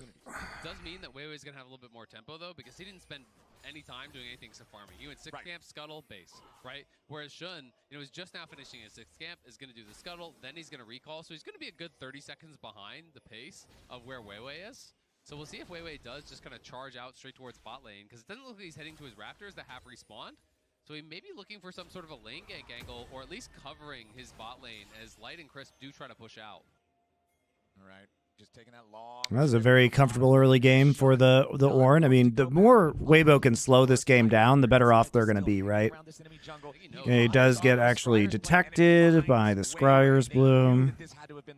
That is such a tilter, and now they have full knowledge that it's around, so he can steal the Raptors very easily. There's not really any ability to punish, because the wave is going to come towards Elkanon, so sure, they may get a little bit of a less preferential base, but Shun gets to steal the... Yeah, good question. When did Lux flash? We know a lot of the times when these... Oh, Renata flash. Renata looks like tried to flash handshake the Lux. That's what happened. So, there's trading flash for flash. Back into the shy, but unfortunately doesn't have a lot of mana left to work. How confident my T1 will beat JDG? Yeah, 55, 45, 60, 40, somewhere in there. Not very. Meanwhile, back in the bottom lane, the 2v2 breaks out. On's in some trouble. So much damage pours in, and Light pierces his heart. Nicely done. They get Skid's paid its first blood over to Yagao. Mana left to work with. Now hold on, Xiaohu. We get a little bit of a less preferential base. So they know he's on Raptors. Why? And he could look for a Zir. They know he's on Raptors. Why is Xiaohu playing so far forward? He already used his flash. Okay. I don't know why that happened. Meanwhile, back in the bottom lane, the 2v2 breaks out. On's in some trouble. So much damage pours in, and Light pierces his heart. Nicely done. They got that kill on the bot side on. But I was watching on the mini. Why do I think the meta has changed taken such a sharp turn in the support role? Because I think people realize that accelerating early Drakes and forcing fights at, first soul in 20 to 23 minute window is extremely strong. Because it allows you to control the pace of the game. And I think that, as we've seen from teams, that early lethality builds allow you to spike really hard. So if you have 3 Drakes and you're on 1 completed item, and you have a bunch of lethality, then you kind of like auto-win the poke war at Drake, and then you get free soul. So a lot of the action we unfortunately missed. Yeah, so we're going to get to see at least a little bit of it here. So On tries to get the poke down, and immediately the handshake comes through, like cleanses, and once you've got the W from the Renata on you as well with the bailout, you're just going to continue to chase down this lane, so there's no escaping. But yeah, I'm not sure exactly what happened with Xiaohu, but yeah. But I think with Xiaohu, I think one definitely failed to flash somewhere along the line, but I think a bit disrespectful from him anyway, because realistically you saw Shun pop the blast cone, or the Scryer's Bloom, so you should have known that he was in the area, and now Shun in the area once more, just trying to cover Yagao here. Yeah, maybe a little bit of greed. Potentially he just thought he popped the blast cone in the base, but he should have known that he could have been going for the Raptors, absolutely, and I think maybe just got caught trying to push in that wave. And at the end of the day, you are now down your flash, and there is a chance of a repeat gank. Up in the top lane, things pretty quiet, but Bin is having the push, so he does have Prio there, and we'll just have to see how this bot lane continues to look. Yeah, I'm surprised this Caitlyn Lux lane is going so badly. The flash trade for Renata worked out really well early. A lot of those abilities, and the all-in is almost always going to be won by the Kalista Renata. And as long as you've got that control, you're going to be fine. But I think they need to try and get Weiwei involved a little bit here, just to see if they can get, another flash burned on towards Elk or anything like that, just before the next, before they try and go for Dragon. But I don't think they're really in a position to go for this here. I think it's more of a case again of trying to get vision control on this bottom side to let Crisp and Light play aggressive. Exactly. They had control enough in the bottom lane to have priority over that river, secure themselves the crab, that permanent extra vision and speed boost, helping them out in case there's anything else that happens down here. But it's been still controlling the pace of things up here in the top lane. The Shy's doing a good job staying close with them here on the farm. But as long as Bin has control, Bin will be the one with first move opportunity. Yeah, and I think that's where, at least with Shun moving up towards topside, he should be safe. But the fear is now, with knowing Shun has to go topside for his red buff, that with Weiwei just immediately tries to go for bot side. You can get control over mid with Xiaohu here as well, and set up for a really nice dive for going the Rift Herald contest. Look at this vision, though, down around bot side. is just all blue wards in this area, covering the entire. Yeah, it's very good river. vision from There's Weibo. So much vision down there, and you can see that Elk and On are no longer comfortable push. That's why they were holding the wave in front of their tower. They were trying to freeze because they know our jungler's not here. We've got no idea where the Maokai is. We can't push. And Weiwei is level 6. The power of the Maokai ulti, if they want to set up one of these dives, if they want to go for one of these plays. Maokai also being a champion who has an aggro drop in his Twisted Advance to further facilitate those dives. And here they go. On throws out the binding, but it's not going to be enough just yet. Elk uses the cleanse, but he's not the target just yet. On having a flash. Why flash on? Elk's going to be hunted down, and Light gets a double kill. Weibo are running the bottom lane. That is huge for Weibo, but the Shy needs to try and hold on to this top side. He'll be fine, but the fact you now get the kills for the Kalista, the control finally for Weibo on this is a top disaster. side means that they're able to set up for Dragons. They can play around this Kalista, and they can look to take over the map. And Elk, you really need to be able to block this Maokai ult for On, but they're kind of desynced. And not only does On shouldn't get hit by that. Right, you block it with the carry that has cleanse. First off. And that doesn't even give him an opportunity to flash, right? Because he gets chained CC'd by Twisted Advance. And he gets enough spears in him that the flash isn't out of range of the spear execute. Right? So he goes down, then but this is a total disaster, you know. They haven't had any kind of bot lane control. The Ornn is just unpunished, basically. He's just free farming. Means that they're able to set up for Dragons. They can play around. It's a late Drake. I think that's the advantage, too. At least for BLG, is that... I mean, no, I mean, it doesn't really matter. Like, there isn't a Drake here being taken by BLG. So, you know, they can't accelerate this game by punishing kind of Ornn late game scaling because the first Drake is coming into this game so late. The Kalista is actually just super far ahead. They haven't really gotten any edges from the Caitlyn and the Lux. There's no pressure, so this is looking really good for Weibo. You know, it doesn't matter that they have a CS lead when the Kalista already has 3 kills. Being in control, being able to push his limits, and if you end up in his position where you're able to play around Light effectively, it becomes very hard for Shun or Finn to get access to him with Crisp having the bailout, with having that ultimate, the hostile takeover, to try and dissuade BLG from being able to threaten him. Exactly, when you have that fed Kalista, that becomes target number 1. You have to take him down, but between Maokai ult, the hostile takeover, the Azir ulti, the Ornn peel, it's just so impossible to actually just single out this one target and dive through everyone. BLG, though, going to try to make a counterplay up on top side. They have the Herald, and Elk has made the move. They see Weiwei here with the Gromp, so they know if nothing else, he might try to rotate up here and help this. They're waiting in the tri-brush. They're going to go for Weiwei. Monteya onul nuga ikil kot katnya. Who's going to win today? T1. T1. Oh, Boggles the Owl. Thank you. I have been well. I'm glad you're enjoying watching my streams. Instead, the binding doesn't hit him. Weiwei just flashes out over the wall. He'll stay safe here, and the minion wave won't last long enough to... We'll be watching the next upcoming T1 versus JDG. I will be watching it live because I have to do Power Spike right afterwards. So when I do my VOD review tomorrow, I will have seen that series. But I will still do the VOD review. Try to rotate up one target and dive through everyone. BLG, though, going to try to make a counterplay up on top side. They have the Herald, and Elk has made the move. They see Weiwei here with the Gromp, so they know if nothing else, he might try to rotate up here and help this. They're waiting in the tri-brush. They're going to go for Weiwei instead. Wow, nice dodge. Doesn't hit him. Weiwei just flashes out over the wall. He'll stay safe here, and the minion wave won't last long. And how do you dive this? You can't dive this into Ornn and Maokai ult. Long enough to try to convert it into a play on the Shy. Meanwhile, bottom lane, there's just nothing to be said about the Kalista and Renata pressure from BLG. They can't answer these two champions. Laser over the wall, stops the Shy from any sort of a back, but Shun doesn't... Yeah, you're actually just giving up plates if you're BLG now. Bottom is still losing plates. Shun is still... I don't think you can dislodge these guys from the turret. But the Ornn Horn is summoned up. On gets knocked up in the air. The light binding finds the enemy Ornn, but there's no way they can follow it up with enough damage here just yet. Weiwei in the Shy, still trying to walk, as Shun has to walk away. And that's rough, man. out as plates are smashed in the bottom lane. They get nothing, and they committed so many resources up towards. I mean, they're gonna get something because they can use Herald, right? Before Yagawa back to mid, Bin runs down towards bot. The Shy has TP, he can just come right back up. They are going to drop the Herald because they're just in desperation mode. Caitlyn's down 1,000 gold. Yeah, this is a complete disaster. They need to get out of that 2v2, but this took a lot for them to get. And the Kalista farmed so many plays down on bot side. And that's the thing, because you've now got Light, who's in such a good position after getting those plates. You will get another charge, I believe, onto the tier 2, but you had to invest so many resources here as BLG. And even the fact that Xiaohu got to move back across, he got to pick up that big wave in mid. Bin struggling a little bit here as well as Light will get At least the gold gap is closed a little bit. But you're still here for Weibo. Elk in danger.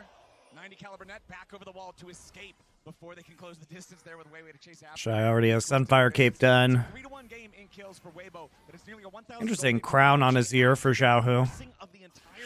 Not sure how much I like that. It feels like crown just gets procced too easily by poke from Yagao, Elk, and on. Exactly, it is really tough, and it's about where the gold is, right? Dagda pointing out it's nearly 1,000 gold lead in that bot lane. And it feels like you might lack a certain amount of damage until the ultra late game. And I just think compositionally, Which, I mean, they want to get there. They'll be confident.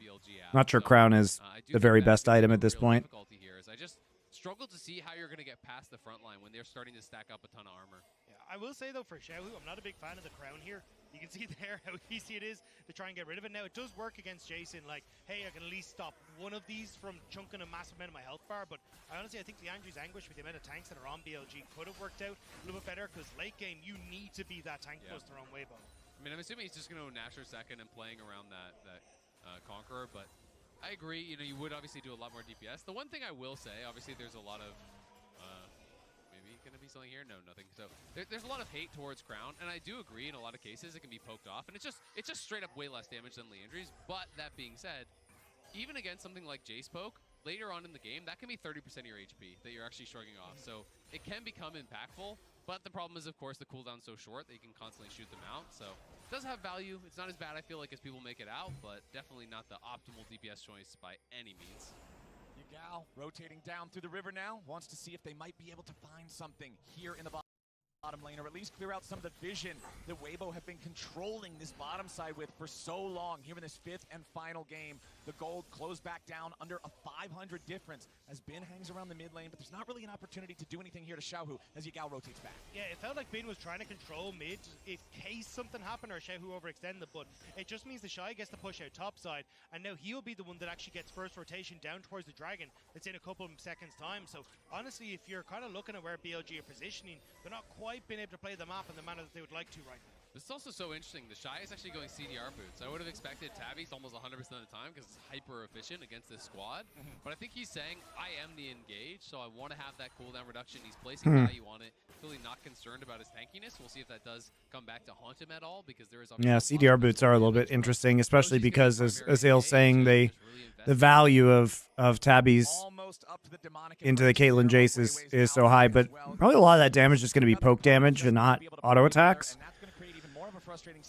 So having more rotations of his spells up might be interesting. He also probably, because he doesn't have to worry about itemizing against both armor and itemizing both armor and MR, he's likely to have enough armor just from his other items, I would think. For BLG. It's Weibo already starting up the second Drake of the game here for themselves, and it doesn't look like BLG's got anything to respond to it with. I mean, how do you respond to the Boots Boar Kalista at this point of the game? Like, she is so incredibly strong, and I think BLG do the right call of just saying, look, we can't really contest this. Twitch auto censored this comment. Would you still favor T1 if you knew beforehand they were going to RNG weak dragons and souls? Yeah, probably. Weirder things about it could be a chink in the armor. Yeah, by the way, like, obviously chink in the armor just means like a weak point in the armor, but you could never say that during League of Legends casts because of the alternative racial meaning. That's like famously a phrase that casters just have to not use in their vocabulary. Because if you're casting an Asian team, like, it can sound really bad. And that's Twitch auto filtered it for that same reason. I had to let that chat through. Second item. Like, obviously nobody means it that way, but But Just better not to say it at all. That was both summoner spells from the Lux. He is a massive target now. There is no way for him to get away from anything that Weibo throw at him. So you know they got to be looking. You see the Shy is playing incredibly safe on top side. No, yeah, it literally is something like I've had conversations, especially because I was casting in Korea, right? And even though it's not a pejorative term for Koreans, you know, it's just better not to say that. So we did have, that's one of the talking points we have with casters when they come to Korea. And I'm sure the LPL casters have to have those same conversations. Like, just don't use that term just in case on the off chance it's misconstrued. Xiaohu moving up through river could look for some sort of swoop and boop, but you do need to be careful. Rift Herald was aggroed by BLG, but they are not going to put any DPS into it. Weibo are bringing the whole crew over. Yagao is still down in the bottom lane, but he has a teleport to try to join this if he wants to. It's still so scary for BLG to try to do this. These rivers, when you're up against hostile takeover, when you're up against the Call of the Forge God, when you're up against that Twisted Advance, it's so difficult to deal with. Xiaohu needs to reset to cover Jason the bot side of the map, so that's why Weibo are starting this up. They will lose bot tower, but honestly, you're kind of doing what you need to here as BLG. You avoid the fight, you still get a tower, and that's essentially what this Rift Herald is going to guarantee for Weibo as well. Exactly. I think it's actually really good for BLG. You know, they need to stack gold. They need to get this Jason a point of power because the Caitlyn is pretty darn far behind. So you get that tower bot. They just have no damage right now, and I'm not sure getting this Jace into a point of power is really going to make BLG competitive. But really not a big deal. And we'll see if Yagao can get With the game pace is just too slow. You know, Weibo has taken the first 2 Drakes, so there's no real impetus. They can give up a million Drakes at this point in time and just wait forever, you know, for the Ornn to come online. Ornn's 1 level away from giving out ornaments right now. Becomes actually a strong late game champion. But of course, you still then have to be getting that past all those frontliners. Okay, nicely done from Bin. He waited for the Bellows breath so the Shy would not be able to immune the ulti, but now he's looking to keep this going. He goes unstoppable again. Flashback over the wall from the Shy. Q3 comes out from Bin. He doesn't have enough damage just quite yet, but the Cassante takes him down. It's a solo kill for Bin.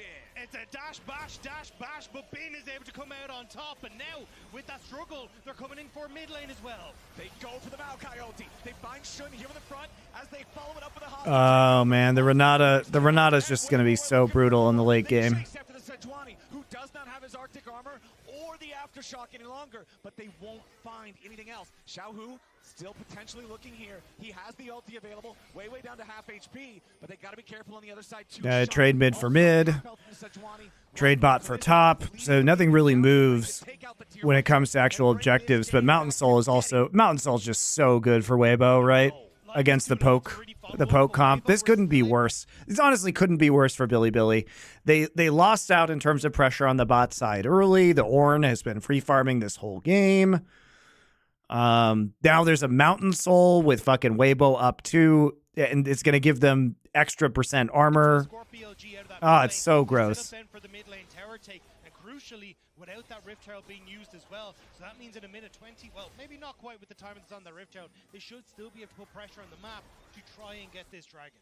BLG are just kind of getting destroyed by these Maokai ultimates. The last one down in bot lane killed On. This time again, they try to line up, but not quite able to do it. As you can see, On just gets tagged by the very edge of it, and as soon as he CC'd up, there's just no way out. They put some good burst down onto Light, but it was never going to be enough to get a kill. Meanwhile, back to live. The Shy is the target yet again. It's a 3-man collapse. Make it 4 with a TP. Yagao goes to the skies. The Shy. He can't get ornaments if he can't get levels because he's dead, right? Look where the rest of Weibo are on the map. They're not pushed up. They're not in position to go for Dragon. And that's it doesn't matter. He still has TP. He's going to be able to go for this Drake. You know. Gold into the hands of some of these carries. Yeah, that's really good. And I think even just getting some confidence for Bin. Had a great game last game. This game again gets a solo kill and really is getting himself to a point where he could maybe be that X factor, because you are going to have a tough time against this team that Weibo has drafted in the late game. You need someone to be the X factor. You need someone to really pop off. We saw it against KT. Maybe we'll see it here against Weibo as well. Bin can make magic happen when he's playing at his best. 15 seconds till the third Drake of the game spawns. First 2 have already gone the way of Weibo. If they can get early only soul point status here in this game, it'll create an immense amount of pressure on BLG for the rest of it. You still don't have the fully evolved Muramana for Yagal's Jace. Lux Laser flies out and finds light, but that's it. Sejuani ultimate goes right between two, as now the Maokai ulti's waiting for the counterattack, and Bin Maokai ult should absolutely seal this. Not going to find his engage here yet. Hostile takeover hits the Cassante, and meanwhile the Ornhorn flies over the top. Binding almost finds life, but not quite yet. The Shy's here, tanking up in the front, but he's going to die. Elf gets the kill, and the Shuffle tries to buy a little bit more time. Crisp. Oh, Crisp. Through the head, as on, kites light away. Wow, I can't believe they lost this. Why not just take the drag? Like, why are we trying to turn here if we're Weibo? Weibo's had some weird objective control in these games. All right, what's the point? Just take the fucking dragon. You're not at your biggest power spike yet. You know what I mean? Like, you don't even have to take this. You can just give it up. But look at this. You should just zone using Maokai ult. The Shy's not going to find his engage here yet. Hostile takeover hits the Cassante, and meanwhile the Ornhorn flies over the top. There's no damage onto actual carries here. Like, the CC is kited out very nicely by BLG, so Elk is never really under threat. Chris is going to be shot through the head. Between two, as now the Maokai ulti's waiting for the counterattack, and Bin TP's into the middle. The Shy's not going to find his engage here yet. The Shy's TP forced the engage? It didn't. You can... What do you mean? There's two TPs, first off. Second off, you can just walk back. Like, what's the problem with walking back? Goes right between two, as now the Maokai ulti's waiting. Like, nobody's forcing him to TP right into the front of this fight. So all their CC was useless. Like, they can hit Elk with everything, but it doesn't actually do anything. And they don't have any damage because the Azir is on Crown. Tries to buy a little bit more time. Chris is going to be shot through the head as on kites light away. Like so they can't burn the dragon, right? They can't burn the dragon at the start of this because Weiwei isn't doing the, like, nobody's actually doing the dragon. They're trying to zone them out. It's still at 10,000 HP. Like, that's not feasible. So you have to Maokai ult here to cover the TP, and then you got to kite. Like, you got to get out of here. Your spells, Maokai ult, Ornn ult, Renata ult, are so much stronger if they're walking into you. They're not particularly useful if you are trying to walk into the enemy. Not as useful, at least. And you still have this low-range Callista. But I mean, look at this. You had a Herald. You know, there's a Herald that you placed. There's no reason to accelerate this game if you're not confident, and you should be confident that you have some sort of late game advantage. You already have the two Drakes, and the longer you wait, this Herald just, you have the angle here to protect the Herald. So there's still a threat. Somebody's going to have to go deal with Herald at some point in time. You want this to take as long as possible if you're Weibo. And Callista does nothing. Callista just runs around in a circle doing nothing. She literally kills a ward, gets hit by a Luxie, flashes onto Lux. Lux flashes in return. Okay, On then throws a Q. He gets rooted. On stands there, baits him a little bit more, throws another E, chunks him out, and that's it. Light does nothing. On just kites the ever-loving shit out of him. And now it's BLG crushing Weibo. Yagal with an accelerated shock blast, and he'll cut down the tree. Xiaohu at least takes Bim, and he might get a second. The Emperor of Shuriba will die before the third, as Elk takes Light out of the picture, and BLG get the ace. BLG take over at the Dragon. They make the fight happen.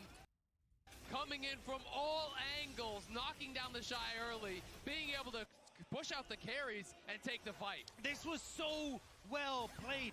Look how slow BLG actually. All right, On plays this very well, using the Lux range advantage into Callista. And when this deep TP comes in, BLG back it up. Weiwei ult doesn't really connect onto targets that are actually viable to hit. No, and the Maokai ult's useless because he's able to buffer the Cassante dash and block the Maokai ult for people behind it, so he's never really in danger of getting autoed. So well on the bottom side, he retreats from the hostile take over as well as that Maokai ult, then goes in, gets tons of damage out, is able to follow up alongside Bin here, really making the difference. His on the other end was kiting out. On played that very well. Get there. His support was already down as Elk was able to knock him down, and BLG just played this out so smart. Weibo should have just been much more patient, though. Light, lying in wait, is able to actually step up and get this kill onto On, which sucks, but Elk gets the shutdown and a lot of gold right where you need it. Right back into live, right back into a fight. Maokai ulti flies out, and Shun's under a lot of pressure. The damage flies into the 20, and he dies as hostile takeover finds Yagao. He's shuffled back into Weibo. Massive shutdown over the line. Well, I wish we would have been able to see how this setup actually happened. Okay, so we're watching in the bottom side. It starts with a Maokai ult. You know, this is one of those times where sometimes you just get fucked by the rift. Look at that. Mountain Soul, man. Mountain Rift. It makes it even easier for them to hit some of this CC. Right? Shy gets a huge knockup. Look at the value of this Renata Glass goal.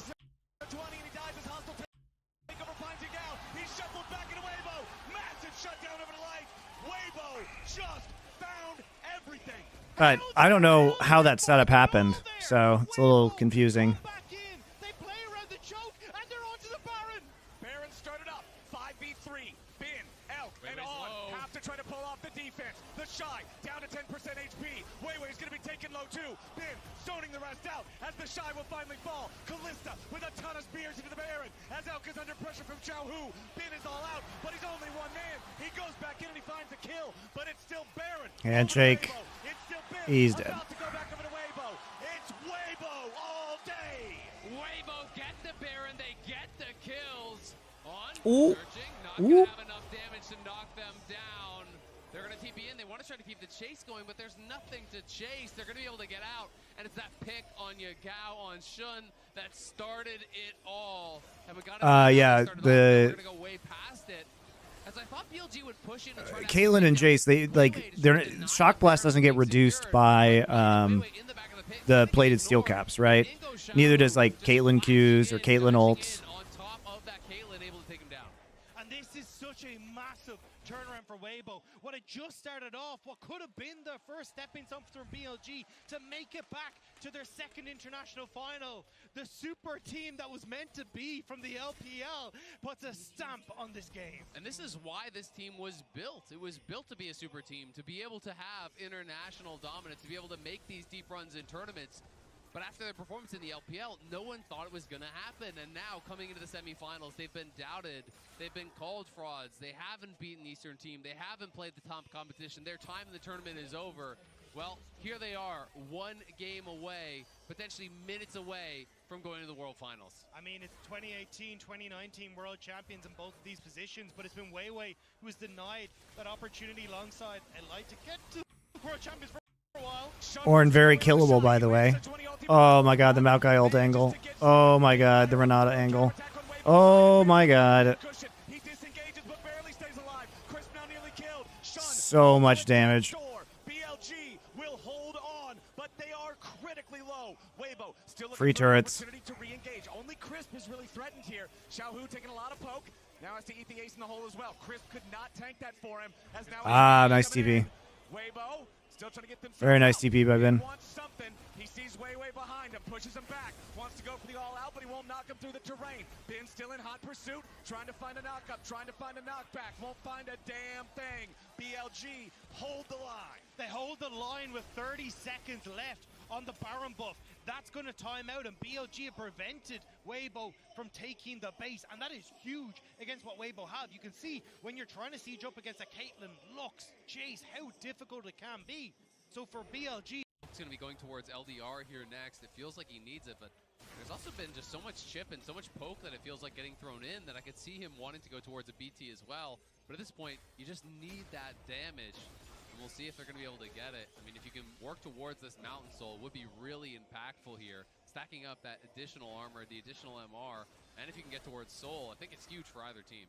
I think you need to try and get this control over your lanes though first for Weibo. If you can stop BLG from entering River, you're in a much better spot for these like long range engages, the ultimates from Chris, to just keep BLG in check. And that's where you can see Weibo aggressively fighting for this space. They have full control, Dragon in 10. This crown from Lux feels pretty bad too, and you're just gonna get it cleared by Maokai saplings like that. So the upgrades are going to be coming through for the teammates here very shortly, and that is going to make that gold lead lie to you a little bit. It's that additional scaling, that extra power that Ornn does bring.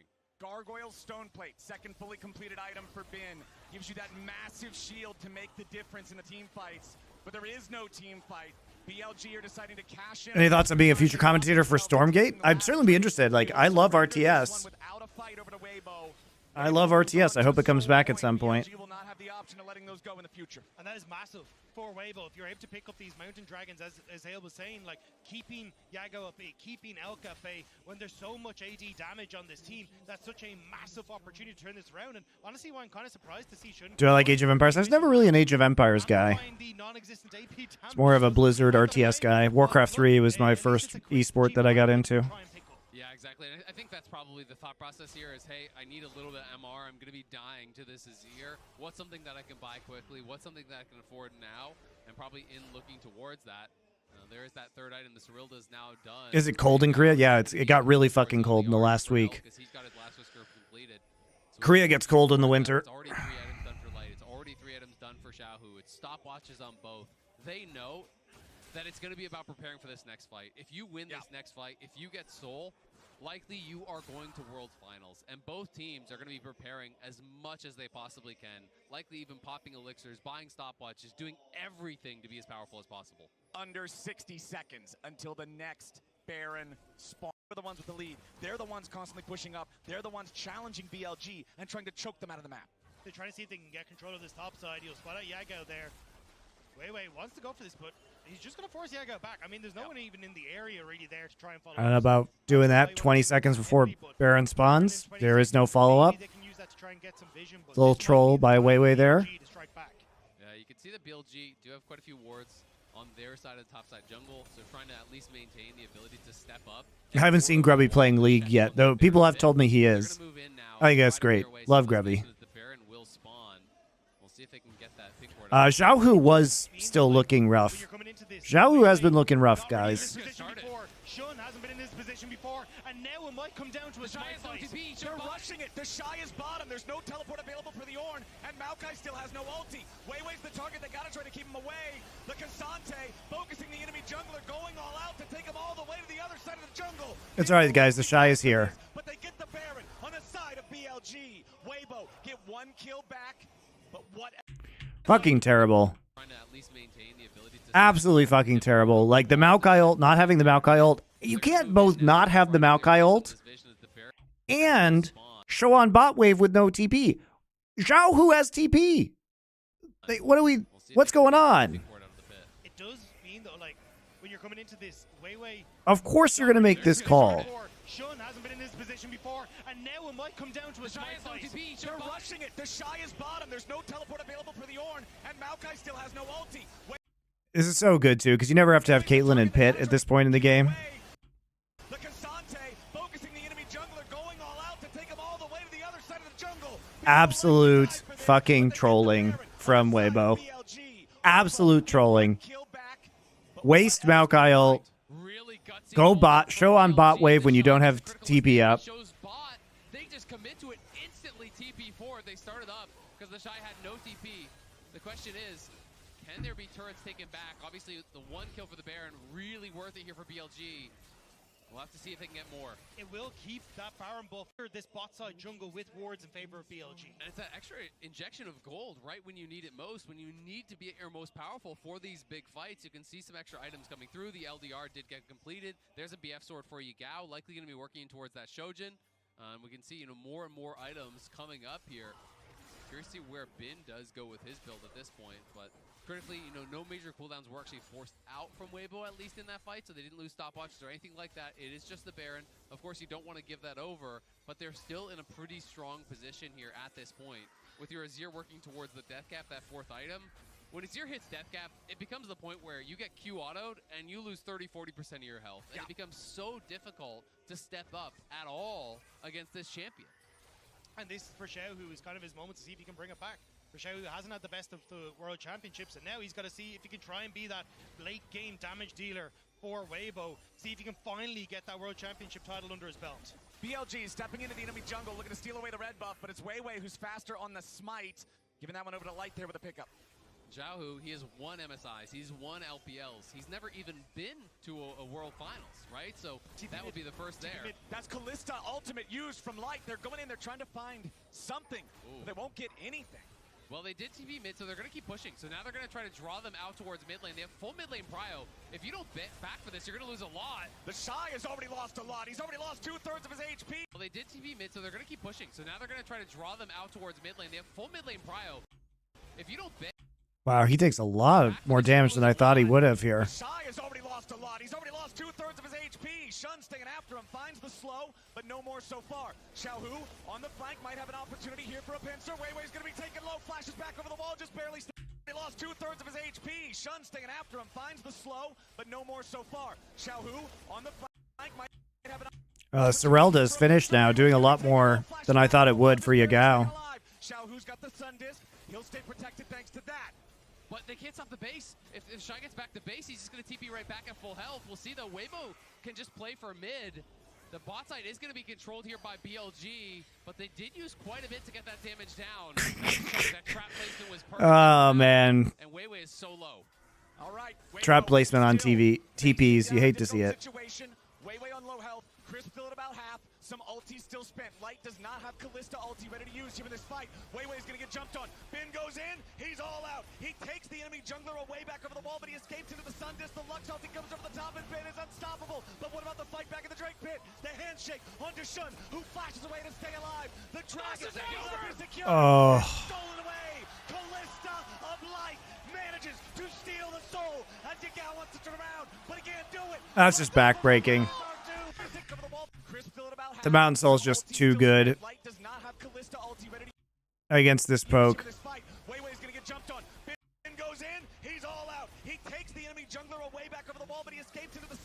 Weiwei's already done his job, though, which is just Maokai ulting. The real question here is, how are they winning this 3v4? You know what I mean? Like, why are you not stepping up? I guess they're so concerned about the Renata ult. You know, Jhin doesn't have ult.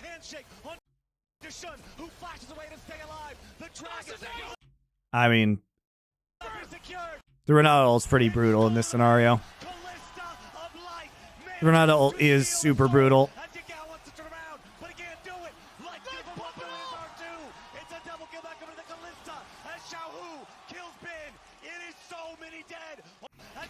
I think chasing Weiwei around here is the big mistake, though. You know, he's already chunked out. He's already chunked out. His only value is to ult. So once he ults, you don't need to take him out of the fight. I think this is a very bad play from Bin. Weiwei has no more value, right? Instead of, like, actually making yourself useful in the engagement and focusing on the objective that you have to get, he literally just chases an entirely useless Maokai. Instead of doubling back here and taking somebody who's actually useful out of the fight and isolating them. I imagine. Some ulti still spent. Light does not have Kalista ulti ready to use here in this fight. Imagine if he just says, fuck this, and becomes lord of this choke point. Remember that they have a pink ward here. And they also have 3 Caitlyn traps. Like, how is Xiaohu going to get through this? Right? His job is done. You know what I mean? If he doubles back here, like, Bin just throws this fight. And then they waste Lux ult.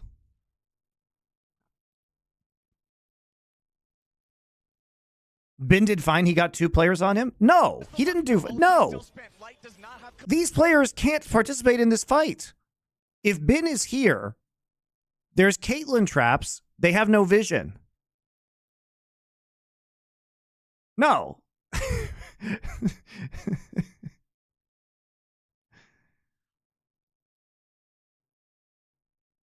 Like, you have to do better than that. And, like, you can use the Lux ult this way then. You can zone out. You can zone out Light and Crispin the Shy. No, Bin absolutely 1,000%. Because you're like, oh, he took 2 people out. But one of these people is literally irrelevant. Maokai is done. He's too low to fight.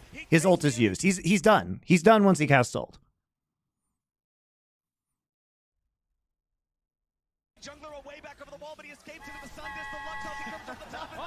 The Vengeance 12. Thank you for your subscription. I appreciate it.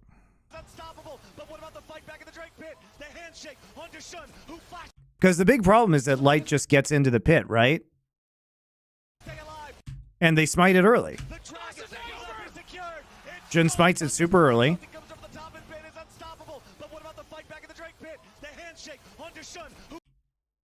Like, he sees it at 1,500. That's the smite right there. It's weird.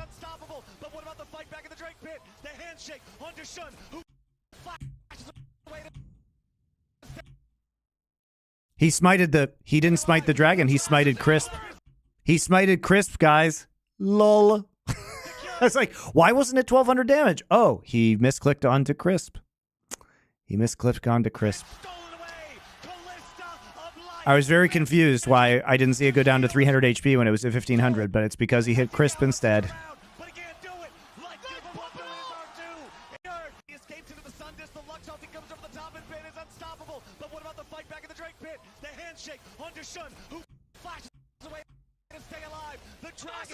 But honestly, Bin could have been the hero of that fight. He could have just driven a wedge before the Drake and didn't do it.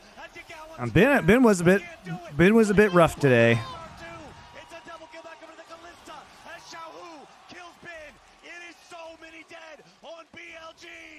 It's Light who secures it, but it's Crisp with the hostile takeover that pushes Shun out, that buys the space for Light to secure it, and it's Weibo on the march. How much can they get? Elk is up. The reset from On. It's 4 versus 2. The bot lane for BLG. What about the Azir shuffle? I mean, it was all bad, right?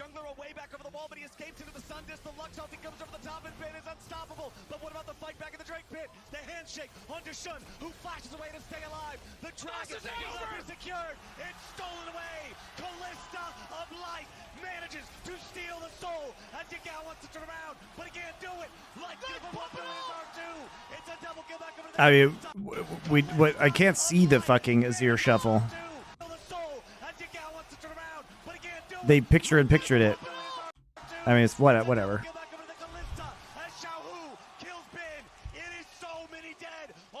Would I call this series high quality? It wasn't terrible, but I think there were a lot of mistakes that were made in this series. I don't think Zhao Hu played particularly well. I don't think Bin played particularly well. I think Crisp just fucking... Like, Crisp has been good on Renata this tournament, but outside of Renata, I think he's been super sus. I think Weiwei was pretty good. Ignoring that Maokai ult that lost them Baron. But it was mostly the Shy's fault. I mean, there are a lot of moments, guys. I wouldn't say this is a particularly great semifinal. It's okay, but lots of mistakes, and I think JDG or T1 just clap either of these teams. They're still getting away. Xiaohu, the ace in the hole comes through, but Crisp does a good job blocking it. Shun still chasing. Light is down. Crisp and Xiaohu running away. TP's coming in.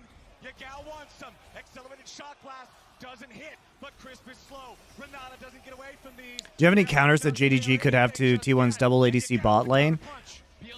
I think it's more about how you play around the double ADC, and if you can punish it with a strong early game jungler early on and set it behind, and then kind of get, you know, if you can get that, if you can get the Rakan into the late game or get an engaged support into the late game, then you're going to be feeling really good. Because obviously lethality, Hail of Blades, 80 carries are going to fall off. But it's hard to stop, man.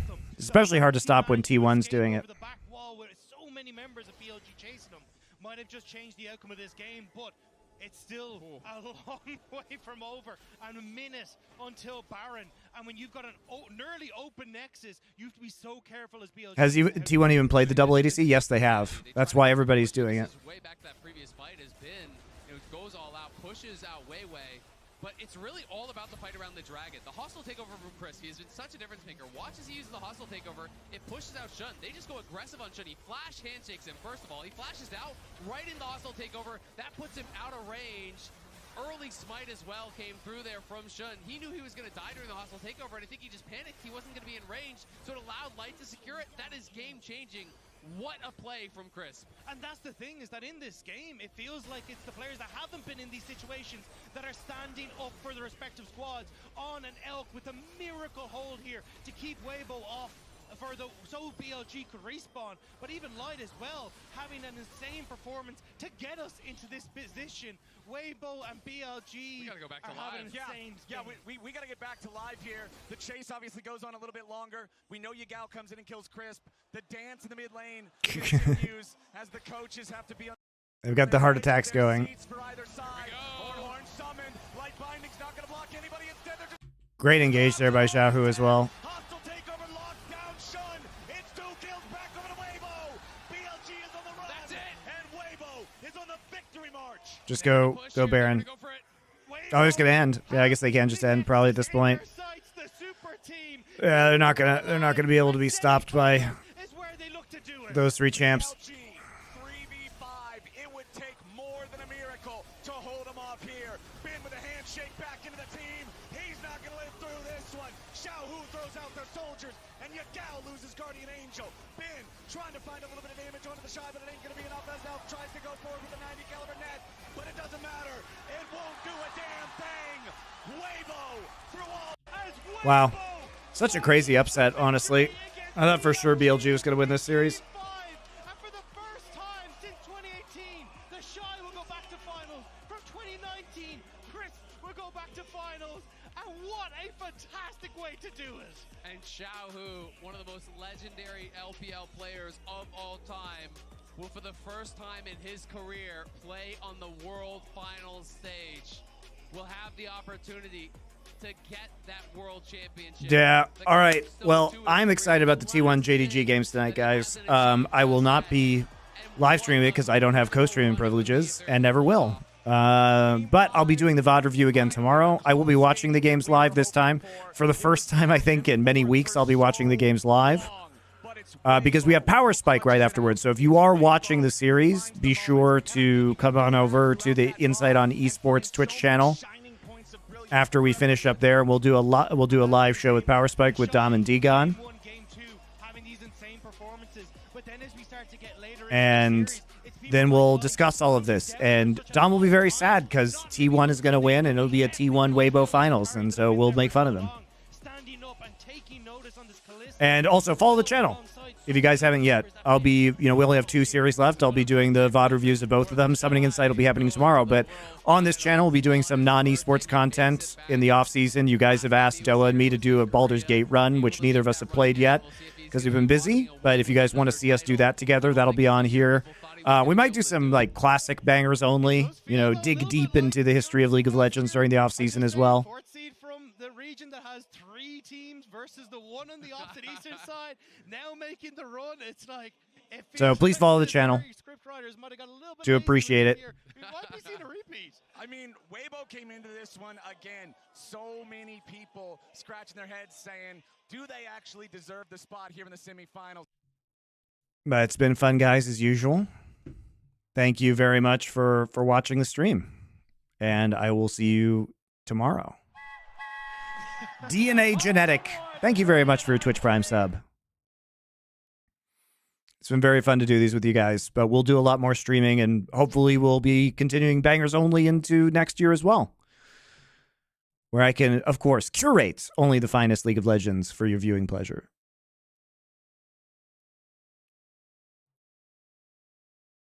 So thanks a lot, guys. I will see you later.